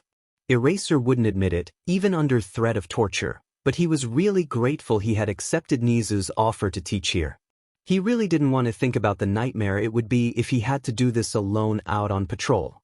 With Cementos subtly curving the hallways to help with hurting the villain exactly where he wanted him to go, as well as sealing the doors so he wouldn't attempt to go in, and making sure the walls curved inwards just enough for the villain's fingers to miss, Eraserhead only need to make sure his thrown shuriken stars, kunai knives, regular knives, caltrops, scarf, and occasionally own body missed just enough so that he could subtly guide the villain on the intended path to the drop zone. Additionally, with Nizu's terrifying tactical mind whispering in his ears like the all-seeing devil he is, it really was a shame Midnight had been outside attracting the attention of the parasites so they wouldn't wander inside. They could have just led him to a dead end, trapped him inside before blasting him with her purple haze and be done with it. Even All Might would have been a good addition to this little operation. Despite having absolutely no subtlety whatsoever, Eraserhead had to grudgingly admit to the blonde oaf's effectiveness in subduing, well, anyone really, as well as being a deterrent in general. Sadly, they couldn't risk their carefully constructed plan to go awry due to one greenhorn. Plus, they needed him to be on standby just in case this is a distraction for a bigger attack somewhere else on campus. Oh well, no use dwelling on what-ifs. As the villain approached an intersection, Eraserhead gave the starting signal at the same time he sent his capture weapons sailing forward to wrap around a horizontal pole that was starting to grow out of the wall. Target approaching. 3. Eraserhead pulled on his scarf to boost his jump forward just as the villain juked to the left to get out of the way. 2. Straight towards the cafeteria door. 1. Which was guarded by a very set-off lunch rush. Tamura only had enough time to widen his eyes before he was blasted by the cooking hero's quirk, which only made what happened next worse for him. When Lunch Rush had still been a young Trussardi Awabi, being a hero had never been in any part of his plan. Growing up in Trattoria Trussardi had meant he had had the same dream as his padre, to introduce their own brand of cuisine to people and use it to help people with their ailments. Awabi had been devastated when he had found out his BR guest couldn't do the same thing his padre's Pearl Jam did. It wasn't even a stand type, to both of their disappointment. The elder Trussardi had eventually managed to convince him that Awabi's own ability was nothing to sneer at, and Tonio had never cared what quirk his son possessed. However, the feeling that he had been a disappointment had remained with Awabi for the longest time. What good was the ability to recreate from his hands any food previously consumed from memory using the nutrients in his body compared to literally curing people of their ailments with food? Especially if the slightest mistake in his memory of the taste would result in it not tasting the same, or even like a different kind of food altogether. Even though Rohan had assured him it had made for good inspiration for a new manga, Awabi could tell the mangaka had never gotten over his beef lasagna tasting like wasabi. That had all changed the day they had found out about the side effects his quirk had had on him. BR Guest had given him synesthesia, a neurological condition in which information meant to STMLT only one of his senses ended up STMLTNG several others. Essentially, Awabi was able to literally taste any event he experienced like it was a meal. By itself, the condition wasn't much of a problem, annoying to be sure, but also pretty interesting to live with. However, if he combined it with his quirk, recreating a dish that had the taste of a certain memory of his, he could make a carbonara that tasted like his daily peaceful evening walk along the Morio Bay, a shrimp risotto that tasted like his and Padre's thrilling dive into the ocean depths surrounded by sharks to harvest ingredients, a panna cotta that tasted like his nights relaxing on the couch, surrounded by their dogs, And much, much more. It had opened up a whole new world of possibilities for young Awabi. Suddenly, the power that could have done so little had become capable of so much more. The authentic Italian recipes and techniques he had been so proud to have perfected had become restrictions. The sleepy town he had been so content with had become too small, too boring, too repetitive to provide him with new experiences he could have used. 6 years after the day he told Padre he wanted to be a hero and the cooking hero, Lunch Rush was born. A hero who dedicated his career to cooking luxurious meals for the less than fortunate, to be the savior of the broken, the beaten, and the demed. He would spend all of his talent, all that his quirk had to offer, just so they could have a taste that reminded them of simpler times, that raised their hopes for a better future. He would even endure this big butt pipe constantly pumping nutrient gel into his mouth if it meant he could see the happiness that bloomed on his diners' faces when his creations produced the reaction he had hoped for, or even more. And Lunch Rush would be demed if he allowed some crusty but leftover scum-of-the-pot villain wannabe invade the sanctuary that he had sold his soul to the devil. Nizu would prefer he capitalize the D, but he refused. To get in order to make sure the new generation of heroes grow up strong and healthy, so that they would be able to help people before they passed the point he could no longer help them with his meals. That was why Lunch Rush felt no remorse whatsoever when the villains screamed even louder when he got hit in the face with a pressurized stream of Lunch Rush's own blend of some of the worst tasting and smelling food in the world: durian, fish sauce, natto, surströmming, stinky tofu, and many, many more. Concentrated into a thick smoothie and infused with the taste of the memory of that time he had got bitten by a bullet ant in the nuts when he had been on a relief mission after an earthquake. In Honduras. As the villain stumbled back into the conjunction and frantically tried to wipe his eyes with the back of his hands, terrible idea, really, screaming all the while, Lunch Rush also backed off into the cafeteria and made sure to lock the door tight. Yeah. So the soundproofing can kick in and block out the incredibly loud scream coming from behind Eraserhead from bursting the kiddie's eardrums. Eraserhead, ears already plugged to prepare for this particular combo move with present mic, sailed through the air, riding the wave of destructive shockwave that even cracked the bulletproof glass that separated the campus building from the outside, making it just weak enough for Eraser's flying dropkick to use the villain's body to break through it, sending both of them outside in a shower of reinforced glass shards, metal and concrete. Cementos also could have just opened up the wall, but there was just something deeply satisfying about kicking a man through a window. With the villain deafened from the scream, stunned from the impact, scratched up by the glass shards, and in complete agony due to the mixture of concentrated pain aggravating the wounds further, Eraserhead was already planning interrogation tactics as the capture weapon was sent flying forward to wrap the villain up. He was at step 6, which involved a hand of bananas, 3 glasses of apple cider, and a duck, when suddenly a swirling mass of darkness opened up right beneath the villain and sent him to the shadow realm. Eyes widening, Eraserhead hastily twisted himself and sent the capture weapon to snag around the pole starting to jut out of the wall and swung himself into a crouch on it like some kind of homeless gargoyle, just in time to avoid falling into the portal before it swirled to a close with a whooshing sound. Nizu! Eyes darting back and forth, enduring the agony of his dry eyes, Eraserhead asked the communicator, which then crackled to life with his boss squeaky voice. No visuals whatsoever on the school grounds. Looks like we've got ourselves a teleportation quirk. Aizawa didn't deign to restrain the curse from spilling forth. Things just turned even more troublesome. He didn't know how, but Aizawa was definitely sure this is somehow Yagi's and the disaster child's fault. He would be losing what little sleep he had left in the future. Okay, I did not see this coming at all, Izuku muttered, scratching his neck in confusion. After the teachers had apparently chased off the intruder, the student body had been promptly escorted back to their dorms and placed on lockdown so that the faculty could do a security sweep of the campus and make sure there were no nasty surprises left behind. Aizawa had arrived the last out of all the teachers to herd 1A back to their dorms. The man had then told them to vote for a new class president, pronto. And no jokes this time or else. Given the fact that he had still looked like his usual murderous hobo self, Only this time he had also been covered in glass shards and concrete bits while glaring with unhealthy red eyes resulted from overusing his quirk. None of the class dared voice any suggestions or jokes in fear of not only their expulsion but also murder. After their homeroom teacher left, Ida had quickly suggested another vote, this time verbally to minimize the chance of Izuku messing with it. Izuku decided not to tell him about plan number 8.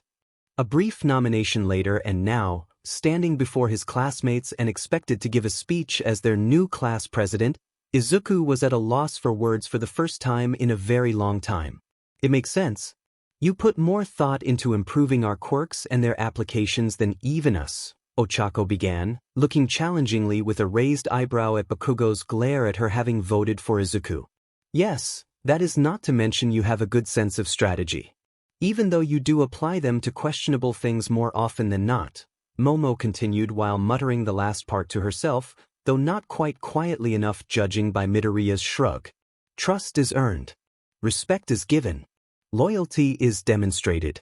Prove yourself worthy of all three and clear the shadow of doubt from your and our hearts. Tokoyami spoke up next. Izuku really had to wonder if the girl googled these phrases beforehand to use at the perfect time or she really did pull it out of her perfectly shaped but every time. I really don't know what to say. I guess thanks. Izuku idly wondered if the hair on the back of his head would end up thinning with how much he was scratching that spot in nervousness. Yue really did keep breaking his expectation. You'll do great, Daddy Smuff. I believe in you. And Tsu made a note to vary her tongue whip, couldn't have Minori dodging it that easily another time. Thank you, Smurfette. Well, if you're sure then I gratefully accept. A smattering of polite applause greeted his declaration. After the scare this afternoon and seeing the way the class president of upper years handled the situation, all of 1A had received a reality check on what exactly being in a position of responsibility is like. Tenya had decided he wasn't ready for the level of responsibility as well as the calmness and flexibility needed to adapt, and decided he needed more experience as a follower first so he could learn to develop himself further.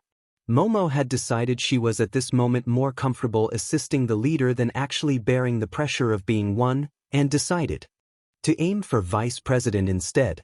Yue had shown her she was still lacking the ability to make quick enough snap judgments, but she was still confident in her ability to make whatever is needed to get the job done. Yum didn't care for the position in the first place. The more she was occupied with keeping the others in line and running errands for the teachers, the less brightly she would twinkle. Ochako never saw herself as a leader. Ever since she had met Izuku, she had realized some were just more suitable to lead than others. She had full confidence Izuku would bring their class to greatness, and she would do her best to help assist her best friend do so. Minori didn't care in the slightest about proving herself to the pros. She just wanted to be the cool beauty in a position of power. The cafeteria made her realize the position it's left didn't make upperclassmen cool, it was because they were cool that they got the position. And no one in class was cooler than Daddy Smuff. Most of the rest of the class had decided it wasn't as fun as they had thought and gone with the flow when the first few candidates nominated Midoriya. Evidently the position hadn't been just planning cool class events, coming up with fun rules, and battling the evil student council that controlled the nation in the shadows. Katsuki was the only one still steadfast in his belief that he would have made a better class president than Deku, and had made, and was still making, his opinion loudly known. Does Deku know about being a leader, huh? The beach would sooner burn everything to the ground for a prank than actually do his job. Valid criticism, but also rude. Time to fix that. Well, then I guess Yamamo will be the vice president. You're in charge of assisting me with completing any official tasks as well as coming up with a plan of action for each. Surprised by the professionalism in his voice, though not enough to lose her composure, Momo immediately started making plans. Ida will be the secretary. Make sure to document every task we're assigned, fit them in a schedule and make sure everyone do their part. Ida nodded resolutely, honored to be trusted with such responsibilities even though he felt he didn't deserve it.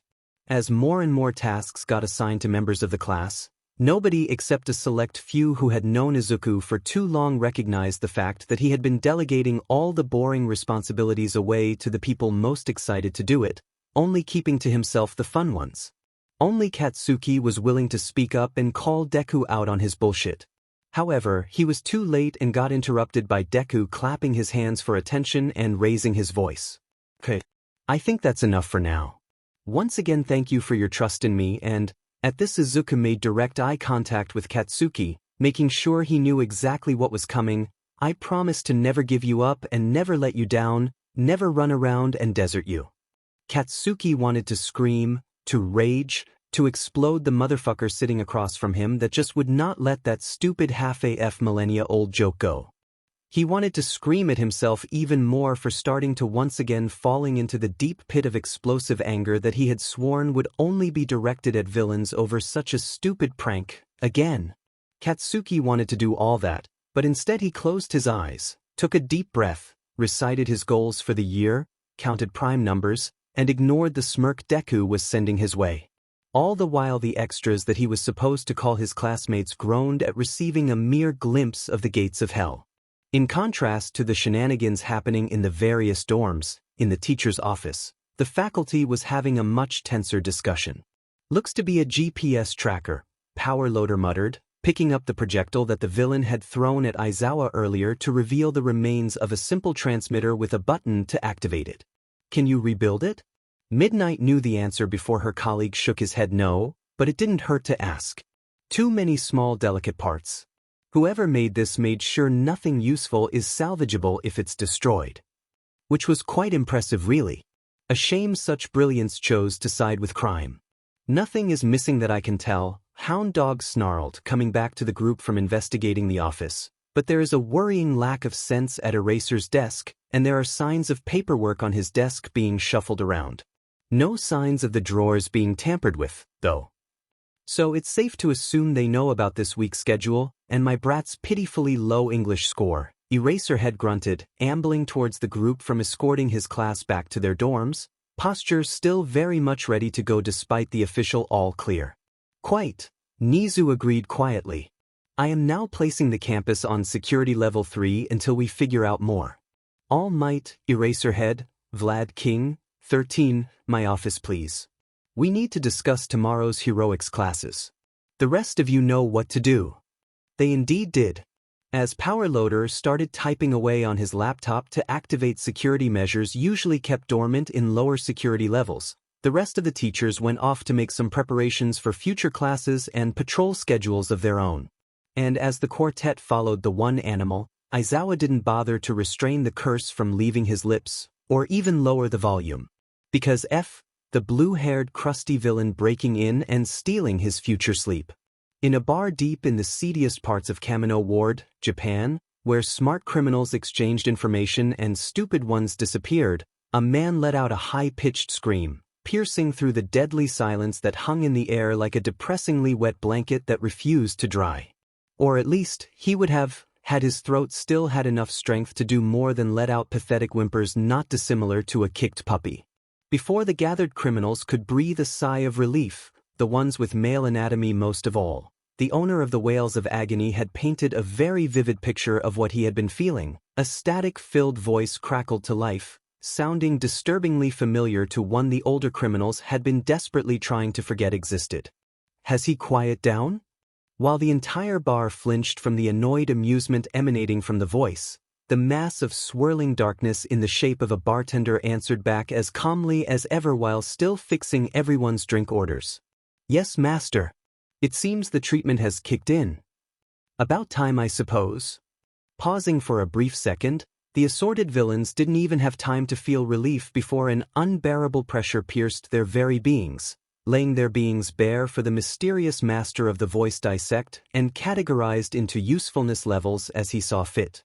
Ladies, gentlemen, whatever you want to refer to yourselves as, apologies for the wait. Something told the gathered criminals this voice wasn't sorry in the slightest, probably the uncaring way its owner referred to his supposed protege. As you may have guessed, Tamura's mission was a hit and miss ion. The voice paused, obviously expecting laughter in response to that awful pun that he totally hadn't spent the entire day coming up with in between Shigaraki's screaming. Nobody laughed. In fact, a random villain would later swear she heard crickets. Superb joke, master. Impeccable comedic timing. None except the bartender comes second in command of the gathered army of mobs, whose list of skills obviously either did not include the ability to recognize a good joke, or did include the ability to instinctively brown nose with a straight face. It was probably the latter, made easier by his lack of a proper face. Thank you, Kurogyari. It's so hard to find a good audience these days. I swear, it's like someone used a quirk to steal the humor in your quirk factors. Another pause, signaling that it was a joke and everyone was supposed to laugh. Brilliant, master. Excellent reference. Once again, the gathered criminals were left begging for a presence of someone whose quirk can create laugh tracks, or for Shigaraki to start screaming again, anything to make this less painful. Mercifully, apparently the master took the hint, or he was satisfied with his one-man audience who would know, and turned serious once more. Now that the ice has been effectively broken, the criminals would beg to differ, but anything to move things along, let's get back to business. No doubt you are wondering what will happen to the plans tomorrow. Indeed they did. They had been promised a chance to see the fall of the symbol of peace. With their supposed first-in-command out of commission after a simple reconnaissance mission, one did have to wonder how effective this plan was. Have no fear, while I will not step in, as this is Tamura's quest and I would not meddle, Kurogyari is his confidant, and should have access to the plans. Everyone present was still too tense to move, hence nobody saw the way Kurogyari's yellow eyes widened and his hands, which had been pouring and mixing in a dizzying display of skill and dexterity to falter for the briefest of seconds, nearly messing up a villain's Bloody Mary. Tamura's treatment should be finished by tomorrow morning, just in time for the raid he had planned. In the meantime, Kurogyari will be filling you in. Be sure not to have missed anything. The chuckles coming through the speakers were abruptly cut off as the named master ended the call, not even waiting for Kurogyari's usual praise, which was mysteriously not coming. Kurogyari, hands still mixing drinks, eyed the piece of napkin that Shigaraki had scribbled onto before rushing off that morning, only to come back a mess with what could be considered trepidation in his misty features if one bothered to look at him closely enough. Use parasites to get walkthrough. Gather fodder to PK noobs. Use cheat code to one-shot world boss. After a solid minute of trying to decipher what in the blue hell the rushed chicken scratch, liberally smudged from Shigaraki using it as a coaster for an iced drink, Step 4 onwards was supposed to be, Kurogyari gave up and focused on completing the drink orders first. He was a villain first and bartender second, but he was also a professional, and professionals have standards, and decided to make it up as he went. They were up against a bunch of kids with maybe a handful of pros and all might. How hard could it be? At that point in time, Class 1A had lived with each other for almost a week. As it happened with a bunch of superpowered teenagers living together, they started to learn about each other's quirks, as well as get used to their habits of abusing said quirks to make life more convenient. For example, they learned to watch their toes whenever Audrey felt too lazy to walk and used his tail to push and steer his desk chair like some sort of tail-powered go-kart to move around the dorms. Kaminari learned to get used to people hanging out in her room in order to have better Wi-Fi signal, considering she got free tutoring out of it, and Midoriya couldn't stop quirk analyzing even if his life depended on it. The ones living next to Tokoyami learned to make use of her very obnoxiously loud alarm clock with no snooze button known as Dark Shadow. That was why Aijuru's reaction to a face very much not his own staring back at him when he looked into the glass window on his way to the kitchen was only a flinch and choked gasp.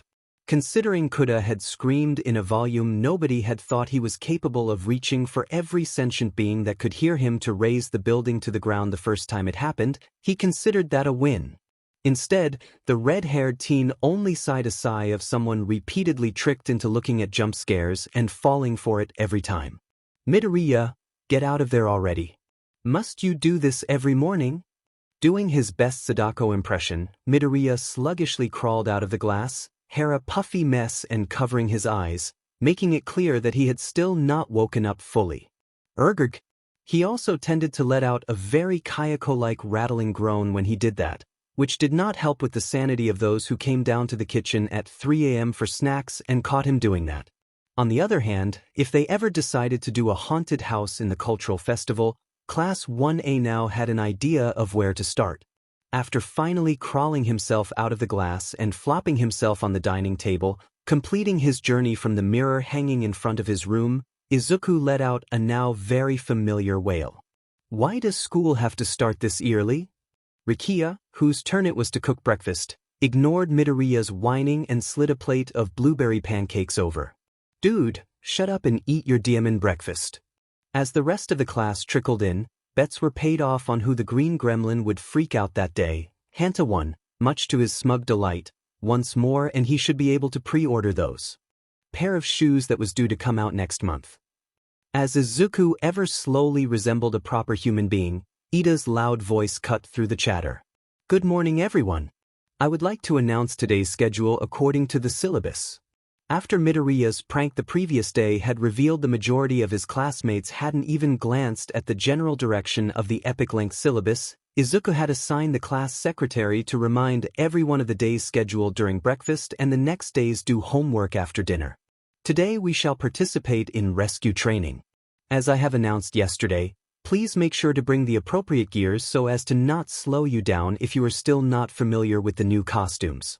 A task that the bespectacled teen had taken to with his usual amount of annoyingly dedicated enthusiasm. Yamamo. Despite still feeling thrown off by such a cute nickname, the vice president of 1A stood up to address the class at the call of her class president. Right, I hope you have read the suggestions of what to leave behind we sent you. Judging by the lack of eye contact, they hadn't, but if not, here's a quick version. As the girl read off the shortened list, Izuku let his mind wander off to what the rescue training would be, and what changes the school could have potentially made due to the break in the previous day. He really hoped no more villains would break in to interrupt class again. So we'll take rescue training with 1B? Correct. After going over the performance of the battle trials, something they were supposed to do yesterday but got interrupted by the break-in, Aizawa had announced that their heroics class that afternoon would be a joint exercise with their sister class. Due to yesterday, it was decided that security would be increased. Normally that meant all off-campus classes would be postponed. However, judging by the way you are getting along with 1B, it was decided that more opportunities to work together was worth the risk. Even though Aizawa's face remained in his usual bored scowl, 1A could tell that he thought it was bullshit. Not to fret. With another 20 students present, it was deemed necessary that another pro hero should be present, bringing that to a total of 5. Me, Vlad King, All Might, your rescue teacher, and another. Despite going to school for almost a week now, Class 1A had yet to meet all the pro heroes teaching at the school, so the news of yet another pro hero teaching the class was always exciting. Before long, any lingering apprehension was swallowed up whispers of speculation on who the mystery hero would be. That's all for the announcement. After lunch, change into your hero costumes and head straight for the bus stop at entrance Epsilon. Class 1B will meet us at the site. Did you make changes to your costume already? Kaminari briefly stopped fidgeting with the new additions to her costumes to hold them up, allowing the other girls to have a better look at the sleek metal vambraces that covered her forearms and the back of her hands. Well, the fluffy green hobbit didn't really give me a choice after he saw the battle trial videos. Toru couldn't help but wince at the words in sympathy, as well as the memories of the blonde's battle trials.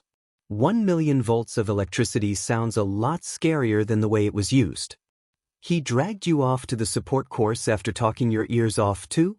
Gosh, I wish that was it. The full body shudder that followed that statement was disturbingly familiar to whoever had been scammed by the aforementioned fluffy green hobbit into bettering themselves and their quirks. He told those support maniacs that I can make my own power source for the support items, another full body shudder, and then just left me there. Multiple gasps of horror rang out, before being replaced by worried questions for the girl being left in the pack of wolves about her well-being and sanity. In between are also words of encouragement and sympathy for the poor girl who had gone through such a traumatic eve. You guys are being freaking ridiculous. A bored voice belonging to Class 1, as resident rocker girl and self-proclaimed only sane one piped up. They're a bunch of nerds. How scary can they be? Ah, an uninitiated I see. A voice somewhere around her waist that accompanied a very patronizing pat on her thighs interrupted Jiro from making further comments. You'll see when it's your turn to be Daddy Smeth's next victim. Once you're penetrated into your deepest part by that gaze, you'll be ruined for any other. Once you go green, you can't get enough of his act. Mon ami, I know what you're trying to do, but please, voulez ne pas être si grossier? I don't know what that means, but you said it. Jesus. Ah merci, mon ami. But please call me Yum. Yum winked and twinkled a little as she said that. Considering she always did that, the girls collectively decided not to dwell on whether she was kidding and move on. All but one. No transformation is completed with the absence of pain, just as no caterpillar. Fumi, they're leaving us behind. If you make us late, I swear to Jonathan Joestar, I will find a way to turn your costume into a bright pink wedding dress. So the mighty Class 1A is here. Did you finally realize you will never reach our level and came crawling to Mr. Vlad for ack? Mr. Vlad, help. Sunatori. No concussing your classmates before class. Yes, sir. Wait until after class to teach the whiny beach a lesson. Yes, wait until after. Wait, no. Who taught you that? Monoma. It's not me this time, I swear. This time? I am here. Just in time for class. All Might Landing interrupted Vlad King's lecture on what was and was not the way to represent their country. That was definitely resuming the instant class was over if Vlad's glare was anything to go by. I never doubted for a second that you would be on time, All Might. 13 piped up as they waved at the number 1 hero, their patented cheerfulness infectious to the kids who had revealed themselves to be their fans as soon as the space hero showed up. That was until that same arm lowered towards the other teachers, palm up. So pay up if you would please. Chop chop. Class is starting soon. As the kids were reminded of the rude reality that their teachers are human beings and not perfect idols, the Western hero Snipe stepped forward to take charge, seeing as 13 was busy counting the stack of cash and their homeroom teachers were busy glaring at the sheepish-looking. All Might. Righto, howdy and welcome to today's foundational heroics. I'm sure y'all knew about the security measures being implemented, but I'ma say it again anyway. Stick together and obey us at all times. Only use your quirks when appropriate. Troublemakers will be punished accordingly. As the assembled group shuffled their way into the massive dome-like structure before them following the speech, 13's professionalism also made a triumphant return as they pocketed the cash onto their person. The hero made to introduce their masterpiece, that they sold their soul to the devil to ensure the new generation would be best equipped to deal with any situation that would come up in their career. The Nizu on their left shoulder insisted they capitalize the D. The All Might on their right shoulder told them to carry on. With that out of the way, welcome to Rescue Training. The class where you'll learn that there are more to your quirks than combat. The class where you'll learn to use them to help others in need. As 13 swept their arms across the landscape featuring the many scenarios that would serve as practice for the day's rescue practice, the hero's voice grew louder and louder in their enthusiasm, exciting the gathered student for what was to come, just like a masterful auctioneer advertising the crown jewel in the auction. Floods, storms, fires, avalanches, and many, many more. This is my pride and joy. The USJ, or Ultimate Space Jam. All Might continued, just as rehearsed, unknowingly not allowing any of the students to dwell on that name. Or at least he would have. Had something black, purple, and incredibly big knot slammed into his side, right where his old debilitating injury was. So focused was he on trying to hold onto his muscle form and break out of the grip of the thing pushing him away from the main plaza, he never noticed the wave of black mist spreading over the two classes, making many of the students disappear and replace them with menacing figures dead set on bringing down the symbol of peace. I'm back online, you effing cheater. The irritatingly familiar screech would make Eraserhead curse, had he not been confident in his colleagues.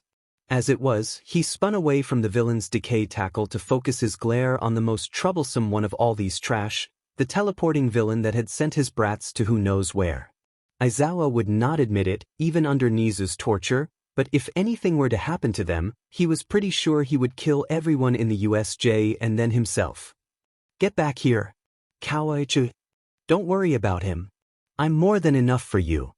Careful to keep his distance from the villain he knocked down, the gauntlets on Vlad's arms started gushing out blood, before coagulating into a knife attached to a chain, both made entirely of his blood. With the analysis Eraserhead had provided the previous day, this was the strategy Vlad had come up with to keep a distance while attacking. Once the blood was outside his body, the blood hero was entirely free to control it any way he saw fit, making this Kayaketsushog a versatile weapon, allowing him to shorten and lengthen the chain at will for space control that can transform into anything else he needed, as well as to discard in case it decayed, and still minimize blood loss.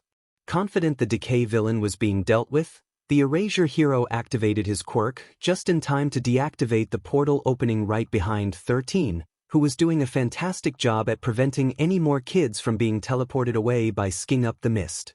Whipping the capture weapon forward, aiming for the misty villain's neck brace, Eraserhead tagged in for 13, determined to capture the warper and deny the enemy a way out. 13. Got it.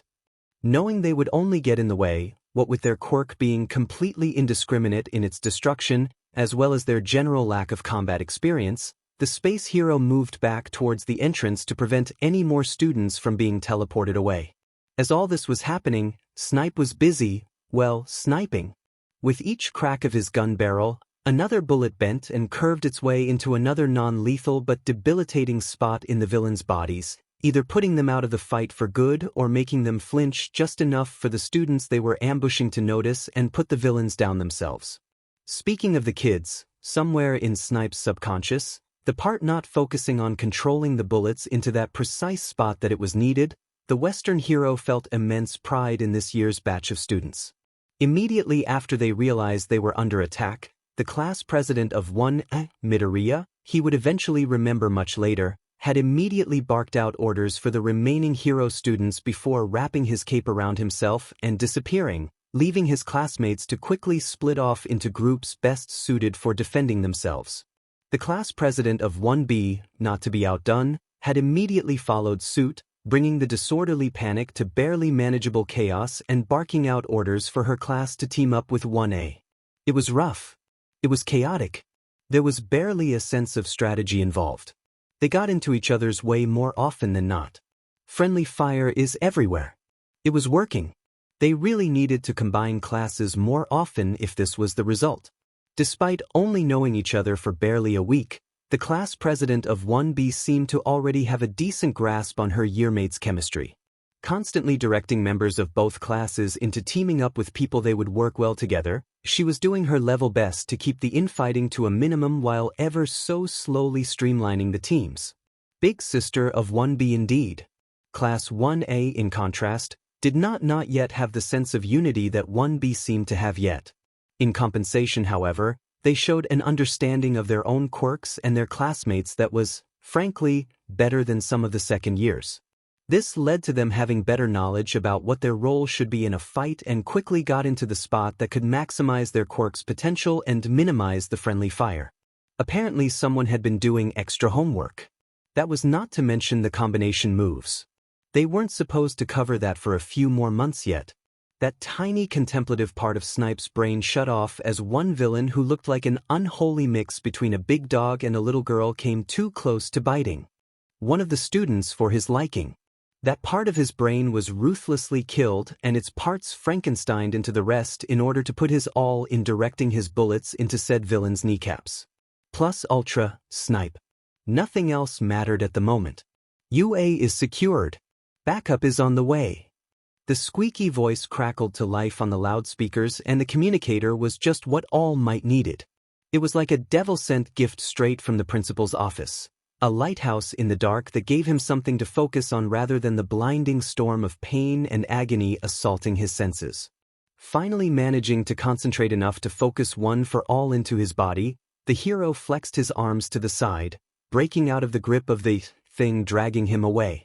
And thing really was the only suitable way to call it, for it was too humanoid to be any animal, but also too much of an abomination to be human. Whatever it used to be, it could not be called a human anymore, not with the vacant look in its eyes and the exposed brain. Good. Pounding a fist into the other, the #1 hero of Japan recentered himself and took a proper fighting stance. That means I don't have to hold back as much. The announcement earlier would have whipped everyone on every side into an even more desperate frenzy. With security level 4 active, it would only take a few minutes for the others to arrive from the main campus, which means the heroes and heroes in training only had to hold on for about that long. However, that would also mean the villains had that long to do as much damage as possible. If they managed to harm even one of the students, that would be an instant loss for the teachers and the school. Unlike the heroes, the villains did not bear the burden of restraint and responsibility. Villain, I will give you one chance and once chance only. Surrender. The villain responded with a screech that was a mix of a hyena's laugh, a lion's roar, an eagle's screech, and 9 turtles having an orgy. He preferred not to think about how he knew what that last one sounded like. That's what I thought.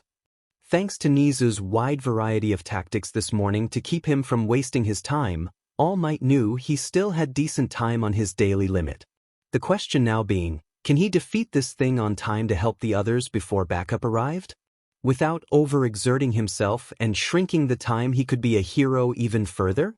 As the thing practically flew forward with speeds that he was more used to seeing on only himself, All Might discarded every thought not relevant to this fight. His colleagues were all pro-heroes, he would have to trust that they can take care of the children and focus on doing his own part. And if he ended up having to go over the limit? Go beyond. Plus ultra. 6 o'clock. Go big.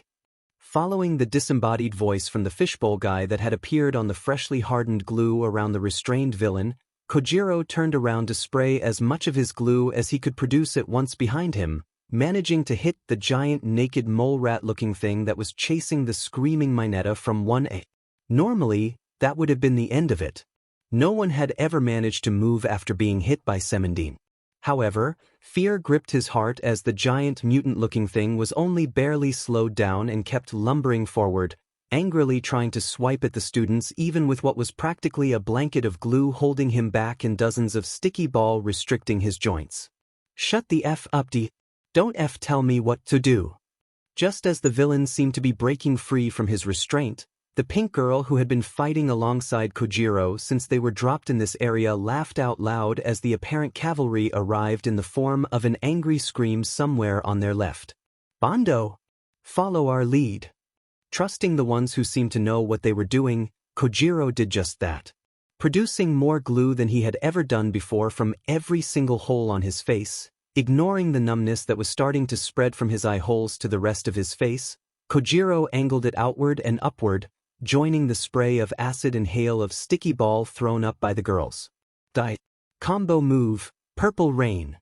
The explosion ripped into the adhesive mixture, turning it from a spray into a veil of stickiness that, coupled with the ball that got caught in the veil, turned the whole battlefield into a sticky, acidic mouse trap, and the villains were the rodents unlucky enough to get caught.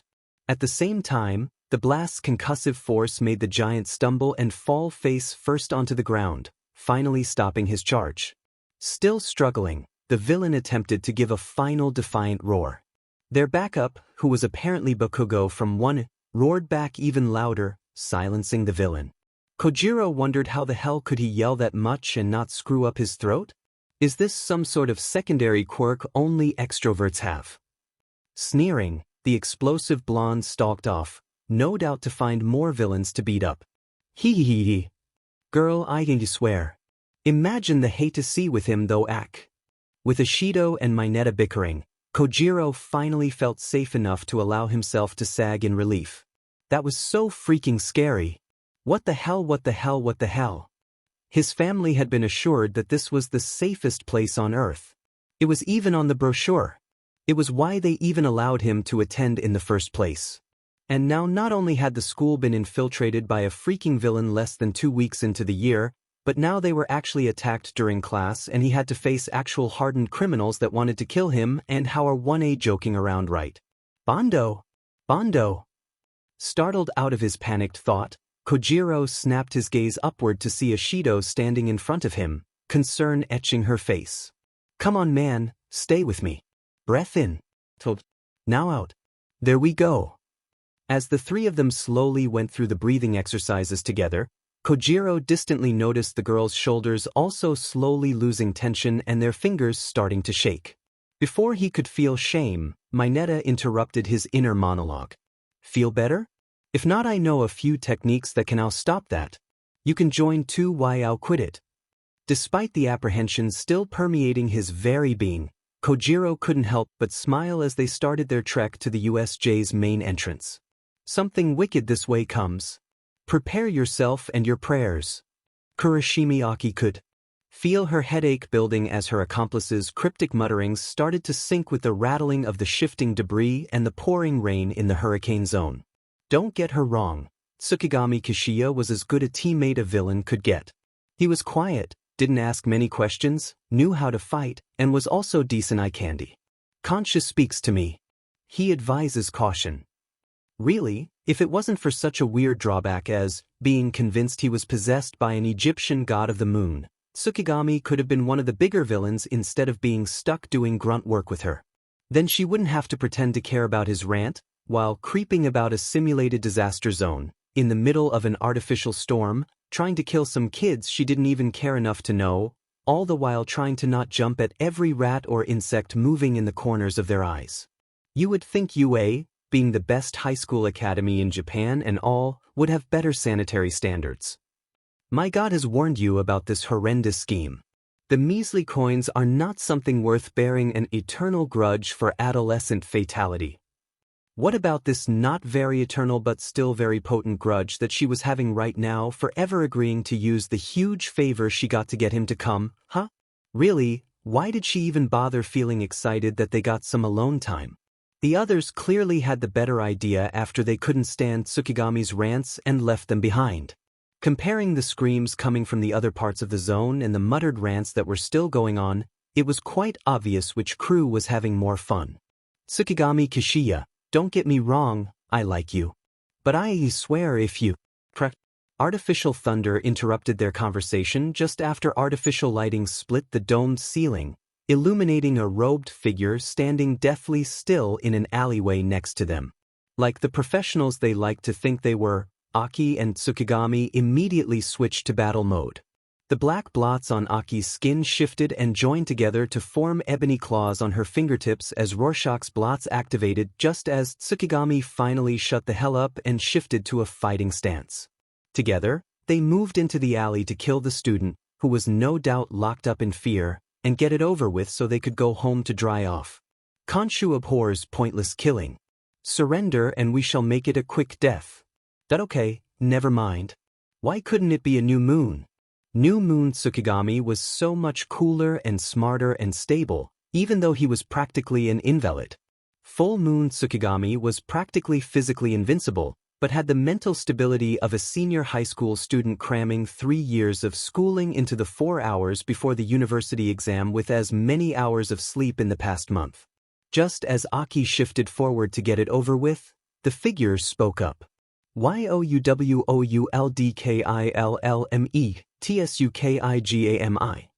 Shivers crawled down Aki's spine as the voice drifted through her ears. It was feminine, yet also masculine, enchantingly deep, yet also intimidatingly high, so controlled and yet also filled with so much unhinged madness. It was like multiple people were talking at once, yet there was only one voice. What kind of freaky quirk was this? Just as the thought finished forming in her mind, the figure lifted its head just enough for the next flash of lightning to illuminate a disturbingly familiar visage. YOUROWNMASTR?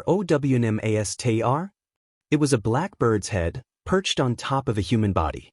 Exactly like the statue of Khonshu Tsukigami prayed to every night. I would never, master. Please forgive my foolishness. At the very first sight of the beak, Tsukigami had dropped down into a dajiza, with his face pressed into the wet cobbled sidewalk, leaving Aki to deal with her rational human brain trying to convince her screaming monkey brain that it was just a mutant quirk. Shut the hell up. KNEL, a NDYOUMIGHT and OTJOI endium. Both human and monkey brains held on to each other for dear life and started screaming even louder as another flash of lightning cracked above the alleyway, illuminating the heads of her fellow villains jutting from the walls like some sort of twisted trophy, their faces still contorted in agonizing fear. So preoccupied with wondering who the hell allowed this thing into you was she, Aki didn't kneel. Sobeit.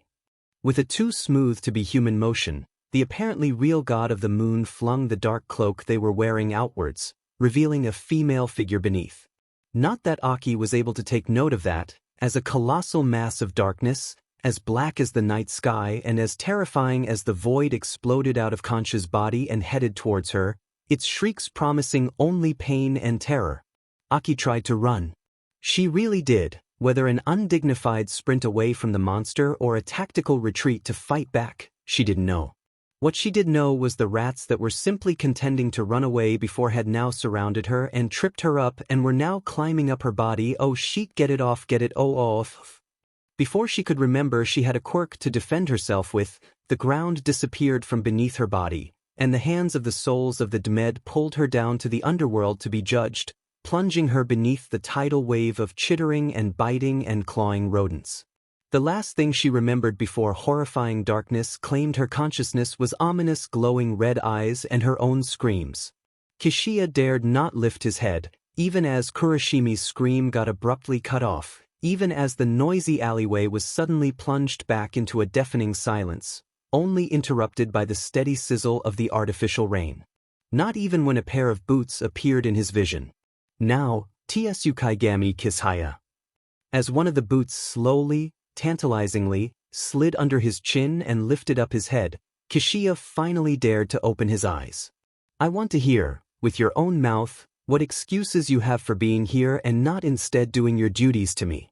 New Moon Tsukigami would later realize that the mind of Full Moon Tsukigami was simply too broken by the influences of his quirk to think clearly in that situation. However, right at that moment, Kishiya's mind, unstable from the constant breaking and repairing each month, cobbled together enough of a semblance of logic to replace the whisperings of the god in his mind to the purring of her vessel peering imperiously at him from above. And Tsukigami talked. At the entrance of the alleyway, Kamikiri Taguru retracted the blades back into his body and released the detached head of Tokage Setsuna, which floated back to her headless body next to Koda Koji. I can't believe it was that easy, the taller teen muttered, steadfastly ignoring the way Tokoyami was channeling Midnight like some sort of goth DMNTRX roleplayer to prevent it from awakening anything weird inside him. Alas, he was just a tad too late. I didn't even have to play the executioner this time. I'm sure the next guy won't be a simp and you can go back to your hard-practiced serial decapitator performance. Tokage, on the other hand, made no effort in hiding the fact that she was blatantly staring at the spectacle and taking notes. Koda made a series of hand gestures at Tokage. That's all of 'em? Dang, should have gone for this guy first. Either way, Hanazuki Juzo emerged from within the wall, having just finished adding the female villain to what would come to be known as the Alley of Nightmare. We should be good now. We'll meet you at the entrance. The ghostly visage of Midoriya on the wet wall, barely visible with the low lighting and running water, gave a thumbs up and disappeared. We need to convince Yanagi to join us for something like this for the cultural festival. We Redheart. You fiend. How dare you taint a maiden's purity with your wicked ways? Ibra yelled as she emerged from behind a corner to witness Kaminari Denka, kneeling between two very uncomfortable-looking villains, roll up her eyes, stick out her tongue, and raise her hands in a double victory sign to form a pose that, due to the intended audience of this story, should not be described further. The girl had evidently used up all of her electricity as a last kamikaze, judging by the crisply fried villains strewn about the clearing of the earthquake zone they had been teleported to, and had been taken hostage by the pair of villains who probably possessed some kind of electricity-resistant quirks to prevent Tsuburaba Kozai and Owa's Yosetsu from fighting back. Watch what you're saying, villain on the right yelled right back. Not our fault she discharged herself, silly. Hey, the other villain yelled, slapping the other in the back of a head. Phrasing. Yeah man, that was kinda gross. The first villain looked at Tsuburaba in betrayal for accusing him of perversion. I mean, she's barely 16. She did that on her own. We didn't even touch her. The second villain shouted, horrified at the PR nightmare this could bring if it ever got out. The kind of jobs a villain got offered depended on their reputation, and he did not want this on his resume. I dunno man. Looks kinda sus to me. Aways had by now pulled out a phone and started recording, eyes narrowing. This is going on YouTube Live. I might be cool with teenage murder, but I draw the line at child molestation. Panicking over the kind of reputation this would leave them and the people that would come after them due to it, the pair of villains abandoned the hostage to go for the phone, forgetting that it was they themselves who jammed the signal and thus nothing was getting out. And also Kaminari, whose facial features morphed to a smirk more commonly known to appear on Midoriya's. Flexing her arms downward, spikes, 2 on each gauntlet, erupted from the part covering the back of her hands. Not giving them any chance to react, Kaminari jumped forward from her sitting position. "You fell for it, fools!" and shanked them in the back. Thundercross split attack. Several thousand volts of concentrated lightning ran directly through their nervous system, accomplishing what a few scattered million couldn't before and brought the villains to their knees. Just as it looked like they might stand up to retaliate, a way slid between the two after Tsuburaba dispelled the air barrier between the two sides and welded them to the ground in the most bizarre pose possible.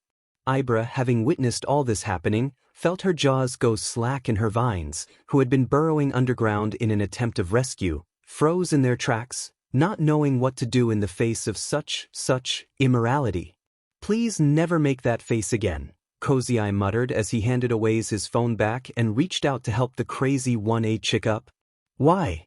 Both boys immediately looked away as she once again contorted her face into something less than decent to tease them. "Awaken something, did you? Stop that." "Oh," Shiozaki yelled, once again bringing attention back to herself. "How could you do that in public? You Scarlet Woman." Pfft. The holy girl was even further incensed as the electrifying girl didn't even bother hiding her unladylike snort that escaped, nor the absolutely uncivilized belly laugh that followed. "Yeah, you tell her."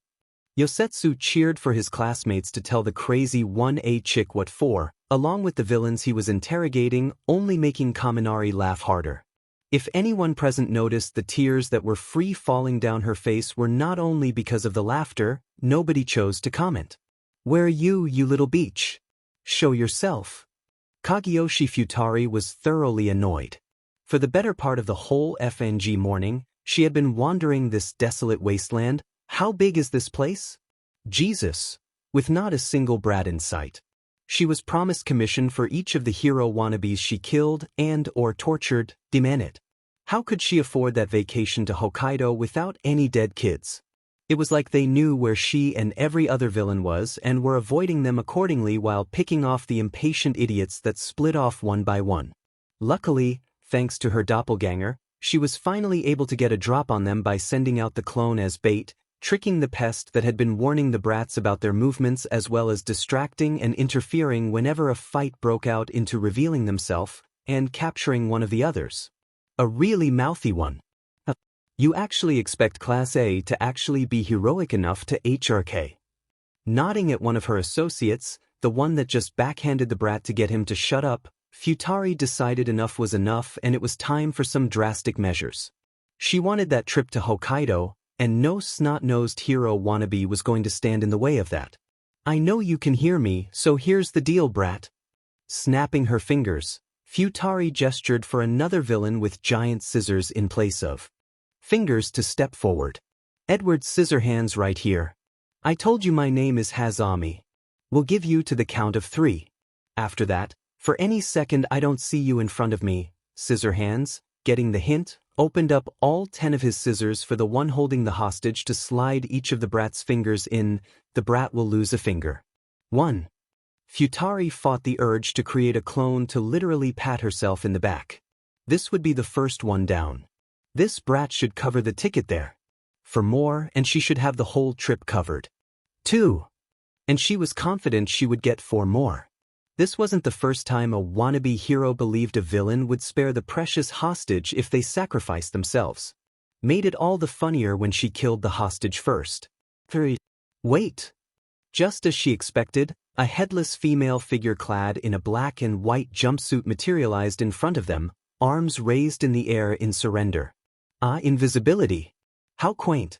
Now walk forwards. Slowly. And we will make it a quick death. After they are appropriately tortured, of course. What could she say? Futari needed that commission. Before that, "Huh? Can I ask you something?" Hell no. Time was money and they had wasted enough of both. Just as Futari opened her mouth to say exactly that, the girl plowed on like everyone had agreed. "Do you one of those?" Questioning her morals, asking if she regretted her path, and there are still options and, like pie. That okay, she hadn't expected that. What? Futari asked quite verbosely, showing her great wit. You know? Pies? Cherry pies, apple pies, shepherd's pies? Do you like them? Which is your favorite? Mine is key lime pie, though I'm also partial to blueberry. That okay, this little beach had gone crazy from the stress. Killing her at this point would even be mercy killing. Pie huh? To Futari's consternation, Scissorhands lifted one of his, scissor hands from the hostage's hands to scratch under his chin, apparently seriously thinking about the answer. Pecan pie. What?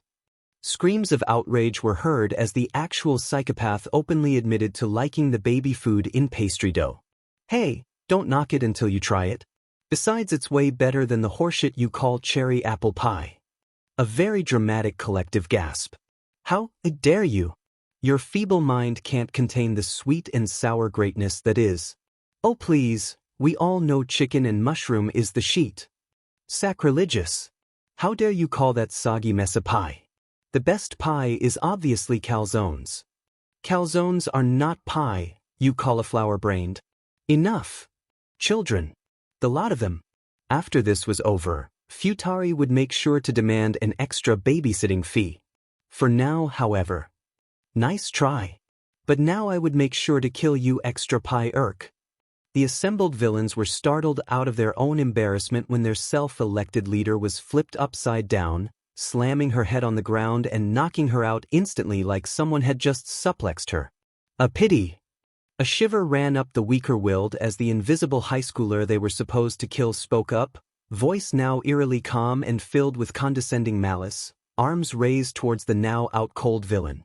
I was going to spare you. Before they could be angry, the teenager flicked his fingers towards one who was preparing to charge. The man doubled over with a high-pitched scream, clutching his crotch like someone just punched him in the nuts, and fell unconscious. Ah yes, much better. The villains, now thoroughly freaked out, prepared to activate their quirks, yet not moving an inch lest they join their comrades on the ground. You see, I am a very powerful telepath. I've been doing my best to spare you by erasing my presence from your mind and avoid any trouble. Now that you've set me off, however, the villains tensed as the teenage freak's hand curled into the shape of handguns. Taste my super move, psychic pistol. The villains were prepared for anything. They weren't prepared for every single blade acting as Scissorhands' fingers to suddenly shatter almost simultaneously, the sound ringing across the empty zone like thunder across the clear sky. The mind is a curious thing, is it not? If I do a good enough job convincing it you were injured, your body would believe it as well. Bam. Another shot. Hit the one holding the hostage, opening 2 holes on his shoulders and making him release the student he was holding hostage, allowing the brat to escape. Now, ladies, gentlemen, whatever you are supposed to be. Tension gave way to horror as they saw the wounds were actually bleeding, which meant this kid's freaky quirk had overpowered or found a way around his enhanced skin. Surrender and get down on the ground, or for my next trick. Another JRK of her hands, another villain attempting to activate her quirk went down screaming and bleeding. I will make your kneecaps disappear. The villains decided not to take their chances. As one by one they started to lie down on the ground, Toru finally remembered to breath. Desperately fighting off her body's instinct to run, and don't look back, Toru turned towards the USJ entrance and waved. At the main plaza of the USJ, Snipe used the brief pause when reloading to nod his head back at the girl. Shooting off another spray of bullets towards the villains trying to make their way up the stairs to the USJ entrance, the cowboy hero cursed as his mental count revealed that this clip would be his last one. While homing ensured he would never miss as long as he could see his target, the bullet being able to go around or even through obstacles as needed, thus minimizing bullet waste, the fact of the matter was that there were too many of them for his finite amount of bullets. Just as Snipe was about to switch his gun to gunchuck mode, it's like nunchucks but with guns. No, he was not ashamed of calling it that, A voice he recognized as belonging to Class 1, as Vice President rang out behind him. Finished. Finally, Snipe muttered before slowly backing off, taking care not to give up an inch on the advancing mob of bulletproof villains. The girl had asked him to cover her for a few minutes as she had come up with an idea. It seemed whatever it was she was trying to create was done. Now, what do you have, Ditch? Is that a minigun? Indeed, what was laying on the ground in front of Yaoyorozu, in the middle of a generous pile of bullet belts, was an M134 minigun in all its six-barreled illegal glory, already being secured into the ground with the help of Kaibara-sen, using his spiral as makeshift drills. Indeed, sir, the apparently not-so-straight-laced girl replied, all the while getting to work hooking up the metal monstrosity with a car battery in expert precision. This will eat up ammunition very rapidly, but you can create as many as we need, Snipe interrupted in an almost reverent whisper, making the girl, no Yaoyorozu, suddenly appear flustered. Her deft hands suddenly started fumbling and her confident manners faltered. I thought it was a good idea, sir. Your current weapons are lacking in rate of fire and firepower. Plus, with your quirk, it isn't like you're likely to miss. Not that I meant you'll miss unless using your quirk, but… Yaoyorozu, gently interrupting the rambling girl, Snipe started checking his dream gun. I don't usually say this, but weight good, grip just right, balance perfect. You are now my favorite student. As the barrels whirled to life, the Western-themed hero's face twisted into a feral grin underneath the mask, unseen by anyone. Super move, joy of gold.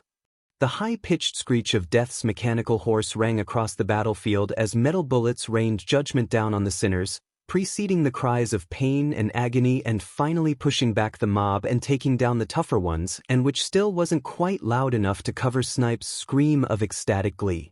Yee-ho! Clang, clang, clang, clang.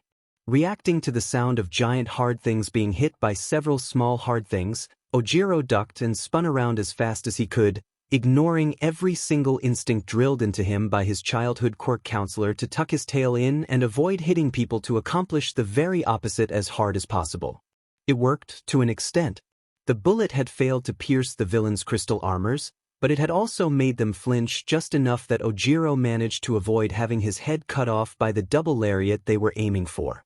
His tail whip had also done an admirable job of stumbling them forward, but had also failed to inflict any significant damage to their protected bodies. Good thing this wasn't a one-on-one, as before they could right themselves, his classmates decided to take advantage of their vulnerable position. With a hop and leap, Tsu jumped on the back of the blue and slimmer-looking one, using his still unbalanced position to pull him backwards. Just as the girl's back touched the ground, Tsu flexed her powerful legs, enhanced by her frog physiology, and kicked the villain into the air. Special move. Not giving the villain any chance to right himself, Shoji, flying through the air like some sort of muscular six-armed bird octopus thing, grabbed and immobilized the villain in an upside-down position, using two of his hands to grab the villain's arms, another two for his legs, and the last two to hold both sides of his head against the teen's shoulder. Ashura Buster.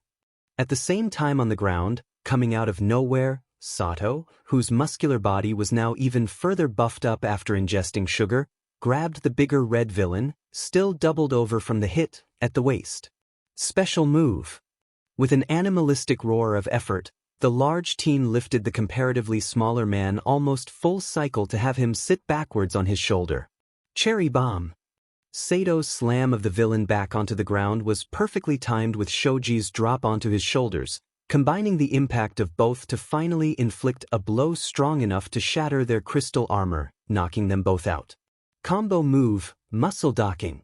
As the dust settled on the scene of absolute carnage, the two titans of Class 1A slowly rose off the ground and stared at each other. 1 beat. 2 beats. Sweet. Rikiya did a half-turn with his lower body, turning his body into a side chest pose, straining his yellow jumpsuit to the absolute limits in an effort to contain the massive muscles he had cultivated, made even larger by the use of his quirk. Octo. In response, Shoji also flexed all 6 of his arms, each pair settling into their own pose while the rest of his body shifted into the front double biceps pose. The teen's choice of sleeveless costume drew attention to the glistening layer of sweat on his arms, further enhancing his resemblance to an angry Ashura. Ribbit. Continuing the conversation, Azui gave a particularly loud croak, curling her body into the front abdominal and thigh pose. Due to her own battle in the flooding zone, her wetsuit was still dripping with water, providing the perfect highlight to rippling froggy muscles. I agree with you. This would mean that they were hoping to overwhelm us with sheer numbers, providing the distraction so that All Might would be able to focus on his own battle. Ojiro, the only one not swole enough to speak Musclean, was stuck having to use normie speak despite understanding the language. The blonde with the muscular tail resolved to do more muscle training for the rest of his body when, and it was when, they would all make it out, safe and sound, this was over. Across the clearing, Tetsu was looking at the conversation in envy. Catching sight of her big sister swinging her enlarged fist at a villain's enlarged feet, the steel girl proceeded to loudly yell at the redhead. Aura, come on Kendo. We can't lose to them. The 1B class president only grunted before using her enlarged fingers to grab her opponent's leg and slam them into the ground. I refuse. I have a feeling I would lose something as a human being. Oh come on. Despite what her classmate would later claim, the girl was not whining. A whining person was not manly, and thus would not be able to hit a villain in the stomach with her manly steel fist. You're the only one here manly enough to do it. Who the hell are you calling manly? You obviously. Look at your diamond abs. They're whoa. The villain was apparently more durable than Tetsu thought, because as she was lifting him upside down for a piledriver, the guy had been tanking several of her more powerful hits. He would be fine. He recovered just in time to kick his feet, breaking the precarious balance and causing them to tip backward. Just as she was turning her own body to steel to brace for the impact, Tetsu felt someone grab the villain's legs, stabilizing the whole thing. She might be dumb, but she wasn't stupid enough to look a gift horse in the mouth. Quickly putting her weight into her upper body, the girl turned the stumble into a devastating hangman neckbreaker at the same time the other person also dropping into a powerbomb, driving the back of the villain's head into her steel shoulder and sending him from the realm of consciousness. Standing up, Tetsu was prepared to give a manly high five before realizing it was Kirishima from 1A. Great, now she needed 1A for a takedown. How path. Man. Kirishima dropped into a side triceps pose while hardening his whole body at the same time. His whole body, already hard from the rippling muscles, turned rocky and full of hard edges, resembling an unyielding cliff face. Tetsu stared for a solid 5 seconds. Man.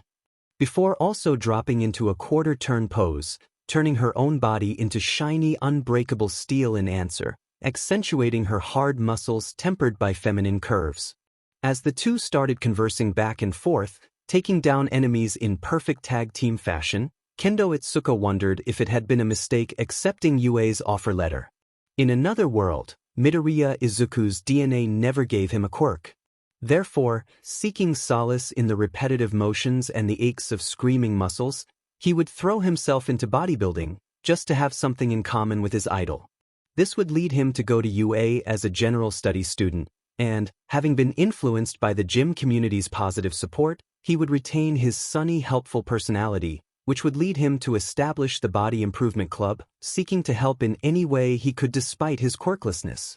This would further lead him to successfully recruit the Nomu to the group as spotter and manager, resolving the USJ in the most peaceful way possible.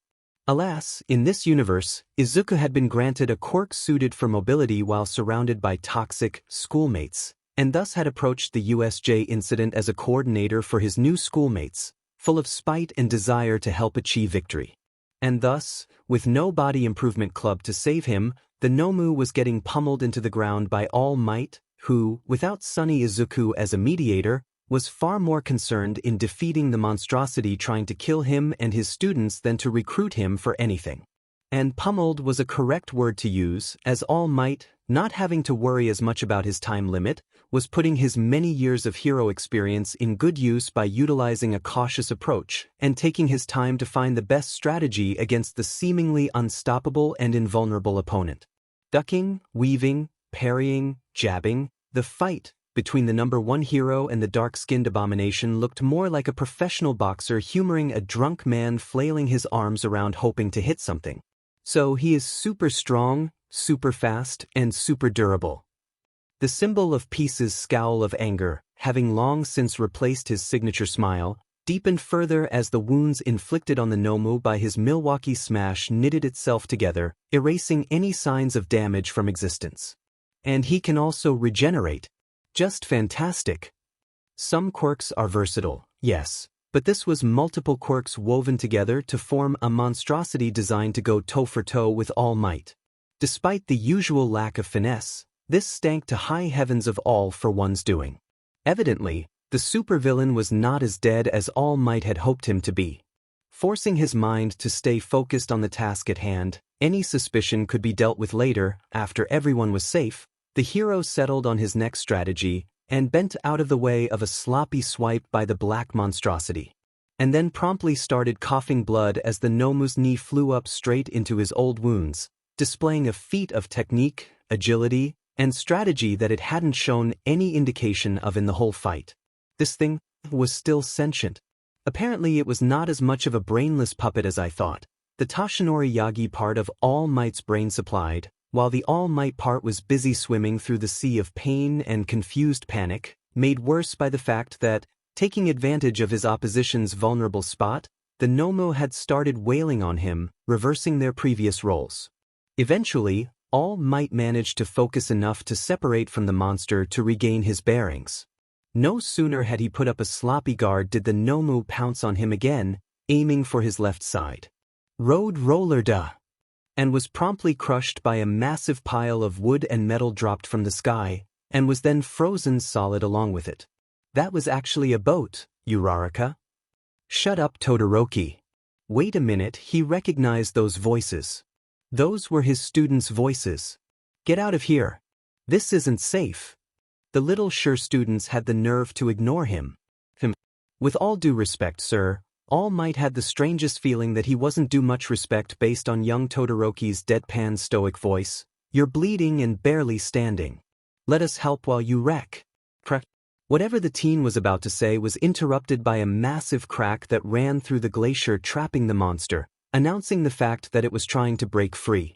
Face still stoic, not betraying his emotions in the slightest, the elemental teen started throwing more ice on top in an effort to bury it, as well as constructing a rough barrier around it just to be safe, while his gravity classmate moved to help their teacher stand up.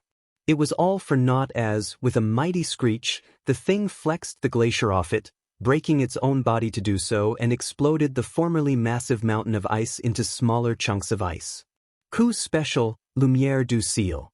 A feminine voice interrupted its attempt to break free. At the same time, a beam of condensed destruction hit the ice barrier, reflecting, splitting, and bouncing off the many other broken chunks to finally find their mark on the Nomu, burning holes into its body, cauterizing the wounds, and turning its skin from a deep purple into a charred black. The wrath of heaven's light then appeared in the form of Aoyama Yumena, scuffed up, dirty, and wet, yet still radiated an aura of royal smugness to make the act of flipping one of her blonde drills over her shoulders looked like a warrior princess after a hard-won battle. Focus, yes, Amy's. I doubt the canard is down yet. True to her words, the monstrosity still struggled to stand up, regenerating its broken and bloody body to somehow continue fighting. The gruesome sight provided All Might with the second wind needed to get up and in front of the students he was supposed to protect, and not the other way around. That is enough, children. I'm grateful for your assistance, but it is my job to be in danger to protect you. Step back. How pathetic, Yagi Toshinori. Making children risk their lives to protect you because you couldn't do your one job. As the Nomu's muscle knitted together and it gave a particularly menacing screech, All Might hardened his resolve to do what he should have done since the beginning. If 100% was not enough, then go above it. Who cared what happened to his body if he could protect the ones counting on him? Go beyond. Plus, the sacrificial thought was interrupted as the ground beneath the Nomu rose up like a Venus flytrap, trapping his limb in its grasps and wound their way into the various holes in its body as it tried to break free. The harder it struggled, the more the cement invaded its body until, with a final lurch, another layer of cement covered its brain, forced its way into its mouth, and dragged it underground into its eternal tomb. With a sigh of relief, All Might put his signature smile back on to scold his reckless students and confirm their safety, glad he didn't have to shorten his hero time further. The cavalry had arrived. You cheater! You and your bullshit zoning and your ability accuracy reduction. Quite the set of lungs on you, isn't it? Vlad King muttered, side-eyeing with derision the immobilized young supposed leader of the League of Villains. As soon as the fight started, Shigaraki, as the Misty Villain had called him, had been so overcome with rage, presumably from the absolute humiliation from the previous day, that he had charged in without any regards towards strategy or planning, probably hoping to defeat Vlad quickly and get to Eraserhead. Vlad had always had temper issues when people ignored him. Using his mastery over blood, Vlad had quickly shifted it into a shield and met the charge head-on. Shigaraki, overconfident in his own touch-based quirk, had screamed something about destructible environment assets and tried to touch the shield to activate his quirk. To be fair, if Vlad was a villain and had something like, "can decay anything my hands touch," like some sort of murderous Midas, then he would also use it for literally any fight as well. Sadly, in this case, what Shigaraki was dealing with was a pro-hero who had a perfect counter. The minute he felt some of the shield crumbling away, Vlad had immediately discarded that part before uncongealing his blood, turning it from a protective shield into a sticky mousetrap, covering 4 of the blue-haired rat's fingers and immediately hardened back up, turning the blood covering Shigaraki's hand into a sort of half-glove, preventing him from activating his quirk on that hand. To give the villain some credit, he had some quick reflexes to go with his quick thinking, as he had immediately jerked his covered hand back and tried to use his other to decay the blood glove. It was just too bad that his opponent was Vlad King, as with a quick motion of his hands, the rope of blood still connected to the crimson glove had whipped around and covered 2 fingers of the other hand as well, leaving him functionally quirkless. Worse, as the 2 hands were effectively frozen together, acting as makeshift HAFs, Shigaraki was powerless to resist as Vlad had rushed in and delivered a devastating combo with his blood-covered limbs, easily using his much larger build to prevent Shigaraki from creating distance to run away and liberally coat the rest of his body in blood by wrapping the rope all over his body in a rough hogtie. From there, it was a simple matter of congealing the blood in strategic places that would leave the young villain immobile in a crimson bodysuit, hardened to be almost unbreakable. Which led to the current situation with Shigaraki face down on the ground throwing a tantrum and Vlad wondering if it was worth it to zip his mouth shut as well. How the hell is it fair that your SIG ability is a rip-off of my faction, but you get to be tagged #hero and we get doxed, huh? A nerf ban wave is coming. That final bit of nonsense decayed the last of Vlad's patience, finally convincing the blood hero to do as the voice of Nizu's devil in training had been whispering in his ears. Okay, but have you considered getting good? Vlad asked, face completely serious, even using his authoritative hero voice. He would remember Shigaraki's face for the rest of his hero's life. What's the matter? Is this not Keck? Did you come here looking for clout and not expect a little CBT cringe? No, stop it. Did Vlad feel bad that now the villain couldn't even cover his own ears to escape the cursed sentences falling out of his mouth? Considering he came here looking to kill his cute little students? Not really. Speaking of which, you're lucky my students have too much drip for your yee, but otherwise, I would have made sure you can't be anyone's. No, I know what you're gonna say, stup. Little. Stop, please stop. PogChamp. No. The scream of pure anguish was abruptly cut off as a familiar wave of pink mist washed over the battlefield, putting everyone not having any kind of air filter to an instant sleep and mercifully put Shigaraki out of his misery. But not Vlad King, who, after realizing exactly what he had just been scammed into saying, turned around to see Eraserhead, who was making sure the mist villain's collar was sufficiently damaged so he wouldn't interfere, looked like God was dead and Vlad just said on his cooling corpse. His colleague who had just arrived from the main campus was also in various states of amused disgust or disgusted amusement. The real kicker, however, was 13. His sweet, helpful, slight fangirl Kohai 13, who was slowly inching away from him while avoiding eye contact, body language looking like they just found out he was a stain upon polite society that everyone learned to pretend not exist. Would you believe me if I say that wasn't my idea? They didn't buy it. Now he would have to kill any trace of Kansekijiro to have ever existed, adopt a new identity, and move to Bolivia to live as a sheep farmer. Around midnight, every last kid of 1A finally arrived at their dorms. Each had been prodded and poked by the paramedics to make sure no serious damage had been done, especially to those who had pushed their quirks to the limits and were suffering from the side effects, such as Mineta's bleeding scalp, Kaminari's scrambled brain waves, Midoriya's motion sickness, Yaoyorozu, near malnourishment, and many more. The principal had announced that they would have the rest of the week off so that the faculty could do a more thorough sweep of the campus and make sure there were no nasty surprises left behind, as well as review the defenses to make sure there would not be another break-in anytime soon.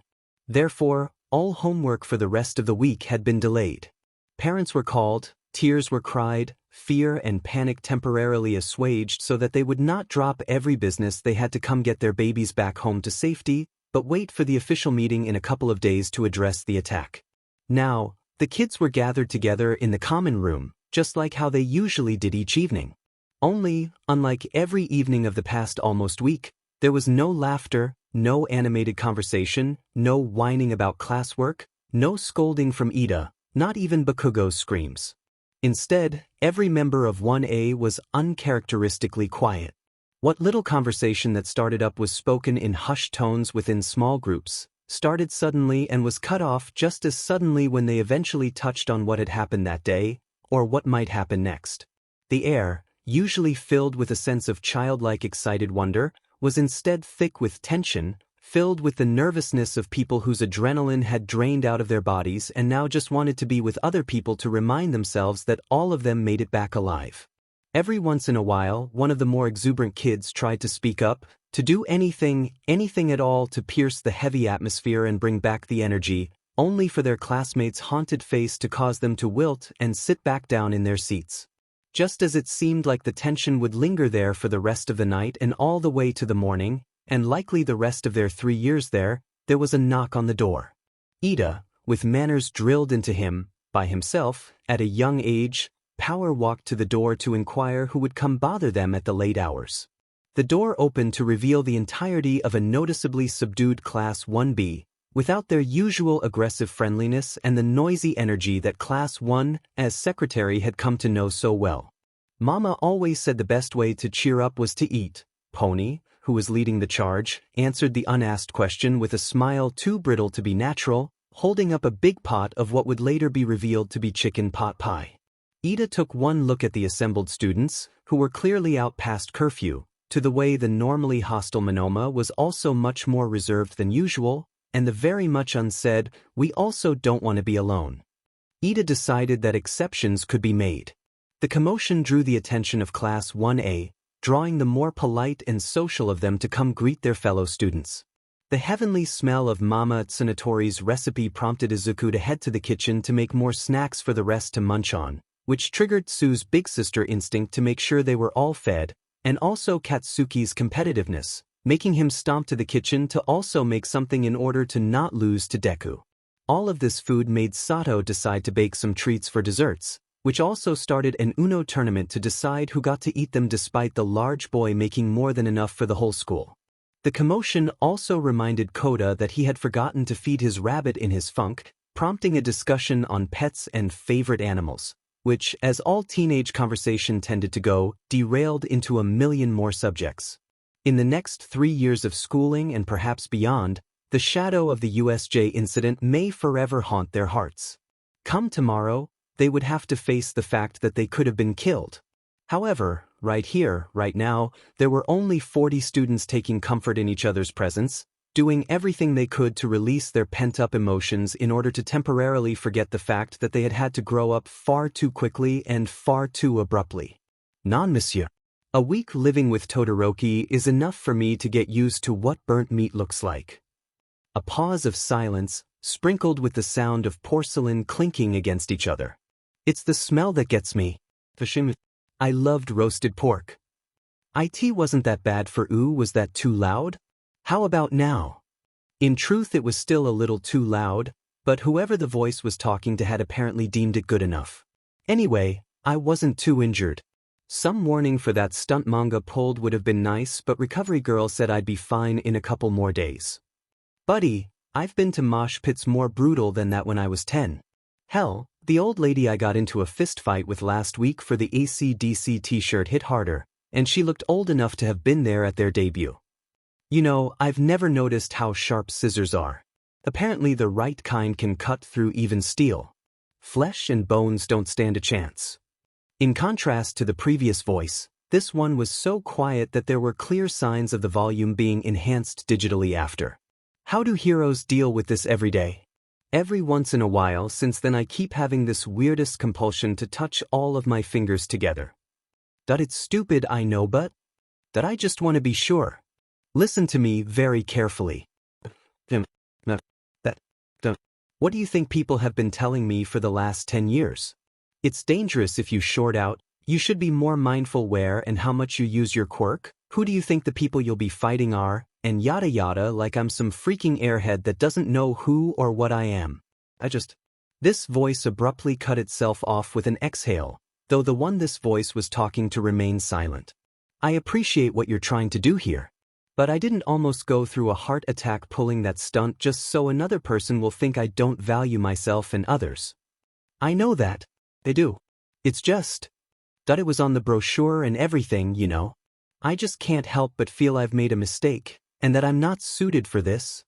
Like my mom used to work on this Egyptian mythology exhibit thingy, and that's how I vaguely remembered, because I sure as am not a FING encyclopedia. How the am I supposed to know who Khonshu is, let alone how he looks like? There's like a few dozens depictions existing at the same time, like one of them even has Khonshu wearing white suit and a mask shaped like a crow's skull. Somehow we found this one nutjob that happened to worship that exact depiction that looks like Tokoyami, and she is just enough of a drama queen to get him to buy it. What if she was a different species of crow than his Khonshu? What if the naked mole rat guy wasn't a naked mole rat, but only something that looked like one, making Ishido's acid very harmful for him, making the entire plan fall apart? Because did you know the only reason I suggested that combo was because naked mole rats don't react to acid because their cortical neurons are resistant to acid-induced cell death, and I didn't even take into account what reaction her acid would have with Bondo's glue, and what if that's what happened with Toru's skin cell and that's why she could go invisible, and I didn't take into account if her light distortion would affect Mr. Snipe's sight and he might not have been able to coordinate with her believably enough. What if? And I just want to know how Nizu makes it look so easy. There's 1,000,010 things I constantly had to take into account for every second passed, and that wasn't to mention how so big the whole thing is. Do I look like I have terrain map installed inside this? The hunting dog hero, Hound Dog, Inui Rio, UA Academy's lifestyle guidance counselor / therapist, clicked the pause button on the recording, plunging the meeting room into uncomfortable silence once again. A silence that was finally broken when Shota banged his head on the table, heaving a mighty sigh full of frustrated anger. God damn it. Contrary to popular belief, Shota's goal was absolutely not to get rid of the children as soon as possible, to get them off his back. While he wanted to minimize time wasted, making sure they become pros as efficiently and competently as possible, there was a huge difference between soon and too soon. And this was too soon. The kids weren't even accustomed to the idea of using their quirks for a good cause yet. In fact, the USJ was supposed to get that started, to help them learn that being a hero wasn't all about fighting and destroying, but saving and helping. And then what happened? Barely a week into school and they had to use their quirks to fight for their lives, with trauma afterwards as a 2-for-1 special. This wasn't supposed to happen until at least their second year. Hell, their first taste of villainy wasn't supposed to happen for a few more months yet. And that was supposed to only be chasing purse snatchers or reprimanding people showing off their quirks in public, at most under the watchful eyes of pros they would be interning under. Not for the first time in the week since he caught Shigaraki walking into the teacher's lounge, Shota truly regretted not personally making sure the villain know exactly how deep his displeasure against him was. At least none of them were seriously injured. Ectoplasm spoke up next, voice calm to avoid aggravating the others but only achieving the exact opposite. Because all the damages being inside their head where they should be is better, right? Unlike usual, when Hound Dog's speech would get impaired when he was emotional, this time the calm fury in his animalistic snarl was perfectly intelligible. Unlike this school's oh-so-precious reputation, this will take years to be worked through, if it can even be worked through. That being said, when Hound Dog got really worked up, he tended to be unable to control his speech in another, much more hostile way. Just because you people can't be fed to care, doesn't mean. Inui. Just as the room participants were rising up for an argument, Nizu's voice, devoid of any and all of its usual joviality, made each of them instinctively slammed their body back down and their jaws shut. Nizu was cosmic terror given form, vengeance for animal cruelty coalesced into physical form, nature's wrath in an animalistic container, the result of scientific hubris condensed into a humanoid form, humanity's downfall hiding behind a facade of politeness and joviality. But more importantly, he was the principal of UA, in charge of the education and welfare of any and all children attending this establishment. A duty that he had failed quite spectacularly when holes in the security system he had come up with and put too much trust in failed, introducing unnecessary variables into the courses he had charted for his test subjects. And Nizu hated it when idiots mess with his toys. We are all upset by this, Inui. Don't waste time being at each other's throats when we can figure out exactly how to make sure this doesn't happen again, especially when the mastermind had broken both Shirogaki and Kurogiri out. Right, the mastermind, Toshinori, who to this point has been wallowing in the corner in depression for not only failing to dispatch the Nomu quickly enough to save his student, but also having gotten gravely injured by the multi-quirked monstrosity and needing his students to save him instead, scowled as his thoughts turned decidedly sour with that particular reminder of his greatest nemesis still being alive and kicking, even after having his head smashed in. Next time they met, he would make sure there would not be another next time. That was not to mention the issue of young Midoriya. The recordings revealed he had practically run himself ragged trying to support the other 39 members of the two classes, which was as heroic as it could have gotten. No amount of suspicion would allow him to deny that. And yet, every time the wound at his torso flared up, his traitorous mind would once again be bombarded with paranoia. Okay, but isn't it suspicious that he only took a support role? Like he was avoiding fighting. How would he know that would work? They only met a week ago. And he hated this. Toshinori hated this part of him that became so jaded ever since his debut that his first thought in seeing a young man risking his life to help his friends was, he looks like an enemy. Perhaps, a talk with someone more level-headed was required for an unbiased view. This was shaping up to be a battle he couldn't win on his own.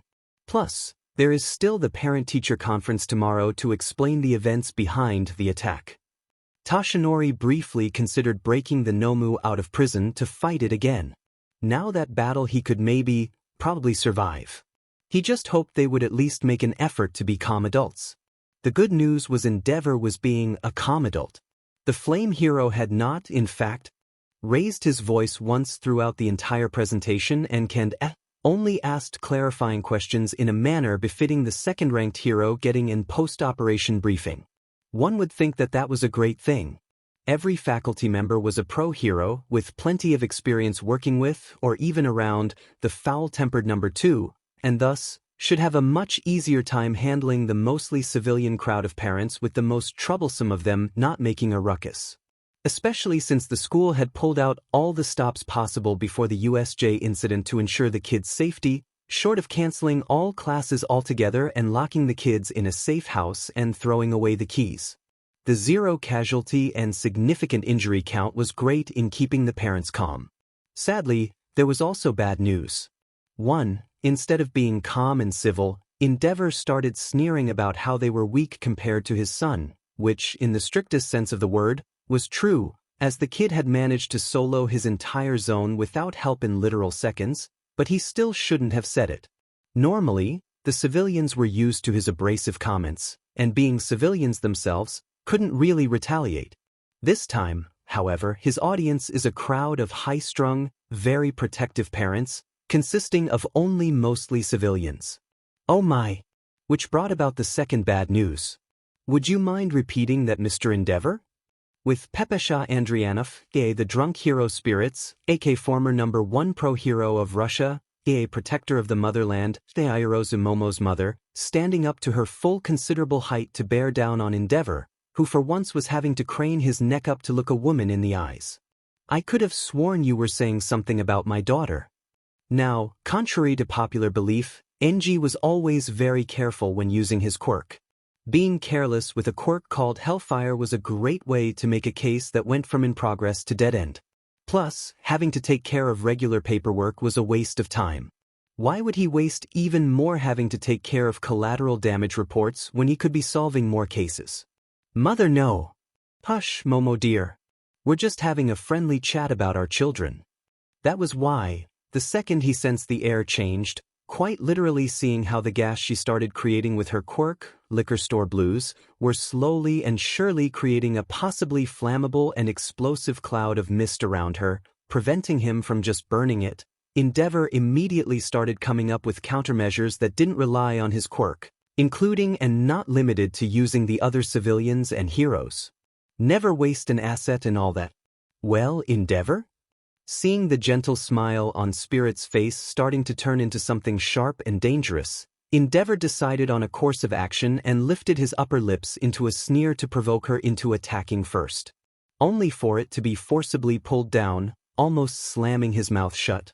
Before his brain could process the attack, a stinging somewhere in his nostrils pulled, quite literally, his attention downwards. To a much shorter green-haired woman, who was smiling a smile he readily recognized as one better suited on a supervillain than a civilian woman, and to the strands of hair she was flicking away with her fingers. Please sit down, both of you. All those who have ever gotten to know NG for more than 30 seconds would be shocked that he was allowing such a tiny, insignificant civvy get away with humiliating him like this. Those people had evidently never gotten so utterly baffled by getting their nose hair pulled out as a sneak attack that they couldn't even decide if it had been a sneak attack or not. The fact that something was still pulling his upper lip shut helped too. Otherwise, he'd be tempted to talk as well. And no one wants to know about the burned-down mountain that Mr. Yamazaki told Mr. Fedorov during their weekly drinking session, do we? Okay, 500 yen per person. Go! Retired hero. Seems experienced in peacekeeping.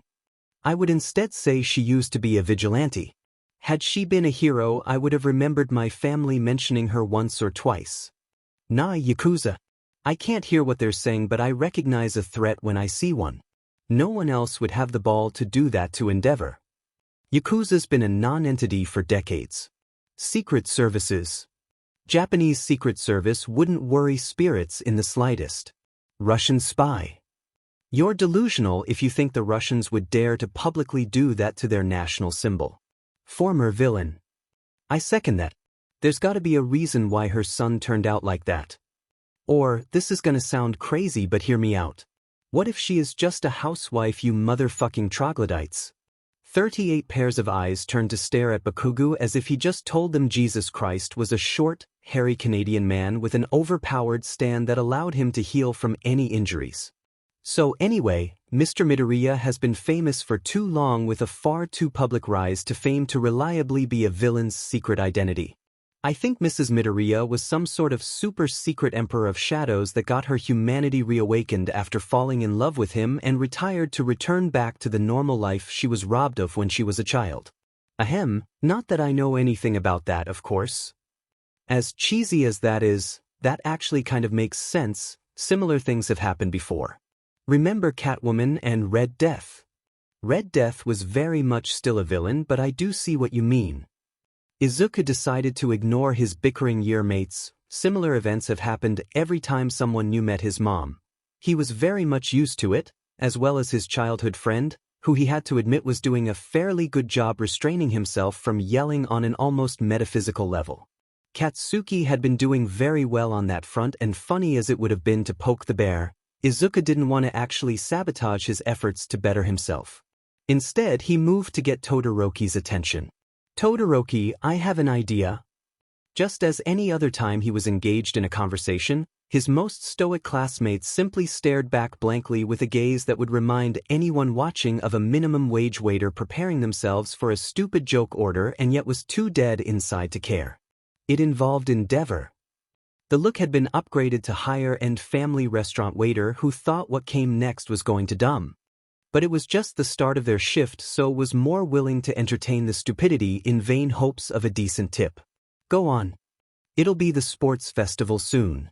Shoyuta spoke up and immediately activated what Namuri named the eraser glare. Namuri named it that during his 3rd year, he refused to acknowledge its existence to her face, to forestall the kids' rambunctious cheer. The sound of silence. Shoyuta loved to hear it. Now I know that look in your eyes. Trust me, I had that same look when they told me. That was a flat-out lie. These kids still had too many FS left to give to reach his level. In fact, the whole faculty thought it was too dangerous to have you appear in public just yet. However, the news of how well all of you did during the USJ leaked out. Once again, Shoyuta wanted to reiterate how much he loathed the parasites that are tabloid reporters with a passion. With Nizu working his usual techno-black magic fuckery, the only way for the full story to come out would be for the mastermind to leak it himself.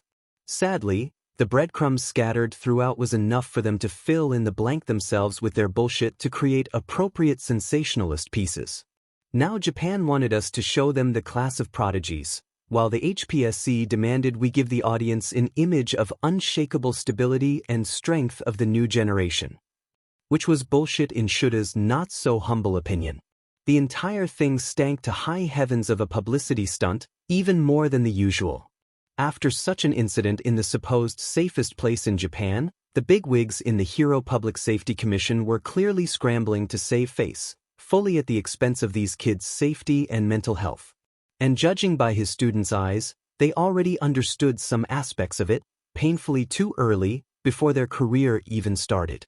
So congratulations, boys and girls, your next assignment is to be showmonkeys to the great nation of Japan. While this kind of attention is undoubtedly unwanted from your part, you're already getting a head start on getting your names out there. Seize this opportunity with both hands and feet, and try to look entertaining doing so. Resolve. As All Might's smile and true form, as well as a conspicuous absence in his circle of friends remind him every day, being a hero was a sad, dangerous, yet glamorous career. Sometimes the best thing one could do was roll with the punches and keep going with a grin. Now, here came the part he looked forward to the least. Midoriya. The little hellion had the decency to look surprised as his name was called. Kiyama really was a bad influence. Shoyuta could only barely tell if it was fake or not. As the first place holder of the entrance exam, you are to give a short speech at the start to hype up the crowd. Therefore I've been suggested, every single word out of his mouth was causing physical pain and filling him with dread, but like a true hero, he soldiered on, plus ultra, Aizawa Shoyuta. To tell you that you are to give a speech and behave in such a way befitting of your station.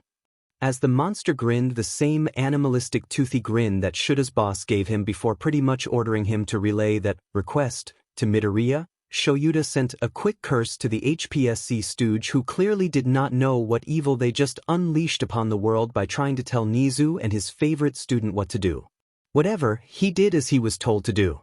If the HPSC wanted so badly to poke the hornet's nest, they could deal with the teenager-sized machine-gun-wielding, laser-eyed, full-plate armor-wearing hornet flying out of the nest to dab on them on their own. Oh, Mr. Aizawa, you wounded me. The way the little green devils purred made Shoyuta swear then and there to never introduce him to joke, at least not until he became a second-year student and hopefully not his problem anymore. Who was he kidding? Even after graduation, this thing would probably still come back to make a nuisance of Shuta's nightmares. I happen to be the class president of this class, Mr. Aizawa. Of course I'd behave in a manner expected of me. Not to mention the other officers would definitely make sure to rein me in. And would have made Shoyuta feel better except for the fact that this weasel would undoubtedly find a way around it. Have some faith in me. What do you think I am? Some body once told me the world is gonna roll me. Class 1A had by now become familiar with how Bakugo Katsuki worked. He got set at something, someone Ida would scold him, he would yell some more, and then physically wrestled himself back into relative calmness. Therefore, Bakuga's rage had almost faded into the background amidst the class cacophony of colorful personalities. I ain't the sharpest tool in the shed. That was why, when Bakugo was not only silent, but radiated an almost visible aura of weary disappointment, made everyone instinctually inch away from the blonde, most of them feeling an almost primal level of shame. So let me get this straight. She was looking kinda dumb with a finger and her thumb in a shape of an L on her forehead. You morons managed to corner him, which, might I say, was no small feat. By this time, the crowd on the stands have largely got over their initial confusion of the impromptu concert that came out of nowhere and decided to treat it as part of the event. Some even commented on Yue's brilliant decision to make it even more of an entertainment to dispel any lingering anxiety from the attack, and wondered if there would be another halftime show. Well, the years start coming and they don't stop coming. Fed to the rules and I hit the ground running. And then, against all odds, the fucker promised to behave and not make a clown of himself and us on this extremely important event. As the singing got louder and louder due to the audience joining in, more and more students who were just moments ago yelling in outrage gave up and treated it as if this was always planned, encouraged by midnight when she noticed the audience reactions and no attempt to stop it from Nizu, Shota, or even Yamada, especially after she noticed some of her favorite students' friends already joining in. When you can't beat them, join them, as they said. Didn't make sense not to live for fun. Your brain gets smart but your head gets dumb. And you Rets just took his word for it, like some kind of smooth-brained imbecile. In direct contrast to the rising volume of the crowd due to more and more people joining in, Bakugo's own volume had been steadily dropping to a more familiar growl, fueled by shimmering rage. Yet Kirishima, who minutes before was bragging about how they were finally getting Midoriya to behave, heard every word as clearly as if it were shouted to him in a silent room. So much to do, so much to see. So what's wrong with taking the back streets? Despite his track record, you didn't take any kind of insurance whatsoever. Didn't get it in writing. Didn't threaten to tell his mom. Didn't promise painful retribution in return. Didn't even hold his gender-bent gal might body pillow, the ultra-rare Chicago Smash, Godmother Edition hostage. His wadash. You'll never know if you don't go. You'll never shine if you don't glow. Up in the commentator's deck, Aizawa Shoyuta paused in his ignoring present mix's frantic attempts to regain control of the hijacked loudspeakers systems to perk up in sudden, mysterious pride, as down below, Kirishima was scared shitless as a terrifyingly familiar red-eyed glare from Bakugo burned holes into him. Hey now. You're an all-star. Get your game on. Go play. Hey now. You're a rock star. Get the show on. Get paid. I take it back, all of it. Give me back every effing morsel of respect I've just developed for you gullible pillocks. Give me back the precious seconds I spent to contemplate changing my opinion of you. Give it back. And all that glitter is gold. Only shooting stars break the mold.